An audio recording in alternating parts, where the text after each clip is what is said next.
Lies, Fraud, and Psychic Ability School. Volume 2 by Unanimure. Translated by Polterglast. Audiobook by Masquerade at Masquerade. Audiobooks. Chapter 1. The Fraudster's Everyday Life. Surely the ceasefire agreement will not be upheld. In other words, your current targets are those two, huh? The store owner muttered as he handed over a paper bag filled with a large amount of lollipops. Lunch break was almost over and there were no other students in the vicinity. So there was no need to worry about the students wondering about his sharp eyes, which were out of character for the harmless-looking large man who was so friendly to the students. After receiving the paper bag, she answered while checking its contents. Of course, we still have no proof that they know about the existence of the shepherd's dog. But I'm sure you have your reasons for assuming so. Yes, boss. There must be some purpose for those two to be poking around the academy. You mean the Bennett Law incident? She nodded with a mysterious expression. The news that Bennett Law, one of only 6 students in the school exempted from the entrance examination, had fallen after only 1 month of enrollment sent shockwaves throughout the school. The 2 people who defeated Bennett, who possessed the powerful and unparalleled unique ability known as the Executioner of Immolation, were Nina Stingray, who was also a student exempted from the entrance exam, and Jin Kirihara, who was considered a mere low achiever.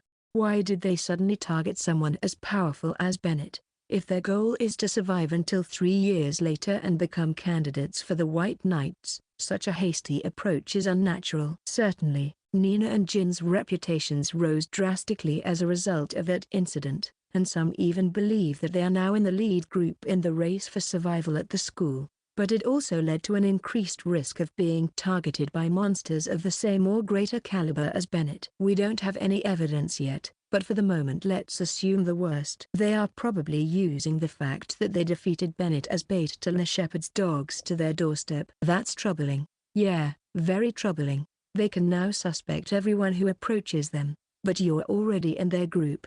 You don't have to worry about them getting suspicious. Over the past month, she has expanded her network within the school in many different directions. Of course, she has also established friendships with Nina and Jin, who are in the same class. This way, if there were any dangerous elements that could interfere with the plan, she would be able to notice them right away. She really thought that no one would be better suited for this job than she was. By the way, I heard that Jin Kirihara can nullify psychic abilities, but the rear window in the admissions and ability measurement materials seems to be recorded it as a psychic ability of the psychological type, though. Perhaps that's fake. I was there myself, and he did indeed nullify Bennett's abilities. If that's true, then he's capable of being involved in the school's secrets. Either way, there is no doubt he is a dangerous individual. It is almost time for the next class to start. Finally, the shopkeeper decided to check her intentions. If Nina Stingray and Jin Kirihara prove to be an obstacle for us, you know how to deal with them, right? Of course, boss. I'll simply exterminate those annoying insects as quickly as possible. Good. I expect you to do a perfect job. If there are those who are forcibly moving the wheels of fate and trying to bring the Heiberg Academy into chaos, they are tantamount to the enemies of the country. Without the slightest hesitation, they must be crushed thoroughly. While saluting to her boss, who was disappearing into the back of the store, with only her eyes, she chanted so in her mind. All to achieve a noble cause. It was on her way back to the classroom building that she happened to see one of her targets. She spoke in a cheerful tone of voice to the back of the black-haired boy who was walking lazily. By then, she was already back to her usual cheerful self. Oh, Jin-kun, hurry up or you'll be late. What? Emma, huh? Jin Kirihara's eyes, the same color as the depths of the night, squinted glaringly. It doesn't matter. The instructor for the next class has never taken attendance before. You're still as disorganized as ever. Nina-chan will be furious if she hears about this, you know. Why the heck is her name mentioned? After letting out a hefty sigh, Jin showed a sarcastic smile. I mean, you're walking along with me. Are you sure you'll be on time? What do? I'm going to be late. She hurriedly took the wrapper of a lollipop and put it in her mouth. The fierce sweetener, which doubles her physical capabilities, can only be activated once a day, but if she didn't do that, she wouldn't be able to make it in time. Emma, don't you have a practical exam today? Ah, look what I did. As she crouched with her head in her hands, Jin spoke words that could be considered either comforting or sarcastic. She is a harmless classmate who is amiable and a little ditzy. That's how she must appear to everyone now. No one knows that behind her harmless mask, she is observing her target's facial expressions closely. Section. Huh? You can't use your psychic ability anymore today? In front of a brick building on the outskirts of the school grounds, Nina Stingray shouted in disbelief. At the Heiberg Academy, where fierce competition for points is fierce, the practical exams held every other weekend are a valuable opportunity for actual competition. Of course, Nina has a score of 1,253 points, far above the average, so even if she loses this exam, she will not fall to the bottom 5 students who will be expelled from the school. Nevertheless, the disadvantage of damaging her reputation as an overwhelmingly talented competitor would be immeasurable. Therefore, it was difficult not to be shocked by the sudden revelation from Emma, with whom she was supposed to be tag-teaming this time. Nina lowered her voice a little so that the other students gathered in the exam room would not hear her. May I ask you to elaborate a little more? I'm sorry, Nina-chan. When I was almost late for class earlier, I inadvertently used my psychic ability. I mean, you were still late in the end, though. I'm sorry. Nina held her head in her hands and cursed her own bad luck. Nina, who has no psychic ability, was relying on Emma's psychic ability to get through this practical exam. The usual method of intimidating opponents by putting on a tough act would not be very effective under the current rules. Of course, she and her accomplice, Jin, had already devised a plan, but the risk of failure was inevitably high. She tried to convey a message to her accomplice, who was a short distance away, just by her gaze. Hey, Jin, are we going to carry out the plan as it is? However, Jin only tilted his head and gave her a troubled smile. I can't get the message across at all. Even so, she kept trying to send her thoughts, but all she got back from Jin was a hand signal of, copy that. What do you mean by, copy that? However, she couldn't just sit there in despair. Nina Stingray is the daughter of a famous family that has produced 2 members of the White Knights, a celebrity who is infamous throughout the Empire, a person of overwhelming ability who was exempted from the entrance examination, and on top of that, the person who defeated Bennett Law, who had powerful psychic abilities. Well, it doesn't matter. Even if Emma is her friend, she can't show her impatience to her. Since Emma-san isn't at her best, all I have to do is to give it a little effort. I think I have to exert at least 5% of my strength this time. Are you sure you can do it with only 5%? You're too reliable, you know. Oh no. I got carried away. Regret crossed her mind, but her thoughts were interrupted as the students around her began to make a commotion. Following everyone's gaze, the instructor in charge of the school year, Isabella, appeared in front of them. Well gathered, you half-witted pigs. The icy voice of the beautiful instructor brought silence to the entire area. You've been slacking off lately. I see that many of you have dropped out of school voluntarily, perhaps because you were so frightened by the Bennett Law incident. What are you expecting, you worms? Didn't you come here to become candidates for the White Knights, the greatest fighting force of the Empire? You should be willing to accept the risk of being killed by a rampaging monster. Am I wrong? Without caring that she had created a ridiculous atmosphere, Instructor Isabella explained the rules of this practical exam once again. Practical examination hide and seek. Rule number 1. The test will be held inside the old school building. Anyone who takes even a single step outside the building will be disqualified. Rule number 2. Participants will be divided into pairs, and a total of 3 pairs will enter the building at different times. Rule number 3. Each team wears a helmet with color-coded balloons. Rule number 4. The team whose balloon is not popped until the end is the winner of the game.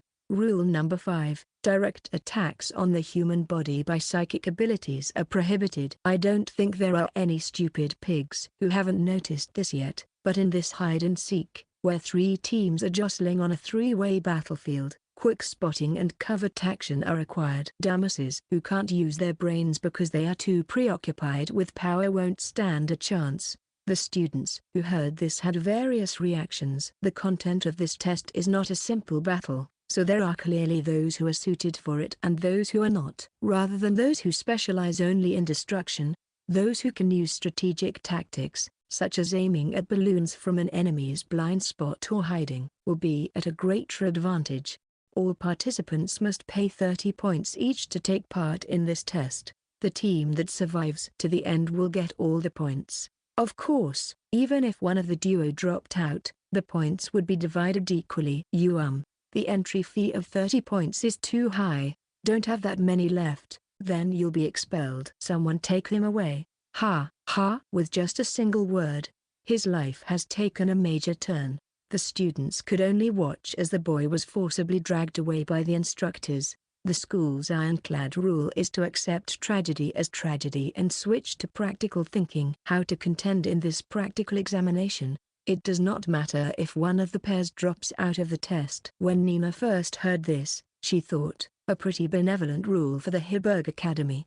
However, the eyes of her accomplice, who was sensitive to malice, could not be fooled. In the back of her mind, she recalled the speculation that Jin had made the other day. It's not a benevolent rule. It's just that it's essential for the game to work. Ah, you mean it's to prevent betrayal? That's right. If only one person who survives wins all the points, there won't be a single student who will be serious about competing in the team game. Isn't that what this school is all about?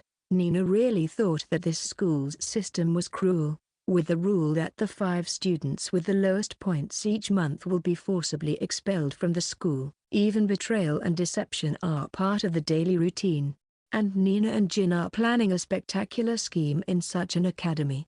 No matter how one thinks about it, such a benevolent rule is not normal. Fear began to sprout by now, but the time for the exam to start was already at hand. Nina and Emma stepped into the old school building, where the smell of mold was in the air. The remaining 2 pairs that they were going to compete against had already entered the building, so it was possible that they were already waiting to ambush them somewhere. The game would start only after Instructor Isabella's signal, but they could not afford to let their guard down. As they walked carefully so as not to make any noise on the damaged flooring, Emma flashed a mischievous smile. A red balloon sprouting from her helmet swayed without a trace of tension. Speaking of which, why did Nina-chan want to team up with me? We always take classes together, so I thought it would be reassuring. I thought Nina would surely team up with Jin-kun. I never said that. Most of the students in the same grade know by now that Jin and Nina are working together. Many students seem to have strange misunderstandings, but Jin did not deny the rumor and left it alone, as it was more convenient for him. Still, there is, of course, a strategic reason why the 2 are working separately this time. Nina ruminated over the plan in her head, and resolved herself once again. Don't worry, I can do it. It was unexpected that Emma could not use her ability, but that was no reason to give up. Because Nina is also one of the villains who are trying to deceive the world. Emma-san, it seems our time for chit-chat is over. The sound of a whistle coming from outside the old school building signaled the start of the practical exam. From this point on, the 2 could be ambushed from any direction. Of course, the 4 opposing contestants are all psychics, so even if they hid behind a wall, they would not feel safe. We'll have to find our opponents first. That won't be necessary. Nina quickly became immersed in her acting. Since everyone seems to be gathering around us already. She made a vicious smile and tried to intimidate them, and then noises indicating unrest could be heard from several directions. As Jin had predicted beforehand, the 2 pairs must be joining hands to target Nina and Emma. I'm surprised. How did you notice? The voice of a boy who seemed to be desperately trying to hide his fear could be heard from ahead. It was probably a diversion. While he distracting Nina and Emma, the other 3 would aim for Nina's balloons. It's not even a psychic ability, you know? It's just a predator's instinct. No matter how hard you try to stifle your breath, there's still a delicious scent wafting through the air. You're bluffing. By the way, why haven't you guys attacked us yet? I'm getting bored. Nina reached for the brooch that glowed red on her chest. When she removed the brooch, the excessively powerful psychokinesis that had been sealed up until then was released, thoroughly destroying everything around her. It was the first lie that Nina and Jin had created. Everyone, stand back. She's about to activate the Queen of Calamity. Bullshit. There's a rule that prohibits direct attacks. This monster doesn't give a damn about minus 30 points. The students who had been hiding could be heard running away all at once. Here is where the problem begins. Originally, the plan was to have Emma, whose physical abilities had doubled, chase after them. However, due to the previous activation of Emma's psychic ability, the ferocious sweetener, which has a use limit of once a day, could no longer be used. In other words, Nina would have to do something about it using only her overwhelming acting ability. It would be troublesome if you guys keep running away from me like this. Right. I've come up with a good idea. A cruel idea was spoken in a voice as innocent as that of a child who did not know the rules of the world. How about I use my abilities to clear out the old school building? I remember that the instructor could restore the old school building with his ability as much as he wanted, right? Besides, even if the building collapses, only I, who can use psychokinesis, will be alright. Well, you will all be destroyed though, which is fine with me. It would be quite exhilarating, and it wouldn't be against the rules. Nina-chan, your face scares me. Nina replied with only a glance. It'll be alright, as she slammed the finishing move onto the board. If you don't want to be crushed to death, I recommend you surrender as soon as possible. With that statement as a signal, an explosion could be heard coming from the top of the old school building. As if to pursue the screaming students who were running away, intermittent explosions gradually shattered the brick exterior walls. It took less than a minute before all the opponents with blue and green balloons attached to their heads surrendered. We surrender, please at least spare our lives.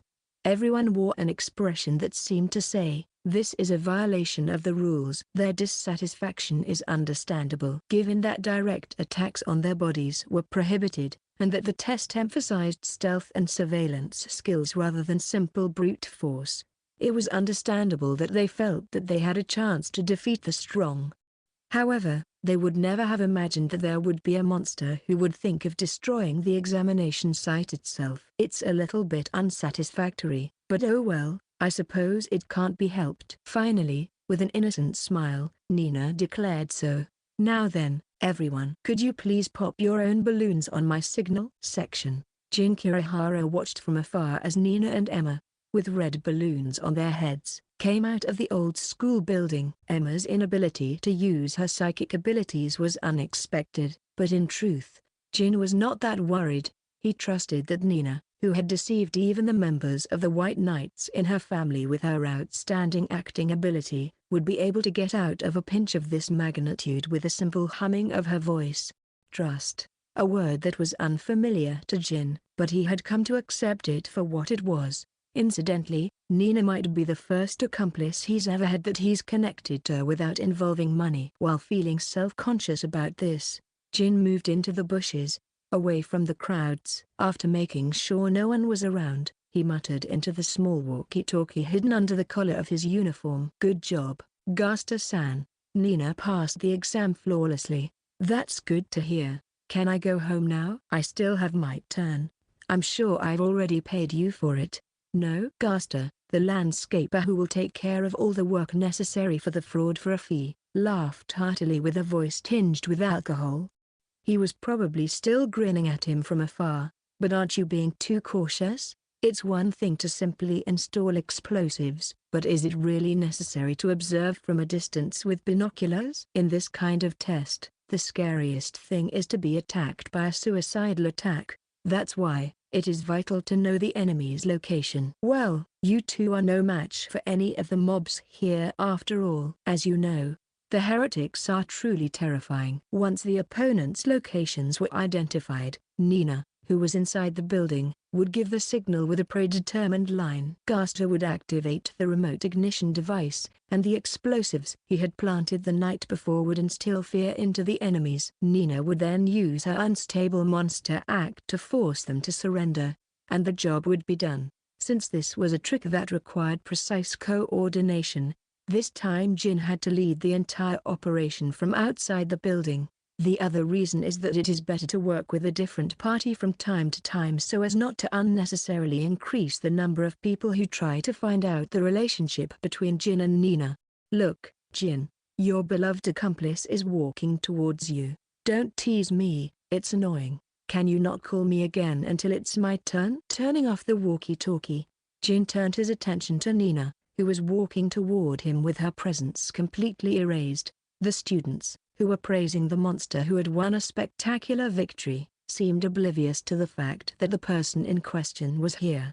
Nina, can you please not invoke your monstrous skills every single time? What are you talking about? Are you doing it unknowingly? Well, never mind. His accomplice, who did not seem to be aware of the miracle she was currently performing, turned her azure blue eyes towards him. Next is your turn, Jin. Who are you teaming up with? It's a guy named Bailey from the same class. He forced me to work with him. What kind of psychic ability does he have? I think it's called Cowardly Hound. His sense of smell is enhanced to that of a dog. That sounds like a perfect person for this test. It doesn't matter. I'm going to intentionally lose this time anyway. Huh? Nina looked unconvinced, but Jin explained in a nonchalant manner. My situation is different from yours, where you have to win all the time as an overwhelmingly powerful person. I'm being watched closely because I'm a rare user with the ability of nullification, so I have to leave some room for maneuvering. If the target won't even come close to me, everything will be all for naught. The shepherd's dog. Huh? In the past, Jin's foster father, the legendary fraudster Rusty Yellowkid Whale, had accidentally obtained some information when he scammed a high-ranking government official, which led to his death by the White Knights, the Empire's intelligence agency. The journal he had hidden away contained only fragments of various words, but Jin and his friends sniffed out traces of a grand scheme being hatched by the Heiberg School and the Empire behind it. In order to win the game of uncovering the truth, Jin and his friends are searching for the identity of the shepherd's dog, a spy under Headmaster Jill Weiser, who is also a member of the White Knights. If the information is correct, there is one shepherd's dog in each grade, and it is said that they are in charge of secretly dealing with those who are doing harm to the academy. In other words, if one could get in touch with this person, one might be able to extract the school's secrets. Jin's slanted eyes flashed sharply. The shepherd's dog will definitely come in contact with us in the future. They're trying to figure out whether we're a danger to the academy, right? If they identify us as enemies, they will try to eliminate us without mercy. As far as I've heard the news about the White Knights thoroughly killing all the enemy spies and insurgents in the country, I don't think we can expect any human compassion from the Empire. Speaking of which, Jin, Nina said, her whole body radiating anxiety, when you searched Bennett's room, you found a strange note, right? What was left there was a piece of paper with just one word written on it. Nice to meet you. Could this be a declaration of war from the shepherd's dog? Had they already discovered what we were up to? Nina clearly had a look of anxiety on her face. Don't worry, we are still just under suspicion. They won't attack you, the daughter of the Stingray family, without any evidence. At least, not until they have conclusive evidence. But we should be suspicious of everyone who approaches us, right? Oh, so you knew. From now on, we'll keep doubting and distrusting everyone. Ugh, what a lousy school life. The two have already attracted the attention of the entire school year after defeating Bennett Law. One of the students exempted from the entrance exam. Even Jin, who had assumed the air of a lone wolf, was being swarmed by students who wanted to hear his tale of heroism. But there is no need to search through the crowd of students one by one. The candidates for the shepherd's dog have been narrowed down to a certain extent. Nina, let's review again. What are the requirements to become a shepherd dog? A child from a family with close ties to the upper echelons of the Empire, and also an overwhelming ability to get rid of anyone who gets in the way. Nina's expression stiffened a little. It's understandable. The only people who would meet the requirements she just mentioned would be those who were exempt from the entrance exam, monsters with supernatural powers. But how do they plan to approach us? I think they're going to try to contact us right after school today.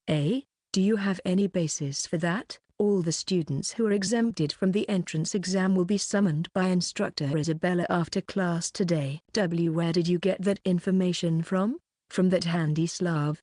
Jin cleared his throat once as he was about to say what he really meant. This information was leaked to us by that kind and gentle Rudy-sensei, who has been so devoted to helping us out ever since Jin and Nina previously blackmailed him with a scam. Rudy, the history instructor, has become Jin's puppet. For the most part, he must be coaxed to report every suspicious activity in the instructor's office. Jin, you shouldn't treat him like a convenience tool too much. He begged me to cooperate with him. You know, I'm doing this out of the kindness of my heart. I can easily imagine the scene. He's the kind of guy who would rub his head on the ground with impunity to get a debt collector to let him off the hook. Down the road, if they were to be exposed as incompetent, the relationship might not even change. At that moment, a voice over the loudspeaker called out Jin's name. Shrugging his shoulders in a troubled manner, the fraudster walked toward the old school building. Don't get hurt, Jin. Since when did you become so overprotective? It's not that I'm worried about you, but, all right. Well, I'll just go out there and get defeated pretty badly, at a school where everyone is aiming to become a candidate for the White Knights, the heroes of the country. Only Jin is fighting on a completely different board. Nina secretly felt a sense of dependence on her accomplice, who has always been looking at the big picture and is cleverly trying to manipulate even his own reputation. In front of the heavy wooden door, which reminded her of its age, Nina took a deep breath. There are monsters lurking behind this door. The information Jin had obtained was correct. After hide and seek was over, Nina was summoned to this conference room by Isabella. Although she had not met any of the students who had been exempted from the entrance exam except for Bennett since the welcome party on the first day of school, Nina, who was not as sharp-eared as Jin, had still heard a lot of bad rumors about them. Don't worry, there is no need to be scared, Nina chanted in a voice that no one could hear. If anything, perhaps she is the one who is feared the most. As a dangerous person who has been infamous throughout the Empire since childhood and who defeated Bennett after only 1 month of enrollment, she will have to behave in a manner befitting a truly dangerous person. As soon as she stepped into the conference room, Nina gave a fearless smile to the 4 monsters around the round table. It's been a while, everyone. How have you been? They looked at her as if they wanted to shoot her dead. Nina desperately held back her desire to scream and run away, and put on the act of a monster that could unleash its murderous intent at any moment. Sweat on the face is strictly forbidden. A monster without a human heart must always observe its surroundings with a calm gaze. You're pretty good at pretending to be a decent person, huh? The person who suddenly hurled a sarcastic remark at her was a girl who was sitting arrogantly with her legs up on the table. She was short, jet blue-colored hair that is trimmed at the base of her neck. Her healthy tan skin is free of makeup, and her slender but supple limbs fully reveal her physical prowess. Her eyes, which were a fiery red, were staring straight at her. Karen Ashby, am I right? I heard you're earning points at an amazing pace. It's nice to be recognized by a celebrity like you.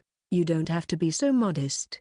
You're probably the most prominent person in our grade right now. According to the chart posted in front of the classroom building the other day, Karen currently holds the most points in the school year. This not only shows her ability but also her aggressive nature in that she is willing to challenge students to a duel without regard to their feelings.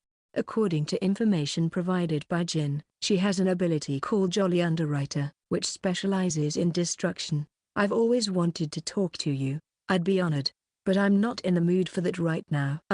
Your eyes scare me. Why are you getting so involved with me? Normally, this is someone one should never make an enemy of. Nina was doing her best to suppress the feeling of wanting to start crying. Now, you two, please don't fight. A male student sitting in the back of the room interceded in a gentle voice. Nina-chan, this seat is empty. Here, have a seat. Thank you. Nina searched for information in her brain again. Casper Crawford. His distinctive red hair and round eyes give him the impression of a half-breed somehow.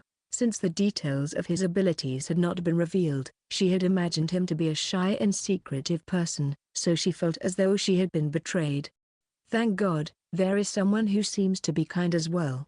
Her relief was short-lived, and her expectations were shattered the moment she sat down next to him. Wow, you're really cute up close. What do you think? Would you like to go out with me? Pardon? Nina brushed off the hand that was about to wrap around her shoulder and glared at Casper. If one were to look closely, silver jewelry shone on his wrists and fingers, and a t-shirt with a flamboyant design made an impact on his blazer. In short, he looked exactly like a frivolous womanizer. Huh? What's the matter? You've gone quiet. Do you have a low tolerance for romance? Please stop messing with me. Whoa, you startled me. If you stare at me with such an intense gaze, you'll make me go nuts. I'll kill you, I swear. You. Hey, say it again. This time look at me like I'm a piece of trash. Nina had never wished that she had a psychic ability as much as she does now. If the psychokinesis known as the Queen of Calamity were real, she would tear this man's limbs apart right now, and then, after a round of cruel imaginations, Nina huffed. I have to suspect everyone who approaches me. Just as Jin had said before. The boy beside her might actually be the shepherd's dog. He might be trying to catch her off guard by making her think that he is just a helpless womanizer, but behind the scenes, he might be calmly probing her. So, Nina-chan, when do you plan to respond to my confession? You see, Casper-san, are you flustered because it's so sudden? Alright, I'll wait until you realize how you really feel, you lascivious bastard. A voice that made no attempt to hide its anger could be heard from the other side of the round table. Could you cut the crap, you ishol? Karen Ashby, who had previously confronted Nina, slammed the round table. Casper, your disease is going to pollute the atmosphere. It would be better for the world if you were butchered right now. Wah, that's a terrible thing to say. I'm just excited about my new love. It's not even love, it's just a fit of emotion. Oh, of course not. Besides, you flirted with my best friend the other day, remember? What the hell are you up to? I love Satia-chan too. Of course. And I want to go out with her. Huh? Nina couldn't help but raise her voice as well. It's alright. I can love everyone equally. You can surrender yourself to me with no worries. Crackle. The sound of crackling ice echoed through the room. All eyes were on the object that appeared at the tip of Karen's outstretched palm. A translucent mass no bigger than the tip of a pinky finger, glistening in the light of the room. With a small sigh, Casper raised both hands in surrender. Ha, Karen-chan. Don't tell me, you're going to use that in such a small room?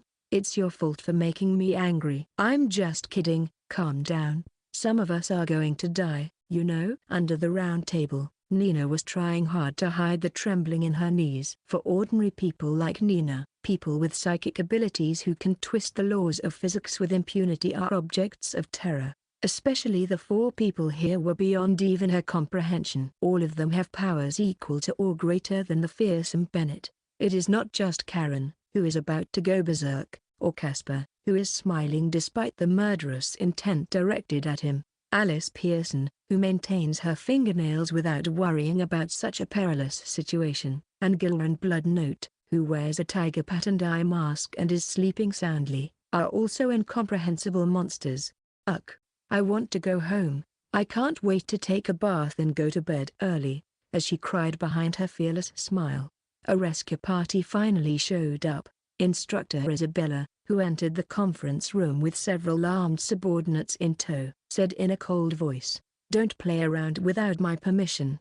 You monsters. Do you want to be expelled right now?" After having her subordinates lined up behind her, the instructor got straight to the main topic without much of a prologue. "You know why I gathered you guys here, right, you bastards?" Nina clearly felt that Isabella was glaring at her, but she had no idea specifically why. Could it be that she was found out that Nina and Jin are not psychics? No, if that were the case, there would be no need to gather the other students. You know that Bennett Raw, who was exempted from the same entrance exam as you, was expelled from school, right? After only 1 month of school at that. This is unprecedented. You hear me?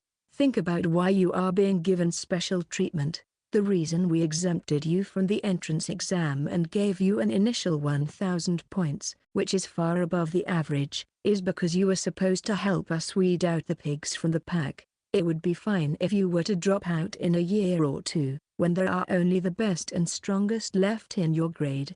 But to be dropped at a time like this is outrageous. Instructor Isabella was clearly meeting Nina's eyes as she spoke. Although she thought about refuting her, it seemed unlikely that she would give her any room to interject. Listen, you must be aware that you are carrying the future of the Empire on your shoulders. It is unforgivable that, as a result of your careless actions, people who would not normally have the ability to join the White Knights will survive until the graduation ceremony. Nina understood what she meant. Although Instructor Isabella said a lot of things in a roundabout way, in essence, the reason why they were gathered here was to put a nail in their head. The reason for this is to make sure that the students who are exempted from the entrance examination don't crush each other any further. I understand, Casper replied with a goofy smile. The others kept their mouths shut, expressing indifference with their whole gestures. Everyone present here was naturally aware of Instructor Isabella's true intentions. But no one would ever follow this kind of advice. What kind of attitude should Nina take now, as she was being criticized? How can she protect her image of an unstable monster? Nina constructs the best course of action in her head. As a conclusion, Nina has to quietly leave the room, apparently. Where are you going, Nina Stingray? To the student dormitory. I feel like taking a quick shower. We're not done talking yet, though, are we? If it's advice worth heeding, I'm sure the rest of us will gladly heed it. Your insensitivity has gone so far as to be a felony. I meant it as advice for you. When I was a child, I learned about this in history class. 30 years ago, at the end of the war, the Empire was trying to reach a ceasefire agreement with the rival Republic. And yet the skies over the capital were suddenly filled with the white light of a new type of bomb. What are you implying? Ceasefire agreements are nonsense. I will not hesitate to fight whoever my opponent is. After taking one look at all the people filling the round table, Nina continued, that's how it is, everyone. Let's have a wonderful school life together from now on. Shall we? Section. That was definitely too much. As soon as she reached the hideout, Nina sat down on the concrete floor. The huge gymnasium on the outskirts of the school grounds where Bennett used to hold tournaments for low-achieving students. It is a useless place in this school, where no proper sports are played in class, and there are no passers-by around it. This was one of the few spoils of war they had seized from the previous battle. Nina took a rain frog doll, dressed in a sequined suit, out of her bag and began to talk about something as if she were clinging to it. Gosh, no more. Of course everyone will target me if I declare war on them like that. Why the hell did I do that? She gripped it too tightly, and the rain frog's face became greatly distorted. But Nina was in the depths of despair, so there was no way she could notice such a thing. Right. Let's go apologize to everyone right now. No. How come you came to that conclusion? When she turned around at the sudden voice, she saw Jin Kirihara, who was at the far end of the warehouse, giving her a sarcastic look. How long have you been there? I was sleeping on a gymnastics mat, you see. Or rather, have we had this kind of exchange before? Nina came to her senses and hastily hid the doll in her bag. It's not like I have a habit of talking to myself. This is just, an exercise for my acting. It looked so genuine, though. It didn't look like an act at all. Is that so? Looks like I was able to pull it off. Well, let's put aside your mental condition for now and get to the point, shall we? Since any further rebuttal would only make her miserable, Nina had no choice but to remain silent. After watching her face contorted in frustration with satisfaction, Jin spoke up. So, how was it, the meeting with the monsters? It was tough, very tough. Nina switched her mind and explained in detail what had just happened. About the 4 members of the entrance exam exemption group have a strong quirk. About Instructor Isabella, who clearly looked her in the eye and warned her. About her being had no choice but to take a stubborn attitude against her own feelings. Well done. Full marks for your performance. Really? I feel like I just made more enemies unnecessarily, though. It's fine. If the shepherd's dog was among the 4, you would finally recognized as a great danger to the academy. Shouldn't it be a bad thing? No. "That's fine," said Jin, his mouth twisted in a sly smile. "Let me tell you a prediction. The shepherd's dog is going to ask you to form an alliance with him, I've told you before, from now on you must be suspicious of everyone who approaches you." Behind the smile on their face, "They may be probing us. Therefore, we have to clear their suspicions and at the same time extract useful information from them. This is a very difficult mission." "Wait a second, Jin. Is it really going to be like what you predicted? When I left, everyone was in a very bad mood, you know." "Then, wanna bet? If one of the exempted students contacts you today, you have to do me a favor." "If my prediction were to fail, Nina can ask for something from me too. How is that even a fair bet?" Just as she was about to agree, Nina realized that she was being deceived. This is how Jin always acts. When this fraudster offers such a proposal, he must already be fully prepared to win the bet. That was close. "Jin, you already figured something out, didn't you? TCH. You caught me." "Even though it was so close." "I'm not your accomplice for nothing." Nina felt proud for some reason. Of course, she did not think it was a good thing for her to develop such a liar's mindset. Suddenly, Nina noticed that Jin was staring at her with a satisfied expression. "What is it?" "You see, my impression of you has changed a lot since the first time we met. You're starting to get the hang of it. Just like a professional fraudster." "What's up with that?" "I mean, you're a lot better now." "Well, When she was praised like this, her eyes became unfocused. Then she recalled the faint feeling she had become aware of after the fight with Bennett. Couldn't that possibly be a momentary lapse of thought? No, it can't be. Jin has been a fraudster ever since I can remember, and he certainly knows how to get inside people's heads. To be swayed like this, I'm still a failure as a scammer. Nina somehow managed to regain her composure. "So, Jin, who is it that's trying to contact me?" "Casper Crawford. Last night, he suddenly sat down in front of me in the cafeteria." "That man, He regarded the tension-filled conference room as nothing more than a hookup spot, and it was easy for her to imagine him approaching her with a nonchalant look on his face. "Certainly, that man is suspicious, right?" "Casper Khan is the first suspect I've identified." "So, what do you want me to do?" "Well, for the time being, I guess you'll just have to do what he wants." Jin said so in a voice that contained a hint of dismay. "He wants an alliance with you." Chapter 2, Convenient Alliances, Invitations Mixed with Poisons. "Like I said, why the hell are you here?" The next day, as soon as they arrived at the only cafe in the school, which had been designated as the meeting place, Casper came up to Jin. He aggressively crossed his shoulders and yelled in his ear. There were many people in social gatherings who changed their attitude depending on whether the other person was of the opposite or same sex, but Nina had never seen such an extreme example before. "What? You're the one who told me to bring Nina here, didn't you? I didn't ask you to come along. Do you know what the word date means? A date is not a date if the same sex is present." A date? Why, I haven't been told of such a thing." Sorry Nina-chan. "Looks like there's an unfortunate miscommunication because of this idiot. You did tell me that you wanted to form an alliance with Nina, though? That was just an excuse. Of course. You should have guessed that much." "Don't tell me. You have never experienced love before?" All right. So should I just go home?" "Yeah. Get the hell out of here." When Jin shrugged his shoulders and was about to leave, Casper began to tremble for some reason. "Hey, wait a minute. I just realized something outrageous."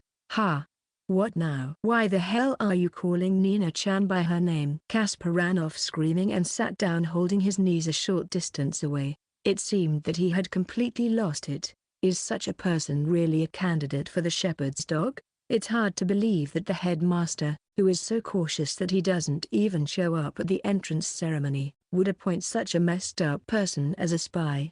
As Nina resisted the urge to leave, Jin whispered an instruction to her. "Look, you have to comfort him." Me? Who else is there besides you? Can we just ignore him for now? I mean, this guy doesn't seem suspicious at all." "Nina, I have a word of advice for you," Jin said as he casually walked away. "There is nothing more dangerous in the world than a seemingly harmless fraudster." Watching Jin's back as he moved away, Nina suddenly felt uneasy. Indeed, Jin might be right. Now she found herself thinking of Casper as an insignificant opponent. Even though the other party is a psychic with psychic abilities so powerful that he was exempted from the entrance examinations. No, that's not all. Casper is the only one among the group exempted from the entrance exam that has not disclosed any of his psychic abilities. From this fact alone, it could be inferred that he has been cleverly manipulating his information. It could all be an act to catch us off guard. I have to stay sharp, Nina told herself so as she approached the crouching monster. She wasn't sure what to do, but she decided to comfort him by patting him on the shoulder. Casper-san, cheer up, huh? A goddess. I already told him to go back to his dormitory. So be at ease. Are you and that guy lovers? No, of course not. What kind of relationship then? Don't tell me, Nina-chan. You have feelings for that guy. It's just some kind of partnership, right? He's just a servant. I don't have any strange feelings for him at all. When she hastily explained herself, Casper looked up at her with a big smile on his face. Nah, figured so. I worried for nothing. Seeing Casper recover in an instant, Nina did her best to hold back a sigh. What time is it now, I wonder? Nina and Casper had been chatting for an hour in a corner of the cafe, which was sparsely populated with customers. Life at the Heiberg Academy, memories of their childhood, food preferences, hobbies, and so on. None of these topics seemed to have anything to do with the alliance. It seemed that Casper was really here with the intention of going on a date. Even though Casper was talking continuously to her, Nina was getting tired of having to keep interweaving lies into her conversation. She had to be careful not to let her guard down and say something unnecessary. Come to think of it, Nina-chan, why did you decide to come to the Heiberg Academy? Of course, that's because my two older brothers are both graduates of this school. I also wanted to be like them who belong to the White Knights. Oh, the famous Stingray brothers. My father used to talk about them a lot. According to the information that Jin had the detective investigate, Casper Crawford came from a prominent family that has been producing top-level officers in the Imperial Army for generations. His father, in particular, was sometimes involved in joint operations with the White Knights, and his only son, Casper, has all the qualifications to become a shepherd's dog. All right, it's time to get to the bottom of this. Jin's voice could be heard coming out of the tiny transceiver plugged into her right ear. Jin, who had anticipated that Casper would try to be alone with Nina, had given it to her before coming here. The transceiver was hidden by her platinum-colored hair, so there was no risk of it being discovered. Of course, the contents of their conversation were also transmitted to Jin through a bug hidden in her bag. Even though she can only receive instructions from him in one direction, it is still a very reliable means of communication. After secretly regulating her breathing, Nina carefully interjected. So, Casper-san, are you also aiming to become a member of the White Knights? About that, I haven't decided what to do yet. Pardon? You see, I just happen to have been born with a powerful psychic ability. That's why I somehow ended up enrolling in this Heiberg school, which is the best in the country. But to be honest, I regret it. Is that so? I had heard that it was an intensely competitive environment, but I didn't expect it to be this bad. I was even exempted from the entrance exam, which made girls wary of me and wouldn't approach me. Right now I'm on the least popular moment I've ever been in my entire life. Well, that's only natural. As shown by Bennett's previous attempt to burn nearly 20 students to death, this school is not structured for the enjoyment of a proper youth. It is a battlefield where anyone who is not careful can be outwitted, exploited, and ultimately killed in an instant. How naive Casper's thoughts were. Of course, the fact that he is able to survive even with such a mindset proves his ability. Now I see why your points barely moved. Haha, I'm just doing the practical exam and turning down all those duels. What are you going to do if you are dropped from the race for survival? Well, I guess it doesn't matter. With my psychic abilities, I can survive anywhere in the world. Hearing this, Nina's heart was suddenly filled with sadness. The only reason Casper can take this stance is because he is a psychic who boasts overwhelming power. He is able to choose from the countless options spread out on the table, the one that suits his current mood each time. He is definitely different from her, who has been playing the role of a monster ever since she was a child and finally had no choice but to drift into this abnormal academy. As expected, this guy is suspicious. Jin's doubtful voice shook her eardrums. It's obvious that he's hiding his true nature. All he does is ask questions, and when it comes to talking about himself, he dodges the topic at the most appropriate moment. Normally, men who are trying to seduce the opposite sex would be more confident in disclosing themselves. Or maybe, he meant everything he just said. Nina sipped her warm coffee and decided to calm her head a bit. It seemed that her life was so different from the boy in front of her that she had developed a feeling akin to jealousy. She needed to learn from her accomplice and observe the other party's behavior more calmly. Nina, explore Casper's thoughts more. Ask him why he approached you. As a signal of understanding, Nina tapped her ear lightly. So, Casper-san, why did you approach me, huh? Of course. It's because I like you, Nina-chan. Please answer me, seriously. What? Are you upset? I really like that expression. I want to take a picture of it and hang it in my house. Nina, shove him away once. Enough. I'm going back to my dormitory. Wait. I'm sorry. Casper confessed in an embarrassed manner as he grabbed Nina by the arm and stopped her. Well, the thing is, it's true that Nina-chan is very attractive, and it's true that I wanted to go on a date with you. That's absolutely not a lie. But, there was one more thing I wanted to ask of you. Then, please hurry up and get to the point. After scratching his cheeks in embarrassment, Casper raised his gaze upward and said, Nina-chan, would you like to form an alliance with me? An alliance? Huh?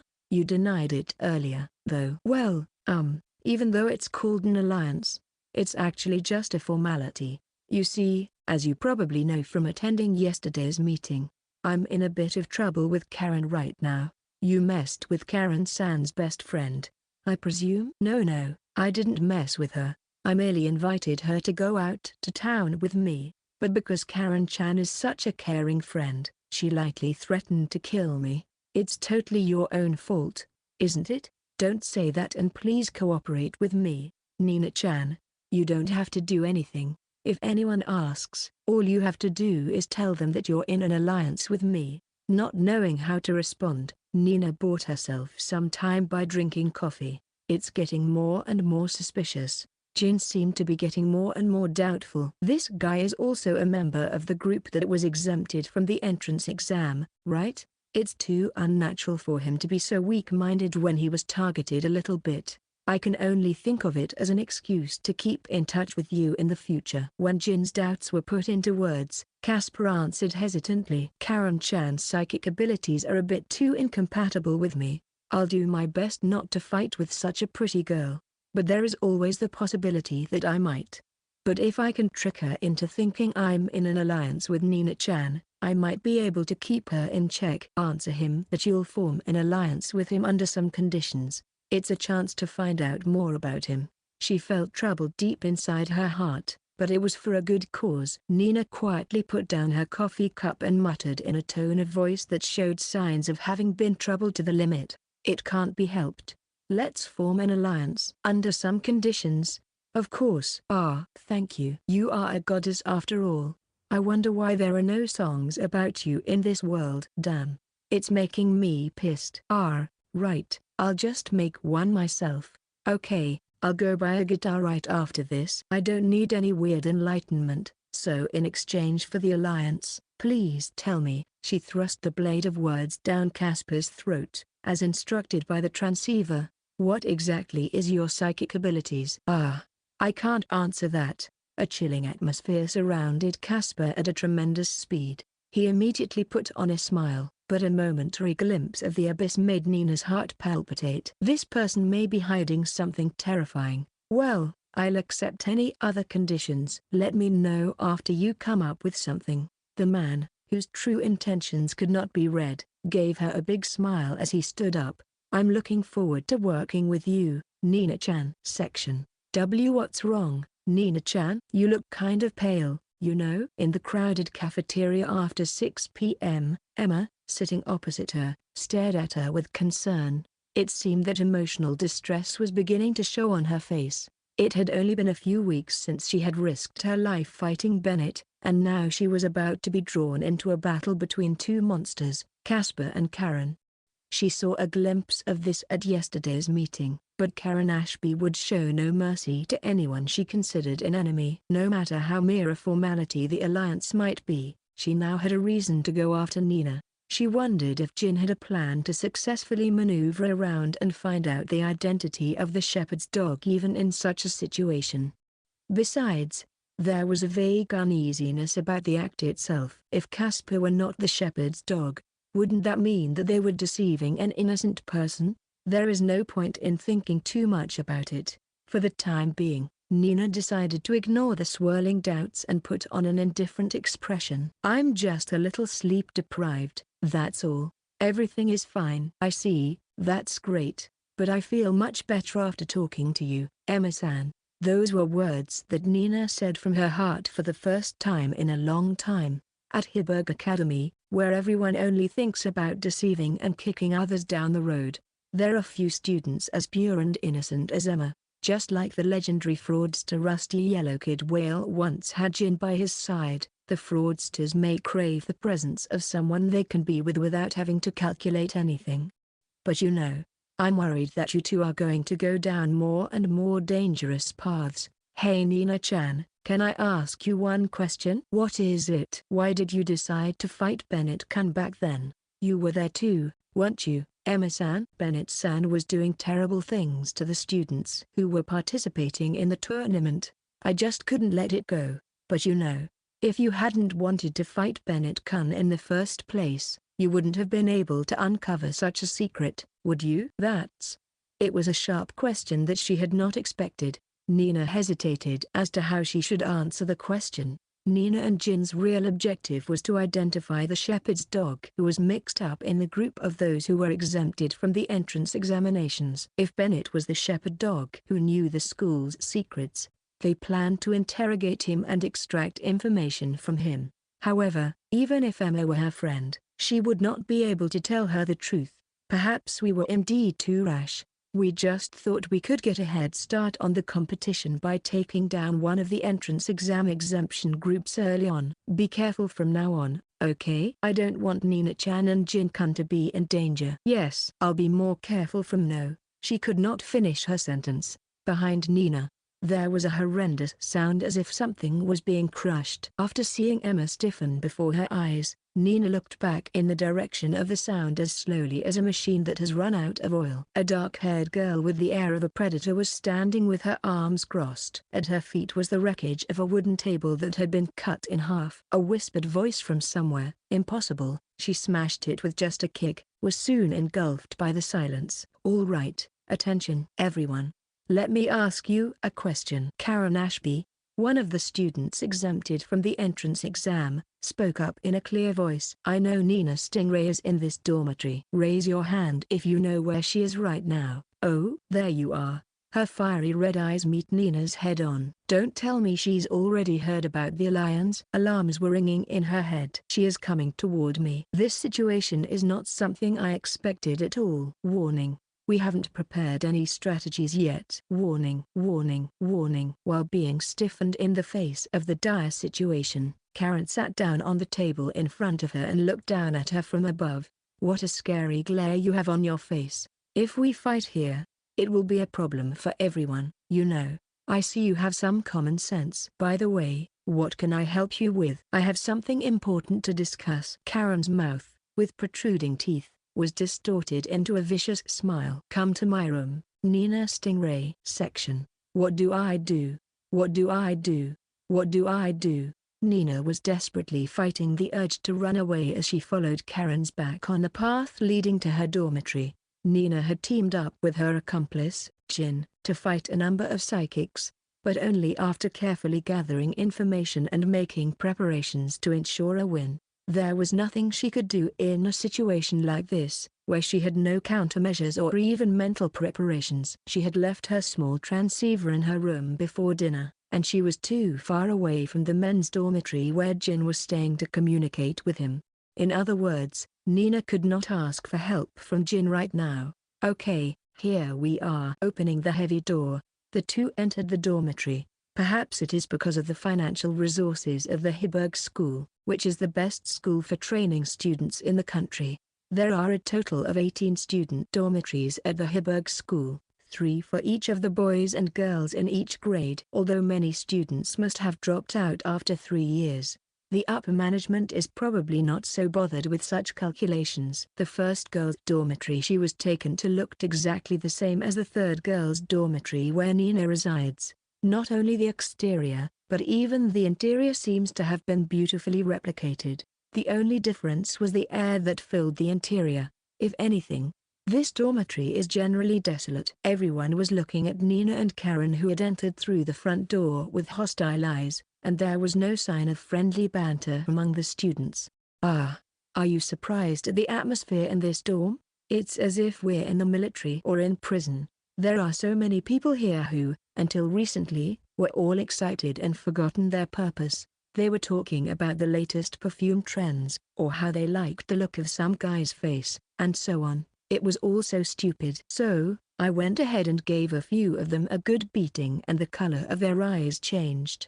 Isn't this exactly what people who want to become members of the White Knights are supposed to be like? Yes, I couldn't agree more. According to information that Jin mentioned some time ago, students in the first girls' dormitory where Karen resides are more active in duels than students in other dormitories, and the average number of points possessed by each member of the dormitory is relatively high.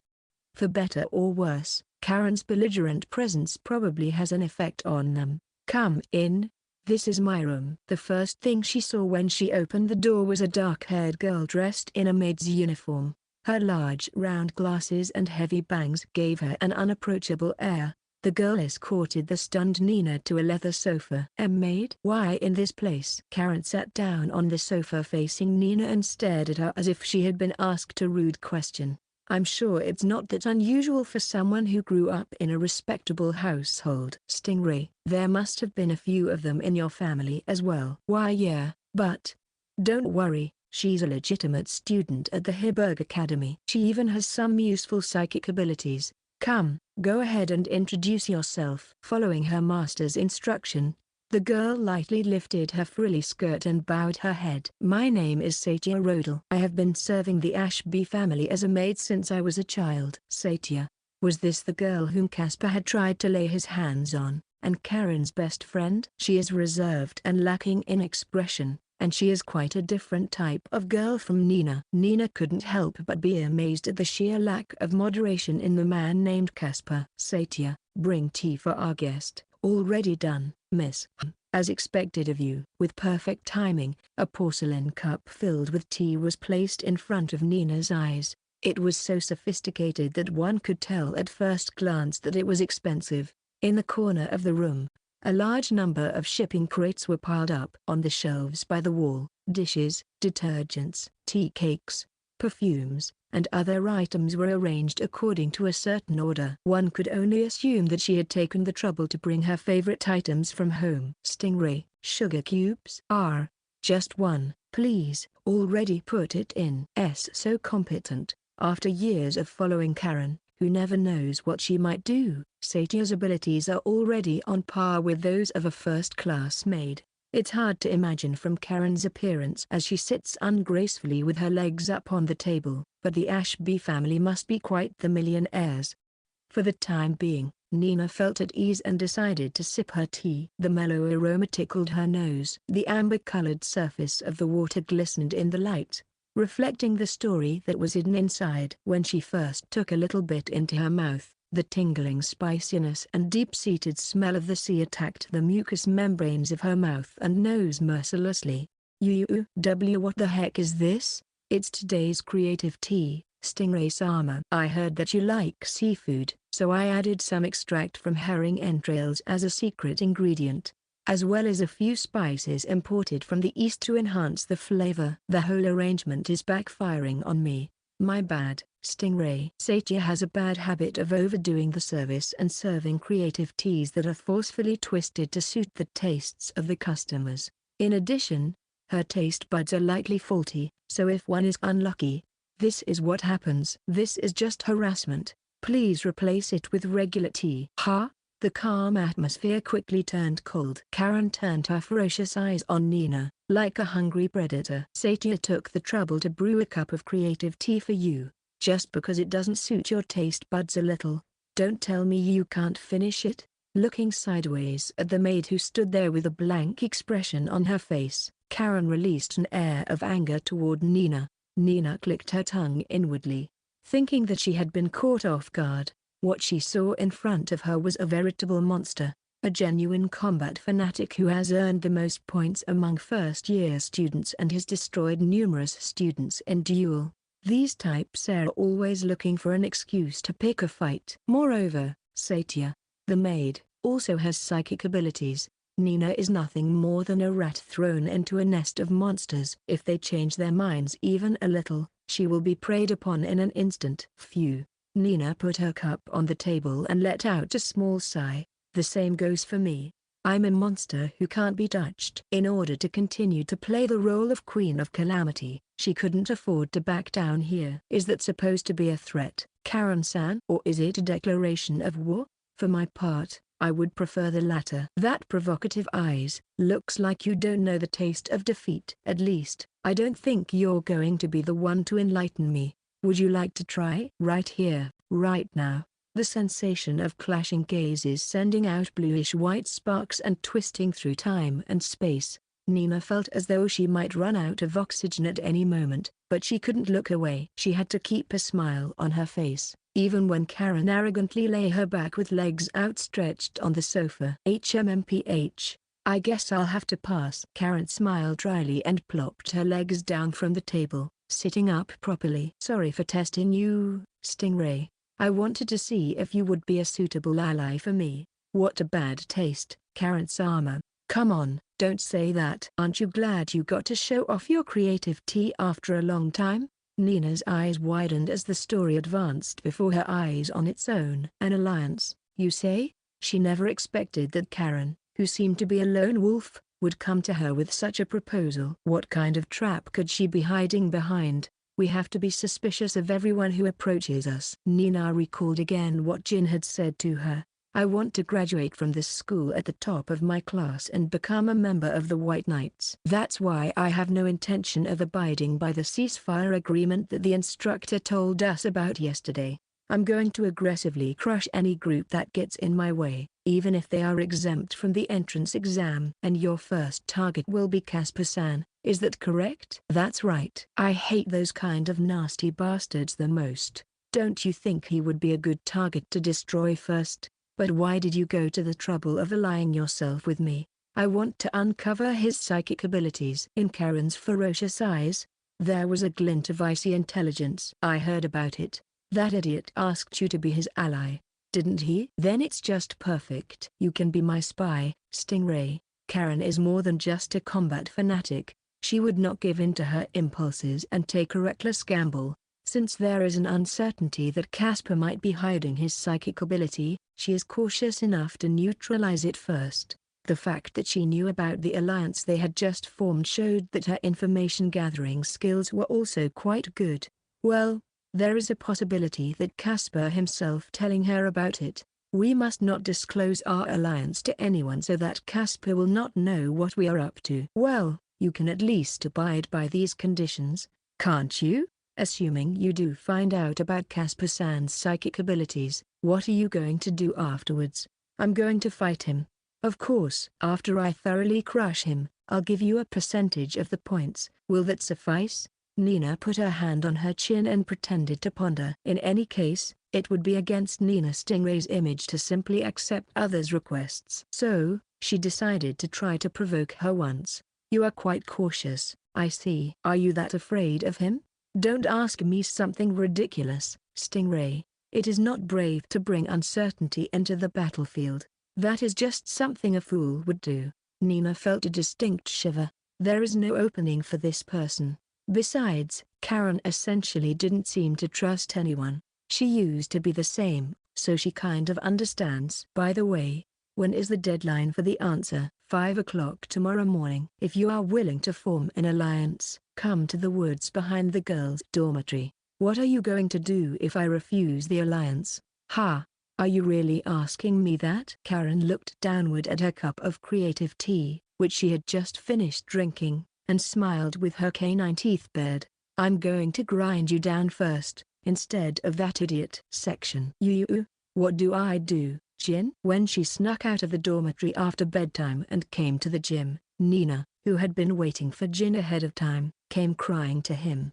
Since she is still in her school uniform, does that mean that she stayed here after school and never went back to the dormitory? All right, so can you tell me what happened first? When told that Nina was being threatened to become a spy, Jin laughed as if he had heard a brilliant joke. I see, they initiated it themselves. Is it strange? I've been thinking about it ever since Casper proposed the alliance. I thought that if we were going to get close to Karen, who was at odds with him, the best thing to do would be to tell her that you would be her spy. I was trying to think of several ways to make the proposal without degrading your dignity, but this saved me a lot of trouble. Why, you're not going to tell me to accept her offer, are you? Why wouldn't I? An opportunity like this doesn't come around very often. But Nina looked anxiously at her accomplice. If Casper finds out about this, we're going to be in big trouble. You are still too naive. That's not the only thing we need to be cautious about. You have to find out whether Karen is a shepherd's dog or not. Ugh, my head is starting to spin. All right,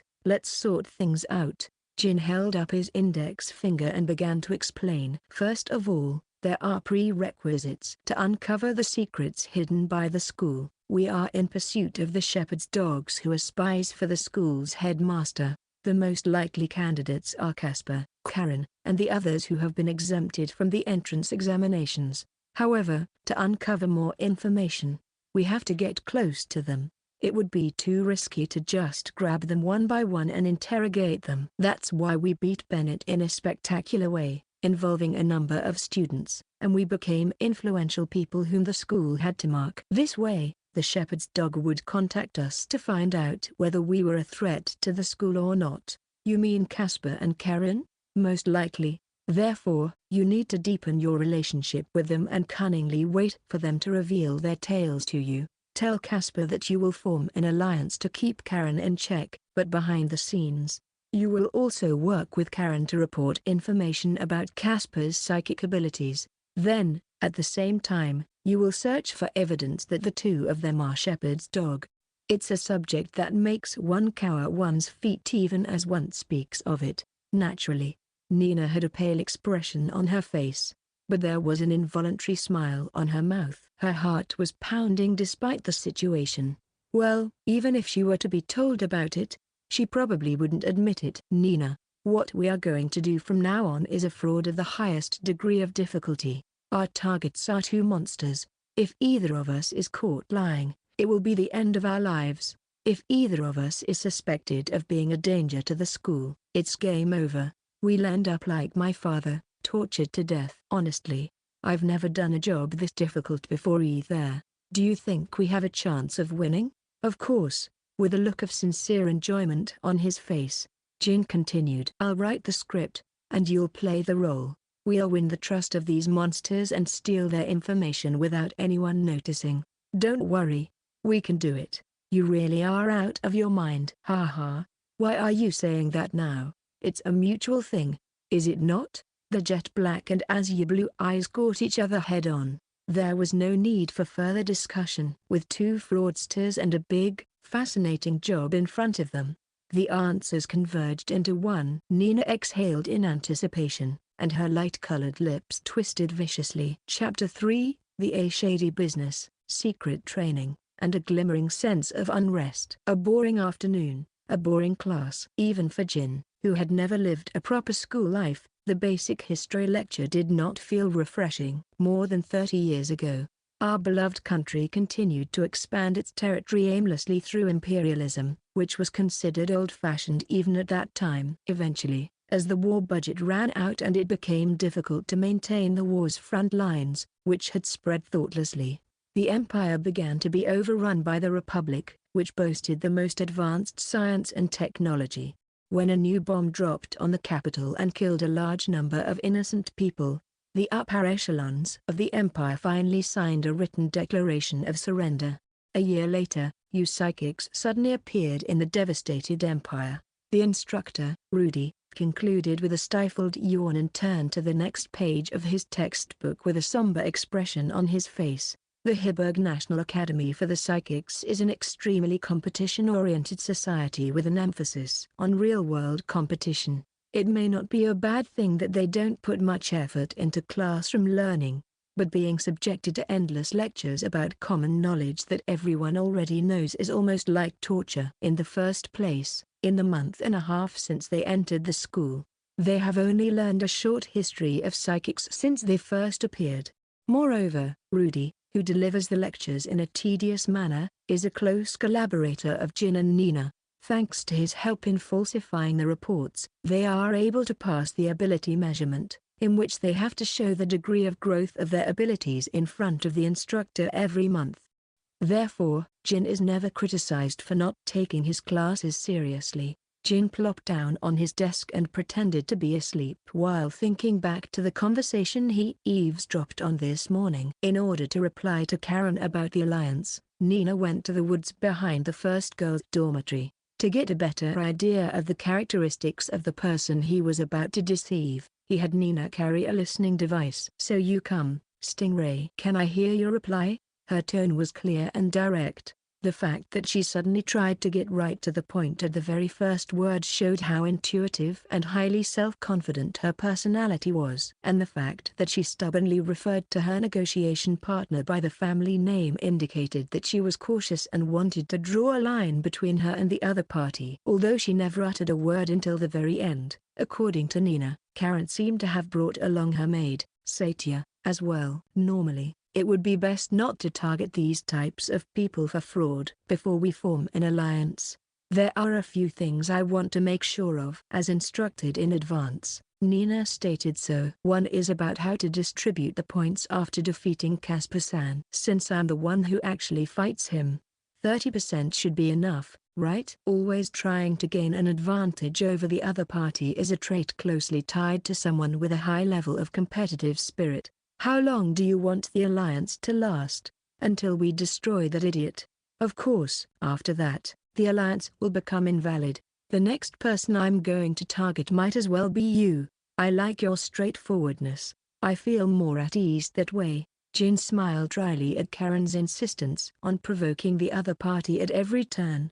However, the fact that she was so careful suggests that she has no intention of betraying Nina, at least not until the alliance is broken. Now, one last thing. Here, Jin had Nina plant a slow-acting poison. From now on, when we are going to meet, I would like to specify a place. It should be indoors, with no pedestrians around and preferably without windows, so that I don't have to worry about being watched with a telescope from afar.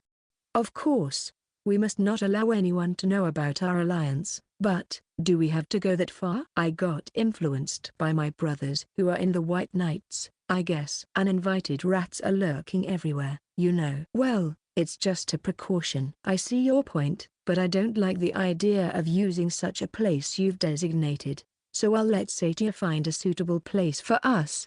Is that okay? Yes, that's fine. As if to say that her business was finished, Karen quickly left the place along with her maid Satia. It is somewhat unusual for a spy who is required to act in secrecy to be so aggressive, but it is possible that this is also calculated to keep her connection to the academy from being known. As long as she is always seeking trouble and starting duel on a regular basis, she would not be prone to any unnecessary suspicion when it comes time to eliminate the academy's enemies. In that sense, this alliance is a very clever move of her. She would be able to eliminate Casper, whose behavior is suspicious, and at the same time, investigate Nina. However, there is only so much information that can be gleaned from the muffled audio. With the current cards I have, it is difficult to determine that Karen is the shepherd's dog. I guess this big job will take a lot more time. Jin-kun. Good morning, class is over, you know. Emma tapped Jin on the shoulder, and he gave her a blatantly sour look. I was not sleeping. I was just thinking. What were you thinking about? I was thinking about how wonderful love is, how precious life is, and stuff like that. I can't believe it if you said it with such a straight face. You too, Emma. You were looking unusually gloomy today, you know that? Did something happen? I'm surprised you noticed. Actually, my friend Kate has been expelled from school. No way. That's terrible. It was a half-hearted response, even for Jin. Nina, who was packing her stuff next to Emma, was also looking at her with a dumbfounded gaze. The girl named Kate is actually Nina Stingray, disguised in a wig and contact lenses. It was just a temporary face that she was using to manipulate information. Her disguise and acting skills are astonishing, at a level that even Emma, who is usually with Nina, cannot recognize, but Kate cannot be allowed to exist indefinitely. To begin with, Kate is a student who does not exist on paper, and there is a limitation that she cannot physically appear when Nina is present. Whenever the time came for classmates' names and faces to be identified, Kate would be exposed, so the only way was to spread the rumor that she had voluntarily dropped out of the school. Of course, they also have prepared new units such as Margot and Arya as intelligence agents, but just to be safe, they won't allow Emma to see them. This academy is really a tough place, huh?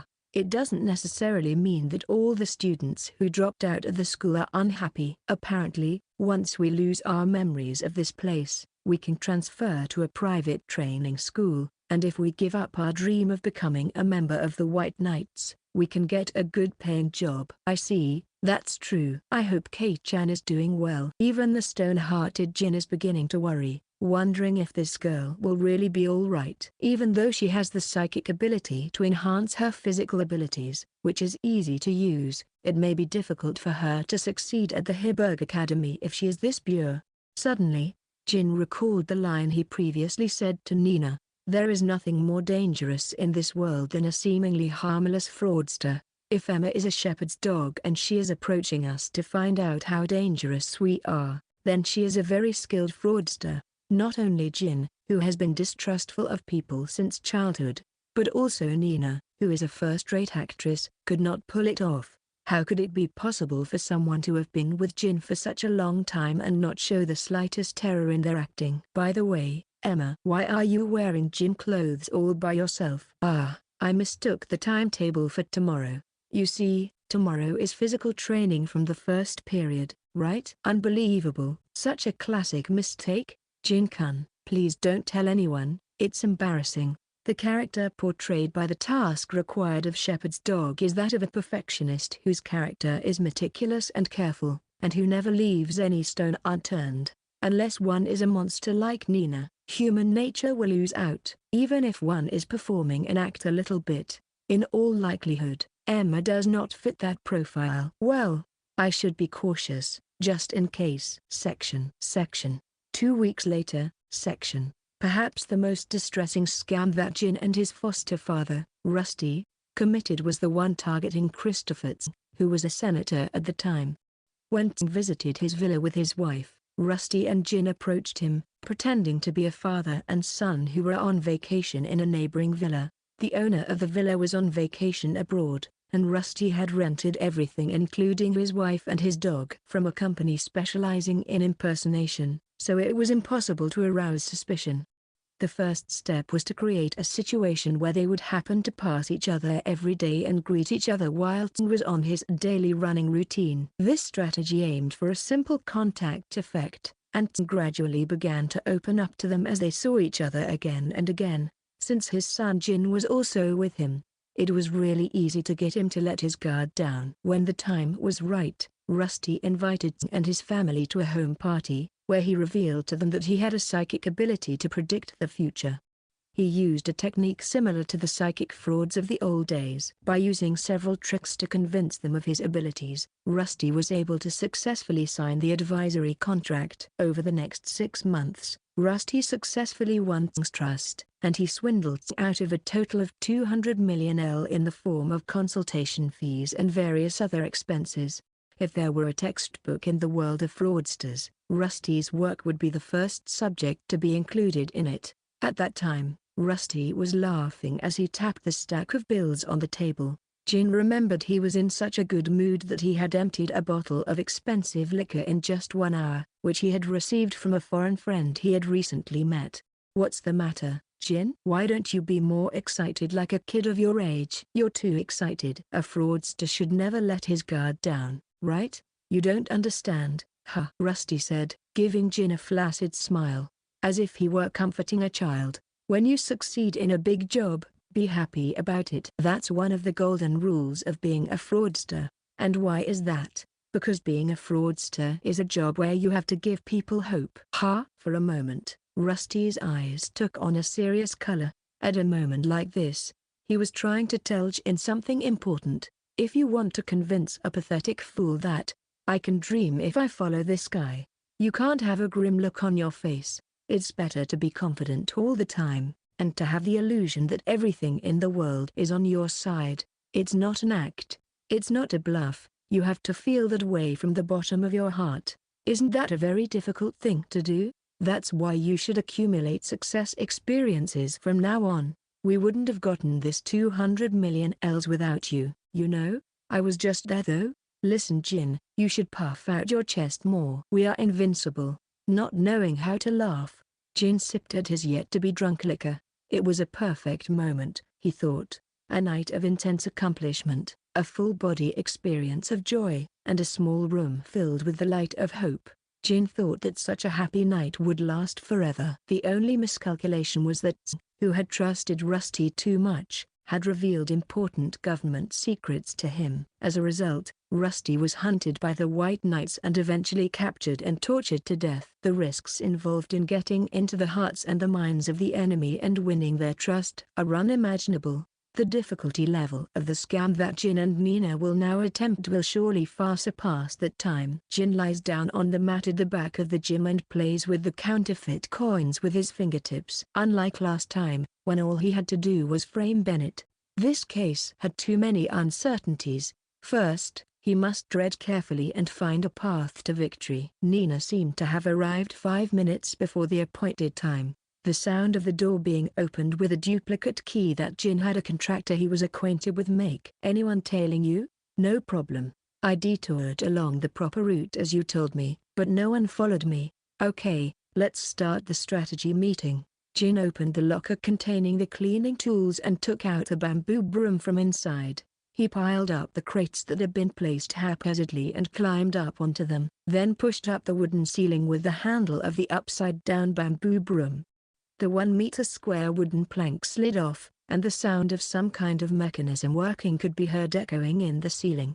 A few moments later, a rope ladder descended from the hole in the ceiling. Then, I'll go up first.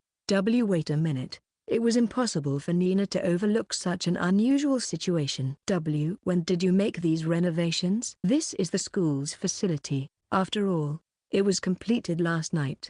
It's a completely unused warehouse, so it's up to us to decide how we want to use it. I never even thought of that. If we don't prepare a hidden room, we won't be able to avoid the risk of meeting someone who happens to be visiting the warehouse.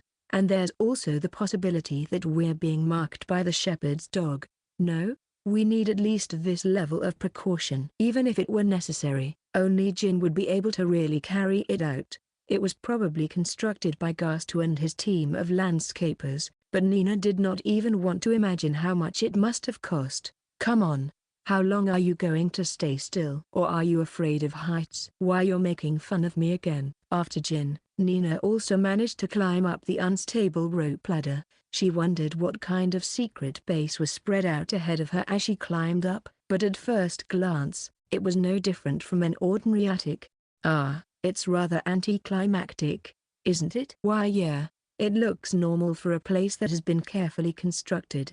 If we made it so obvious and then someone were to enter here, we'd be screwed in a heartbeat. That's why all the necessary equipment is cleverly hidden. Jin took out an iron ruler from the pocket of his uniform and inserted it into the gap between the floorboards. Using it as a lever, he removed the floorboards to reveal a number of hidden equipment. There are several of these hidden compartments in this attic. I'll show you where they are later, so you can hide your disguise gear there. It's safer than your room in the dorm. Wow, that's convenient. Nina seemed to have already accepted the whole situation. While she was exploring the place, Jin was sticking imitation papers that he had taken out of the hidden storage on the wall. On the imitation papers, Black and white photographs of people and sticky notes are neatly pasted.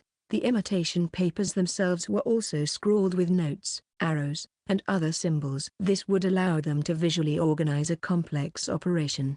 Now then, Nina, it's been 2 weeks since you formed an alliance with the two targets. So let's summarize your progress. Casper and I have been having regular weekly meetings at the same cafe we were at back then.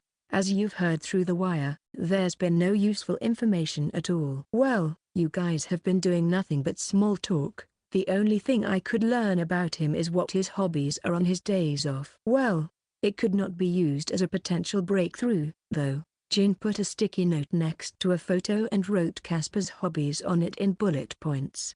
Okay, next is Karen. You haven't had any contact with her since then, have you? Yeah, she's been busy with duels, so she had her maid, Satia, handle her communication with me. Satia is an important person. Jin put another sticky note on the wall. Hey Jin, which one do you think is more suspicious at the moment? Well, I think both of them. Their every action is too unnatural. Jin continued, pointing with a pen to a sticky note that had been pasted beforehand. First is Casper. He's been acting like a harmless guy for a while. The reason he's going out of his way to say that he's not aiming for the White Knights is a bluff to make us believe that he's not working for the school. The reason for forming an alliance is clearly an excuse to get close to you, Nina, and the fact that he's approaching girls with no regard could be seen as part of his espionage activities. Now that you mention it, he also tried to get his hands on Satia. If he's the shepherd's dog, it seems natural that he'd want to keep an eye on Karen, who's been very conspicuous at the academy. Right. Also Casper's abilities are still unknown. Couldn't you ask Rudy-sensei instead? At Casper's request, the results of the ability measurement are not to be shared with anyone other than the instructor in charge of the test. I'm sure the higher-ups of the academy are aware of his abilities, but I can't dig that kind of information out of them. He's getting some kind of special treatment, isn't he? That's suspicious. So what about Karen? How would you interpret the fact that she hasn't contacted me at all? It's risky to go out of your way to contact her and get information out of her, especially if she is the shepherd's dog with a huge secret of her own. And also, Karen's reasons for wanting to form an alliance were a little strange. I agree. It's unusual for a combat fanatic like her to even think about joining forces with anyone. Yeah, she doesn't seem like the type who would try to scheme like that. Well, it's possible that her usual behavior itself is an act. I see. Nina noticed a note pinned to a piece of imitation paper, and she couldn't help but speak up. Could that be Satia's psychic ability? Your doubts are spot on, Nina. She's not at the level that would normally be allowed to enroll at the Heiberg Academy.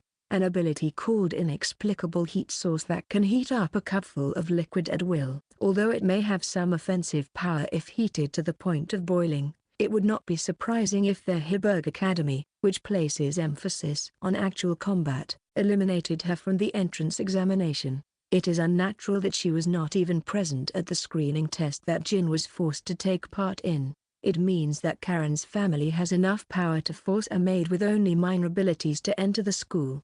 She is suspicious as well.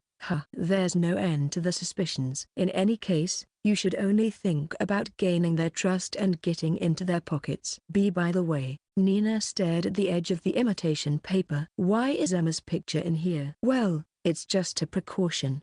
It's not that I seriously doubt her. In the middle of his sentence, the sound of the plank being dislodged from under his feet rang out. The mechanism had been activated and the rope ladder was being lowered down to the lower floor. Nina covered her mouth with her hand and her eyes widened in astonishment. Don't tell me, the shepherd's dog sniffed this place out. The man who climbed up the rope ladder was a man in his early 30s, blonde hair, blue eyes, and a man who could be found anywhere, but he was dressed in the same military uniform as the instructors. What should we do, Jin? Isn't this bad? Don't worry, he's a colleague of mine. The man dressed as an instructor smiled cheerfully as he retrieved the rope ladder to the attic. It's been a while, little genius fraudster. Has it been 5 years since we've seen each other? I'm not a kid anymore, Mr. Heath. And could you please stop wearing such confusing outfits? There's no way outsiders can walk around the school grounds unnoticed, is there? It's best to disguise myself as an instructor. Wait a second, please explain. Who is this person? Nina was finally able to interject, and Jin nonchalantly explained to her. He's a skilled detective, specializing in the underworld.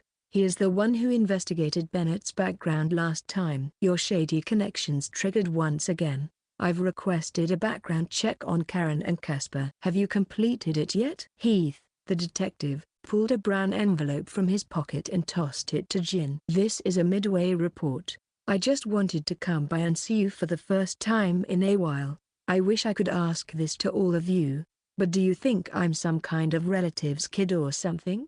The brat who used to stick with Rusty-san is now a big villain who picks fights with the Empire. Isn't it natural that people would want to come and see if he's grown into a great man? Several of Rusty's former business associates, with whom Rusty had a close relationship of trust, have been cooperating with Jin for a fee after learning of his goals and the existence of the shepherd's dog.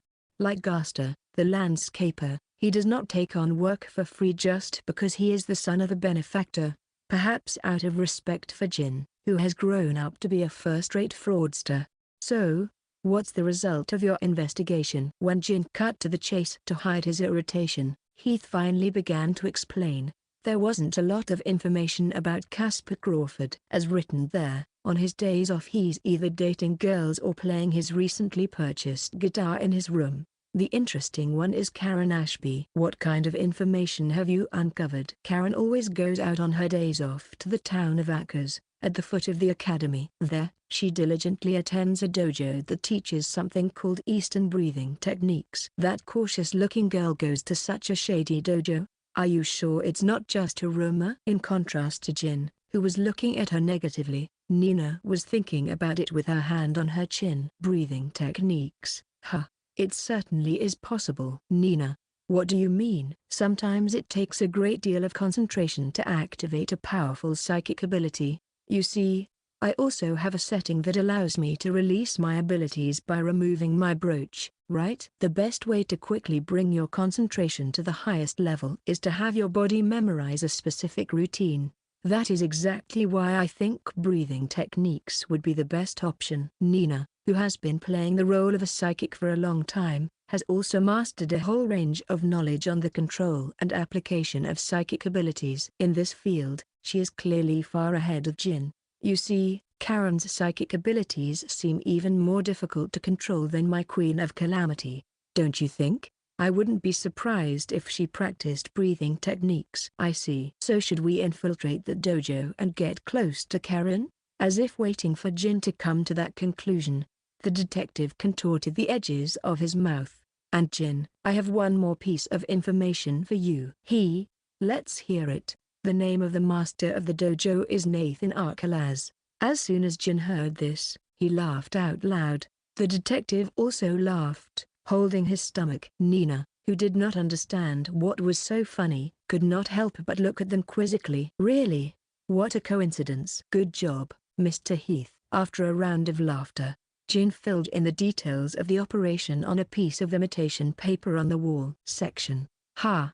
I wonder if it's gonna be okay. Basking in the afternoon sun, Nina walked alone through the Saturday hustle and bustle. Yesterday, in the attic operations room, Jin had instructed her to disguise herself as Kate before coming to the meeting place. She blended her imaginary persona into her body and mind, carefully selecting clothing that Kate, with her red hair and lively personality, would choose, and even differentiating her walk from her normal self. Looking at her current appearance, only some genius fraudster would realize that her true identity is Nina. Once away from the main street where the market is located, the area around the market was a quiet neighborhood lined with brick houses. After walking for about 5 minutes, and looking at the map, she finally saw her destination, a one-story wooden building, a rare sight in the Empire.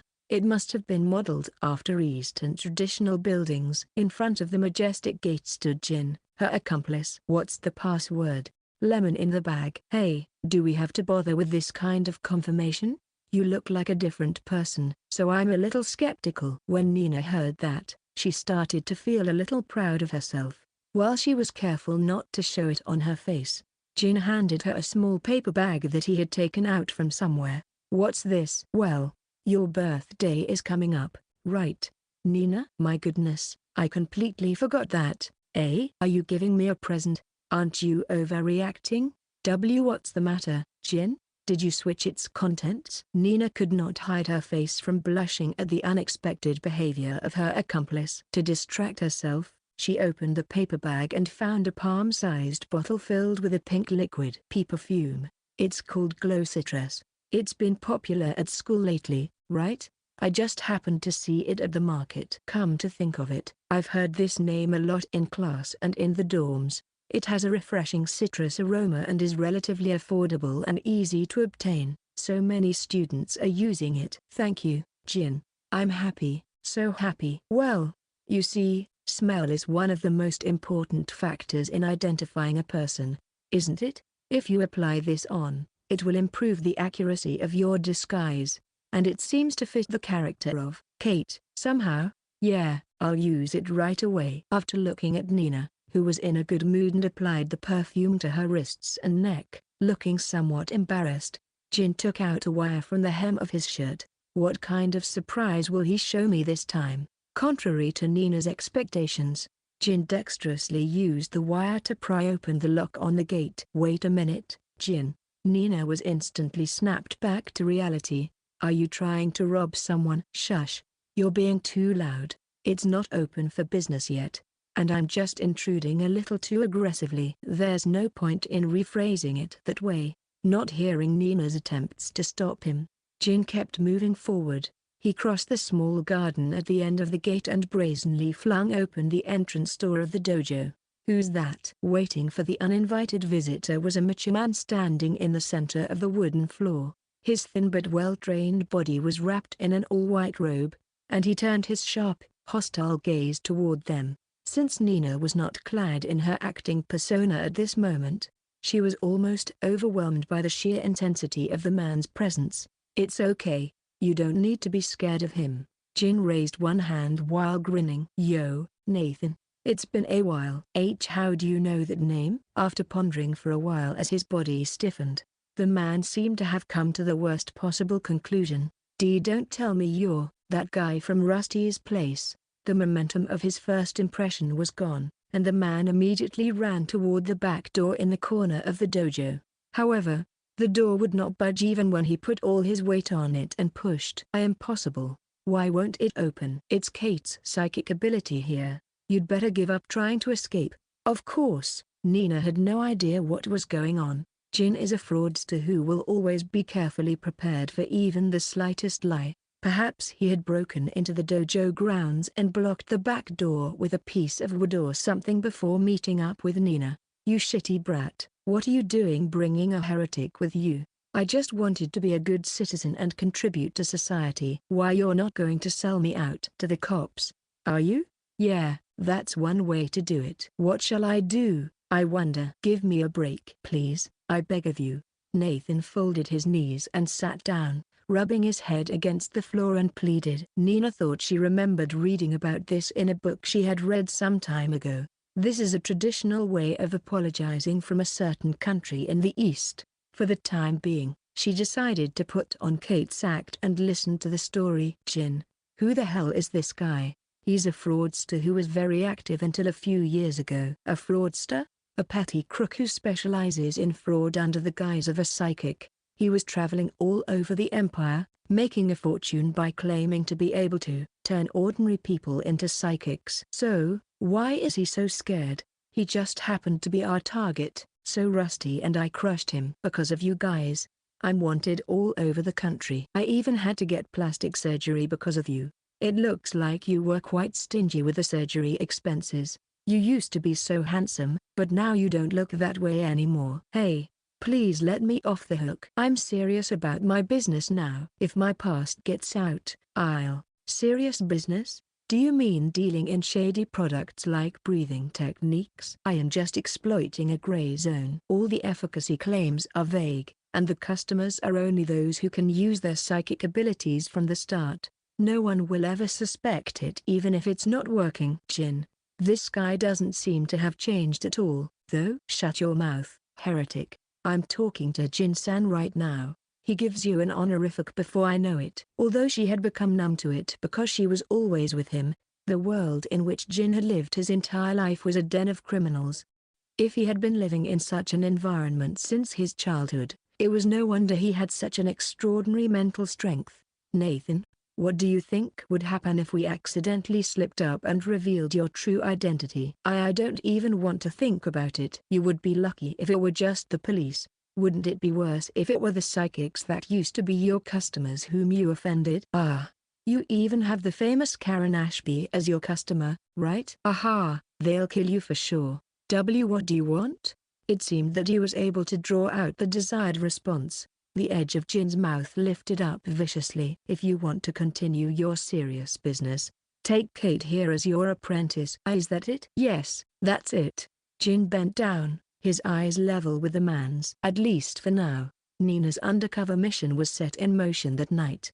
Dressed in the dogi she had received free of charge from her mentor, Nathan, she waited nervously for Karen to arrive. According to Nathan, Karen would be the only student today. That means this is a chance for the two of them to get to know each other. But if her identity were to be exposed as Nina Stingray, she would be in big trouble. In the worst-case scenario, she might be killed on the spot. Before she knew the level of Karen's vigilance, she would have to thoroughly eliminate any element of suspicion. It would be difficult to cover her ears with their hair this time, so she could not ask for help from Jin via a small transceiver as she had done in the past.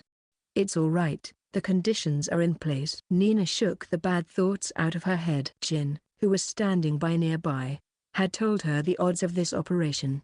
People are more likely to open up to someone they meet privately and have no conflict of interest with than to someone they meet in an official setting, such as school or work. Especially Karen, who is at the forefront of the fierce competition for survival at the school. There's a reason I chose Kate out of all the personalities. A person like Karen is compatible with a strong-willed person who can talk to her on an equal footing, but if the person is on an equal footing, she will turn combative. Since that is the case, I chose Kate because she is a weak psychic who attends a private academy. Moreover, the act of doing this kind of training together creates a sense of solidarity. I don't know how cautious she is when it comes to meeting new people, but with your skills, she should be able to open up a lot more by the end of the training. A logical explanation is more persuasive than 100 words of encouragement. Since she was dealing with something as uncertain as psychic abilities, Nina wanted only solid ground to stand on. In front of the dojo, she could hear the sound of a car stopping. Only a few millionaires would own such a luxury car. Sure enough, getting out of the black car was Karen Ashby, dressed in dogi. Well then, Karen-sama, I will pick you up in 2 hours. Yes, please. After exchanging a few words with the man who appeared to be her driver, Karen stepped into the dojo with a confident gait. Master, who's that girl?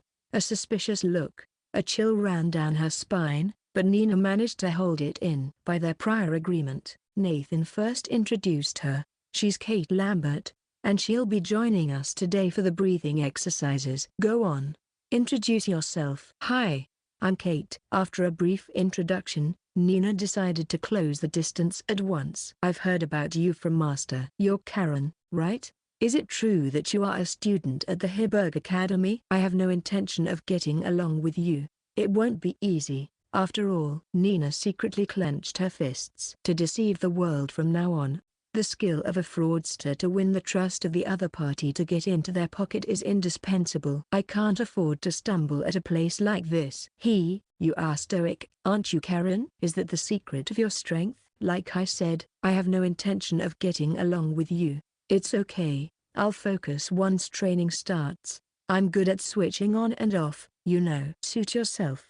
It will be a long time before the ice melts, but it doesn't seem to be a complete rejection. So far, this is a success. Perhaps this means that the deception techniques she learned from Jin have come in handy. What Nina has just put into practice is the slide technique, in which she shifts the subject so naturally that the other party is unaware of it. Before one knew it, Nina had nullified Karen's insistence on not talking to her and won her agreement that she could talk to her if it was between training sessions. Of course, that was not the only trick. Nina thoroughly observed Satia, Karen's best friend, and imitated her makeup and her mannerisms to the extent that they were not unnatural. Since human beings tend to like similar types of people, this kind of accumulated small details can help lower Karen's caution on a deep psychological level. With this, the preliminary preparations were complete. For now, let's focus on training in the Eastern breathing technique. Then, as I said before, trace the images in your mind. Nathan, the scammer, now calling himself Yakumo, carefully dropped his words. Nina and Karen faced each other about 2 meters apart, quietly concentrating. Imagine that the air you inhale through your nose for 10 seconds is stored in your tendon, which is located below your navel. That is the source of your power. Breathe out for a full 20 seconds, aware of the great power circulating through your body. Nina, who knew Nathan's past, found this to be very suspicious, but Karen seemed to take it very seriously. Perhaps she is actually prone to trusting others. Today you will be doing this for the entire hour. Listen, the breathing techniques are just a starting point. By increasing your mental sensitivity and repeating the dialogue within yourself, your psychic abilities will be sharpened. Keep that in mind. To think that we'll keep doing this for an hour. It is a painful process for Nina, who knows that it is a sham business. But she must not show such an attitude while pretending to be serious. Nina opened her eyes and observed Karen standing in front of her. There was no sign of violence from Karen now. Like the shore of the lake surrounded by fresh greenery, a serenity overflows from her entire body that seems to allow everything to happen. Kate, you need to focus more. Sorry. Karen must have closed her eyes completely. Could it be that her sharpened senses had sniffed out Nina's distraction? Did Karen really think that such a bogus breathing technique had allowed her to reach a further dimension of psychic ability? By the time she had made it through 1 hour with her doubts, Nina was completely exhausted, partly because she had been on her feet for so long, and partly because she had been overwhelmed by something unfathomable that she sensed in the target in front of her. Master, may I test out my psychic ability for a moment? Karen suggested, and Nathan, the mentor, quietly walked out of the dojo.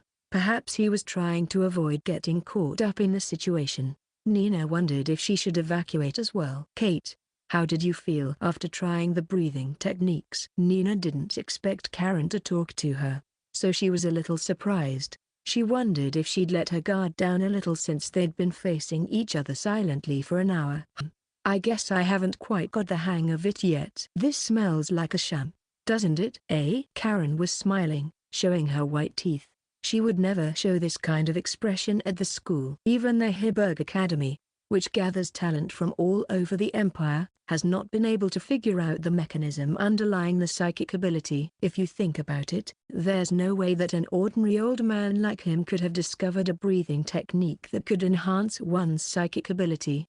Then why are you still coming here, Karen? From the way she behaved at the academy, Karen seemed to have a personality that disliked useless things. Even if she came to the dojo on the recommendation of her parents or her maid Satia, she would have abandoned it immediately if she found it to be suspicious.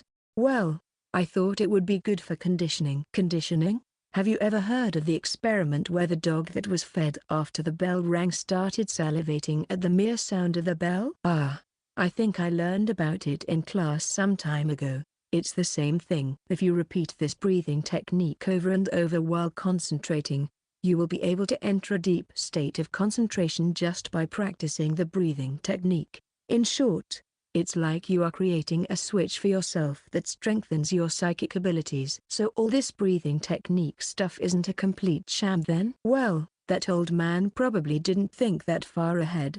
Nina was calmly analyzing the matter. In other words, this is Karen's true nature. To become a candidate for the White Knights, she plays the role of an arrogant monster at the school, but she shows a good deal of care for those who have no conflict with her. The reason he was so guarded at first was probably because she wasn't sure which stance to take. She's tough, Nina thought. A liar who consciously uses 2 different personalities is not a good opponent for a fraudster. I see that is why you've been taking this so seriously, Karen. My abilities are hard to control after all, but I've been able to stabilize them since I started coming here. As soon as she finished speaking, Karen meditated and inhaled deeply. Undeterred by the fact that she was born with a powerful psychic ability, Karen has been training voraciously. How much time has she spent trying to combine breathing techniques with a deep state of concentration? Nina was honestly amazed. Then Kate, get behind me. Oh, okay. A speck of light was generated at the tip of Karen's outstretched palm. Upon closer inspection, Nina could see a small crystal with a distorted shape. The crystal, shining brightly as it reflected the light, kept multiplying itself at a tremendous rate, and in no time at all, it had swelled to the size of a human head. That was the extent of Nina's vision.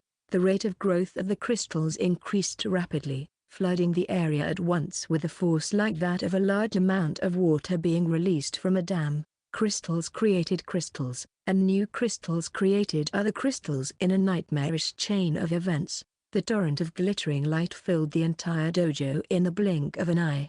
If someone were to be engulfed by something like this, there would be no way they could survive. A human body would be easily crushed by such an enormous mass. Moreover, the torrent of light has sharp edges growing out of various places, so even if one avoids becoming trapped under it, one's body will be torn to shreds.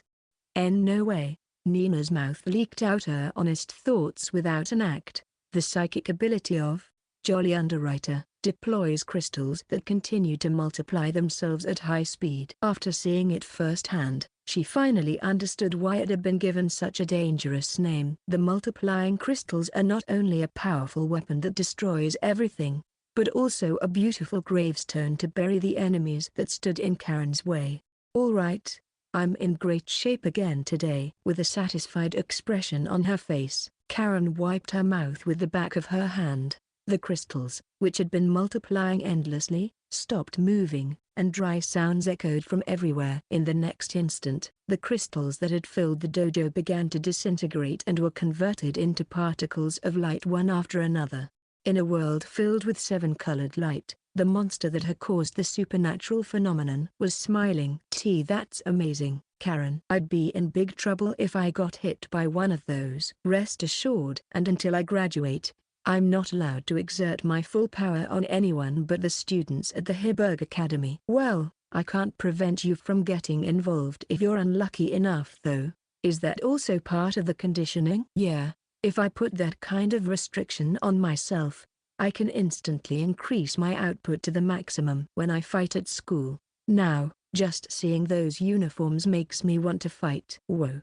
I'm glad I went to a different school. While clad in the act of a girl with a bitter smile on her face, Nina's brain was whirling with frustration. This is bad.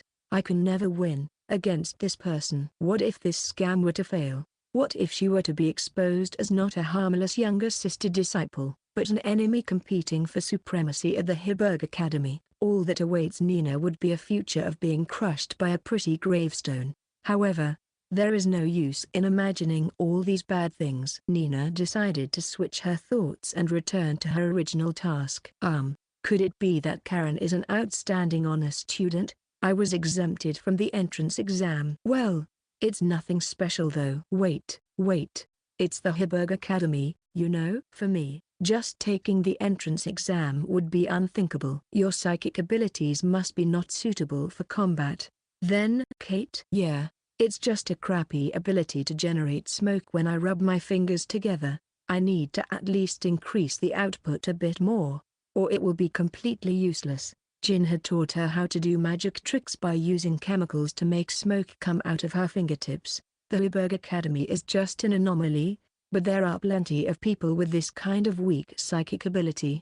Now that the culture of magic tricks has long since been lost, there would be no suspicion. Nina was prepared to be looked at with pity, but Karen had a serious expression on her face. No, a psychic ability is nothing more than a weakness. With a little more digging, she might be able to draw out Karen's true feelings.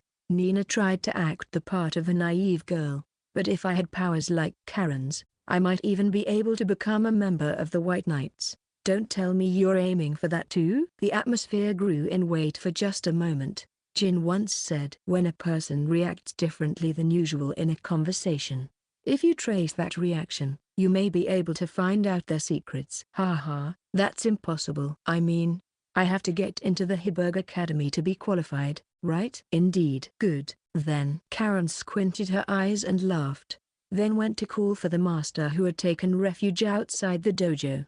Nina pondered the meaning of Karen's current smile. A moment ago, she also felt as if Karen had hurriedly stifled the hostility that had leaked outside.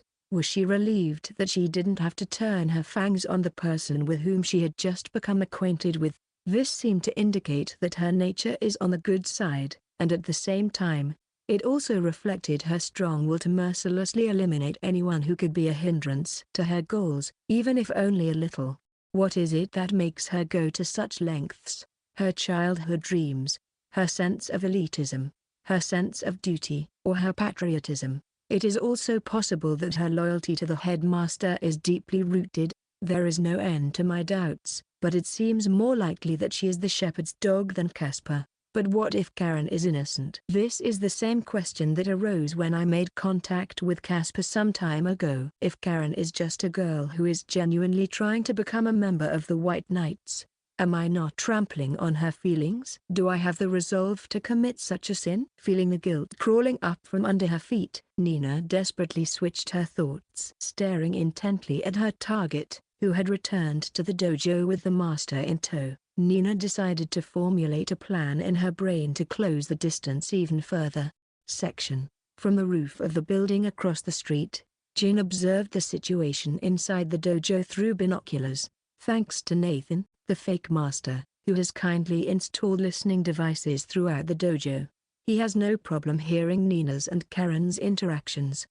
Since deciding to commit fraud on both Karen and Casper, Nina has been rushing to learn practical fraud techniques, and it seems that she has already mastered them well enough.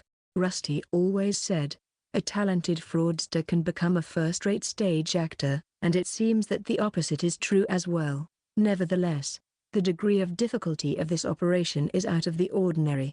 In the case of ordinary fraud, the golden rule is to carefully investigate in advance and then take advantage of the most gullible of the victims. In this operation, they could not choose who they wanted to deceive, and they could be suspected from the very beginning. If Rusty were here, he would definitely tell Jin to retreat immediately, not to mention Karen, who could not even be approached without disguising herself as Kate. Casper was a formidable opponent, even though he appeared to be full of openings. Last night, too, the man made an unpredictable move. When Jin came back from the attic, he found a red-haired boy crouched in front of his room in the dormitory. The intruder who was attempting to force open the locked door was Casper Crawford, who had been making an all-too-obvious approach to Nina. Do you need something in my room? Oi, where the hell have you been wandering around at this hour? It's past curfew. Aren't you breaking the curfew yourself? You don't understand anything, do you? I'm just doing it for love. Seriously? This guy is really too aggressive. I'm not talking about you. Are you making fun of me just now? I'll kill you. Jin could not help but be dumbfounded by his personality, which was so different from the one he had when dealing with the female students. Is this academy full of nothing but liars? Normally, I wouldn't even want to see your face. My love rival. Wait, love rival? Jin didn't care about what everyone thought about his relationship with Nina, but he couldn't afford to have them get oddly jealous. Especially if the other party is a monster who was exempted from the entrance exam. He wanted to avoid any unnecessary conflict. Above all, we did not want to lose every chance to get in touch with Casper. I think I should reassure him for now. Hey, aren't you misunderstanding something? Nina is just a friend. Huh? Are you trying to make me drop my guard down? Of course not. You don't believe me at all, huh? Jin said so while making a bitter expression on his face. All right. Can you promise me that you won't tell anyone? It's a fake reason made up on the spur of the moment, but he can talk it over with Nina later. Nina and I were childhood friends. We were in the same class for 6 years in elementary school. Huh? That's new to me because I haven't told anyone about it. If this gets out, people will spread rumors that I was able to get into this school because of my connections. And that will be troublesome. That's why Nina doesn't tell anyone either. What? So that was what it was about. As if his previous hostility had been a lie, Casper laughed with cheerful smile. I see, I see. I'm so relieved. Well, it's obvious that there's no way I'm going to lose to you, but nevertheless, it's good to have fewer rivals. Then, from now on, please support my love journey, will you? All right. All right. I'll support you. I'll support you. Then, quick, tell me about Nina-chan's hobbies. I'd like to have an excuse to ask her out on a date. Letting out a sigh, Jin formulated a calculation in his mind. In reality, she would probably be in her room reading a book or going to the theater, but such a gentle hobby does not fit her character as the Queen of Calamity. Besides, he had a plan for Casper that he had been thinking about for a while. I heard that she's into collecting knives these days. Oh, what an exciting hobby. I heard that there is a store around here that specializes in knives with unique designs. If you ask her out, she'll probably take you up on it. I see. Well, let me thank you in advance. No problem. The extent to which this will work against this selfish monster remains unclear, but it is an ironclad rule of deception that one should always leave a favor to the other party. It is the principle of repayment of favors, and a small favor may someday turn into a big reward. If he wanted to get into Casper's pocket, this would be the most effective approach. Then, let's do our best. Jin reluctantly squeezed back the right hand that was held out in front of him. From the outside, this was a friendly gesture, but deep in Casper's eyes, he was not smiling at all. This guy seems to have a lot of openings, but at the heart of the matter, he draws a line between himself and others. Perhaps this guy does not simply dislike men. Perhaps this guy, in essence, does not trust anyone. This kind of opponent is the most troublesome. Jin stared at the guy's figure as it moved away from him, bitterly cursing inwardly. While Jin was skimming through his memories of last night, Nina and Karen came out of the dojo. From what he could see, the two of them seemed to have grown closer than strangers. They were chatting and laughing together. A driver emerged from the black car parked in front of the dojo a short while ago and respectfully escorted Karen toward the car. As far as Jin could hear from the conversation through the listening device, Karen had to attend a social party at her parents' house. Rich people sure are busy. See you, Karen. You'll come back next week, right? Who knows? It depends on how I feel. Karen got into her car with a curt response. But information obtained from Detective Heath revealed that she attended the dojo every week without fail. Earlier, Karen had told Nina that she used breathing techniques for conditioning to enter a state of high concentration, although it would be better if she could do it in her room. Perhaps she was trying to remind herself of the sights and smells of the dojo each time she performed the breathing techniques. Master would never have imagined it. It seems that his sham business is actually useful for this monster. As the car carrying Karen drove away, Jin also made his way to the dojo. After handing over the hush money to Nathan, he and his accomplice, who assumed the appearance of a non-existent girl, walked out into the night. The two of them walked through an unpopular residential area to the nearest bus stop, and their footsteps were the only sounds that could be heard in the silence. Walking side by side like this, he could see that Nina's steps had become much heavier. Even after removing her red wig and colored contact lenses, her nervousness still seems to be present. Well, how shall I put it? Good work, Nina. I'm so exhausted. You know, I've never been Kate for such a long time before. I knew there was a certain amount of risk involved. Method acting, a high-level technique to blend oneself into the role and create a completely different persona. It is a technique commonly used in the theater world, but Nina can perform it with near self-brainwashing precision. When she tricked Bennett before, Nina was merely adjusting her values and her mental behavior based on herself, but when she becomes a completely different person, it must be very draining. But, it did allow you to get closer to Karen, didn't it? Only as Kate, though. There are some things you can't talk about because you have nothing to do with the academy. But I wonder if I can get her to tell me that she's working as a spy for the headmaster. Don't worry. I've prepared the trump card as well. What is it? I can't reveal it yet. For now, I want you to concentrate on your own task. There it is, Jin's secretiveness.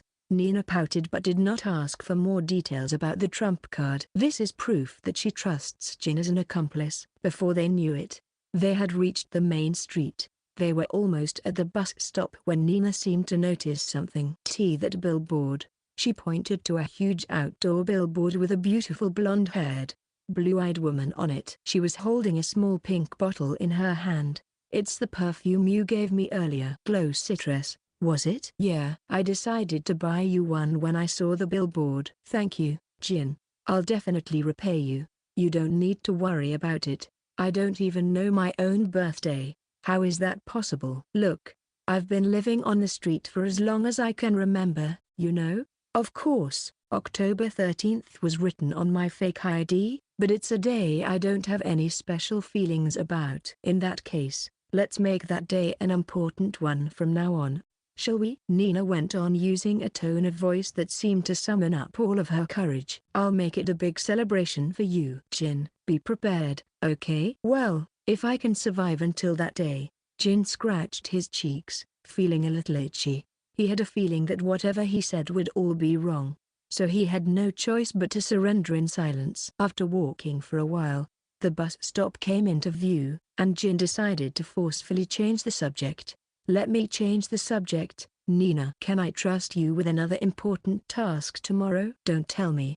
Is it Casper? Nina made a blatantly displeased face, but Jin continued regardless. Tomorrow morning, he's going to ask you out on a date. A date? I gave him information that you walk around the girls' dormitory on Sunday mornings, so I'm sure he'll try to make contact with you under the pretense of a coincidence. When he contacts you, tell him that you want to go to the restaurant on this piece of paper. Are you up for it, Jin? Well, this is a great opportunity after all.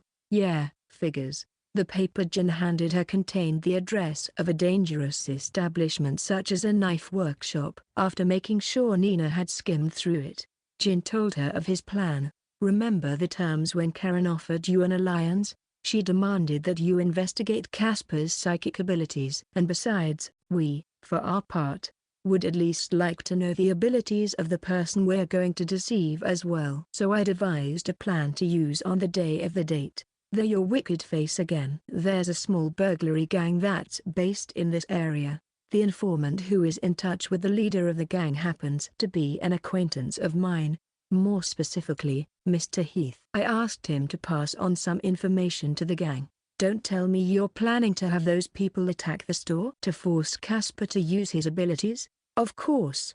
The store itself is also fake. I had Gaster-san and his team renovate an old abandoned store that had long been vacant, in hopes that someday I could use it for something. Now they are putting knives on the shelves at a rapid pace. The store is also currently staffed by Gaster-san's employees, so safety measures are perfectly in place. That doesn't make me feel safe. Jin, who would even use criminals as pawns for his goals, is clearly insane. Jin is aware of that much, but it is time for Nina to get used to it. If anything, she shouldn't have any more energy left to argue with him. So, what do you want me to do then? Oh, you don't have to do anything. The corners of Jin's mouth curved up in amusement. Say something like, let's see how you handle it, or something along the lines of, I'm not interested in weak people, and leave Casper to deal with the robbery.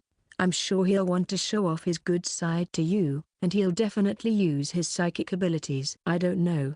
Wouldn't that make him think that I'm a very bad-natured girl? He's the type of person who is infatuated with anyone who tries to push him around. So I want Nina to play the part of a devilish woman through and through, and make him totally in love with you. I in love? Hearing this, a deep shadow appeared for a moment on Nina's face. Jin did not miss this change. Huh. You are not in it? No, that's not it. For the sake of our plan, I don't have a choice, do I? If you make him fall in love with you, he might tell you some important information someday. Huh. You seem to be a little bitter. After all, I'm not bitter at all. A perfect, impeccable smile. Even with that calm expression on her face, Jin could see that Nina was hiding something. I'm not demanding you to do any seductive techniques, you know? You don't have to worry about it, it's fine. Then what are you upset about? Nina, with a perfect smile on her face, closed the distance between them. Let me slap you just one time. Eh? A palm accurately struck him in the cheek, and a dry sound traversed across the night air. What the heck? Nina, who looked satisfied, walked to the bus stop at a speed that made her look as if she were fleeing, leaving Jin stunned with a burning sensation on his cheek.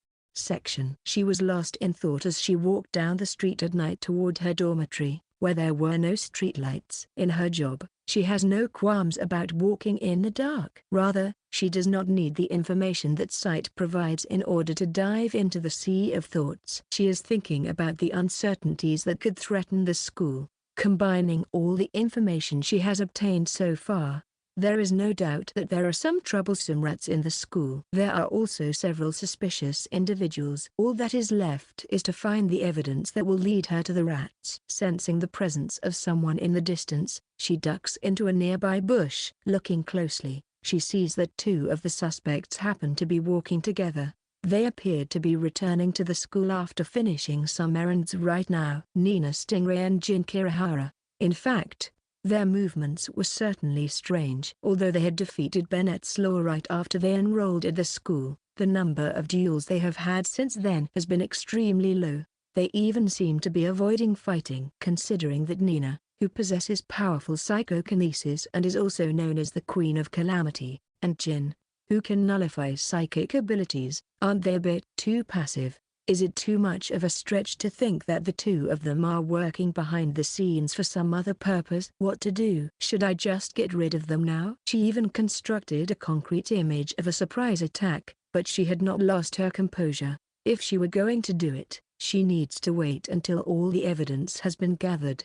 Her purpose is to protect the order and secrecy of the academy, not to eliminate everyone who gets in her way. After all, the school's headmaster, Jill Weiser, is a very busy man. He is also a member of the White Knights and is said to be engaged in exterminating spies from various countries who have infiltrated the Empire. He cannot afford to be bothered with a half-baked report. Even if there really were other rats, she had confidence in her ability to find and kill them. It's okay, I have plenty of time. If it becomes a long-term battle, those who are hiding their secrets will eventually be exposed. With sharp eyes like a predator blending into the night, she keeps on following after them. Chapter 4, Back Alley Skits, Magic Hour Attacks. Casper appeared in front of the bus stop where Nina had agreed to meet him, dressed so stylishly that it was impossible for her to look at him directly.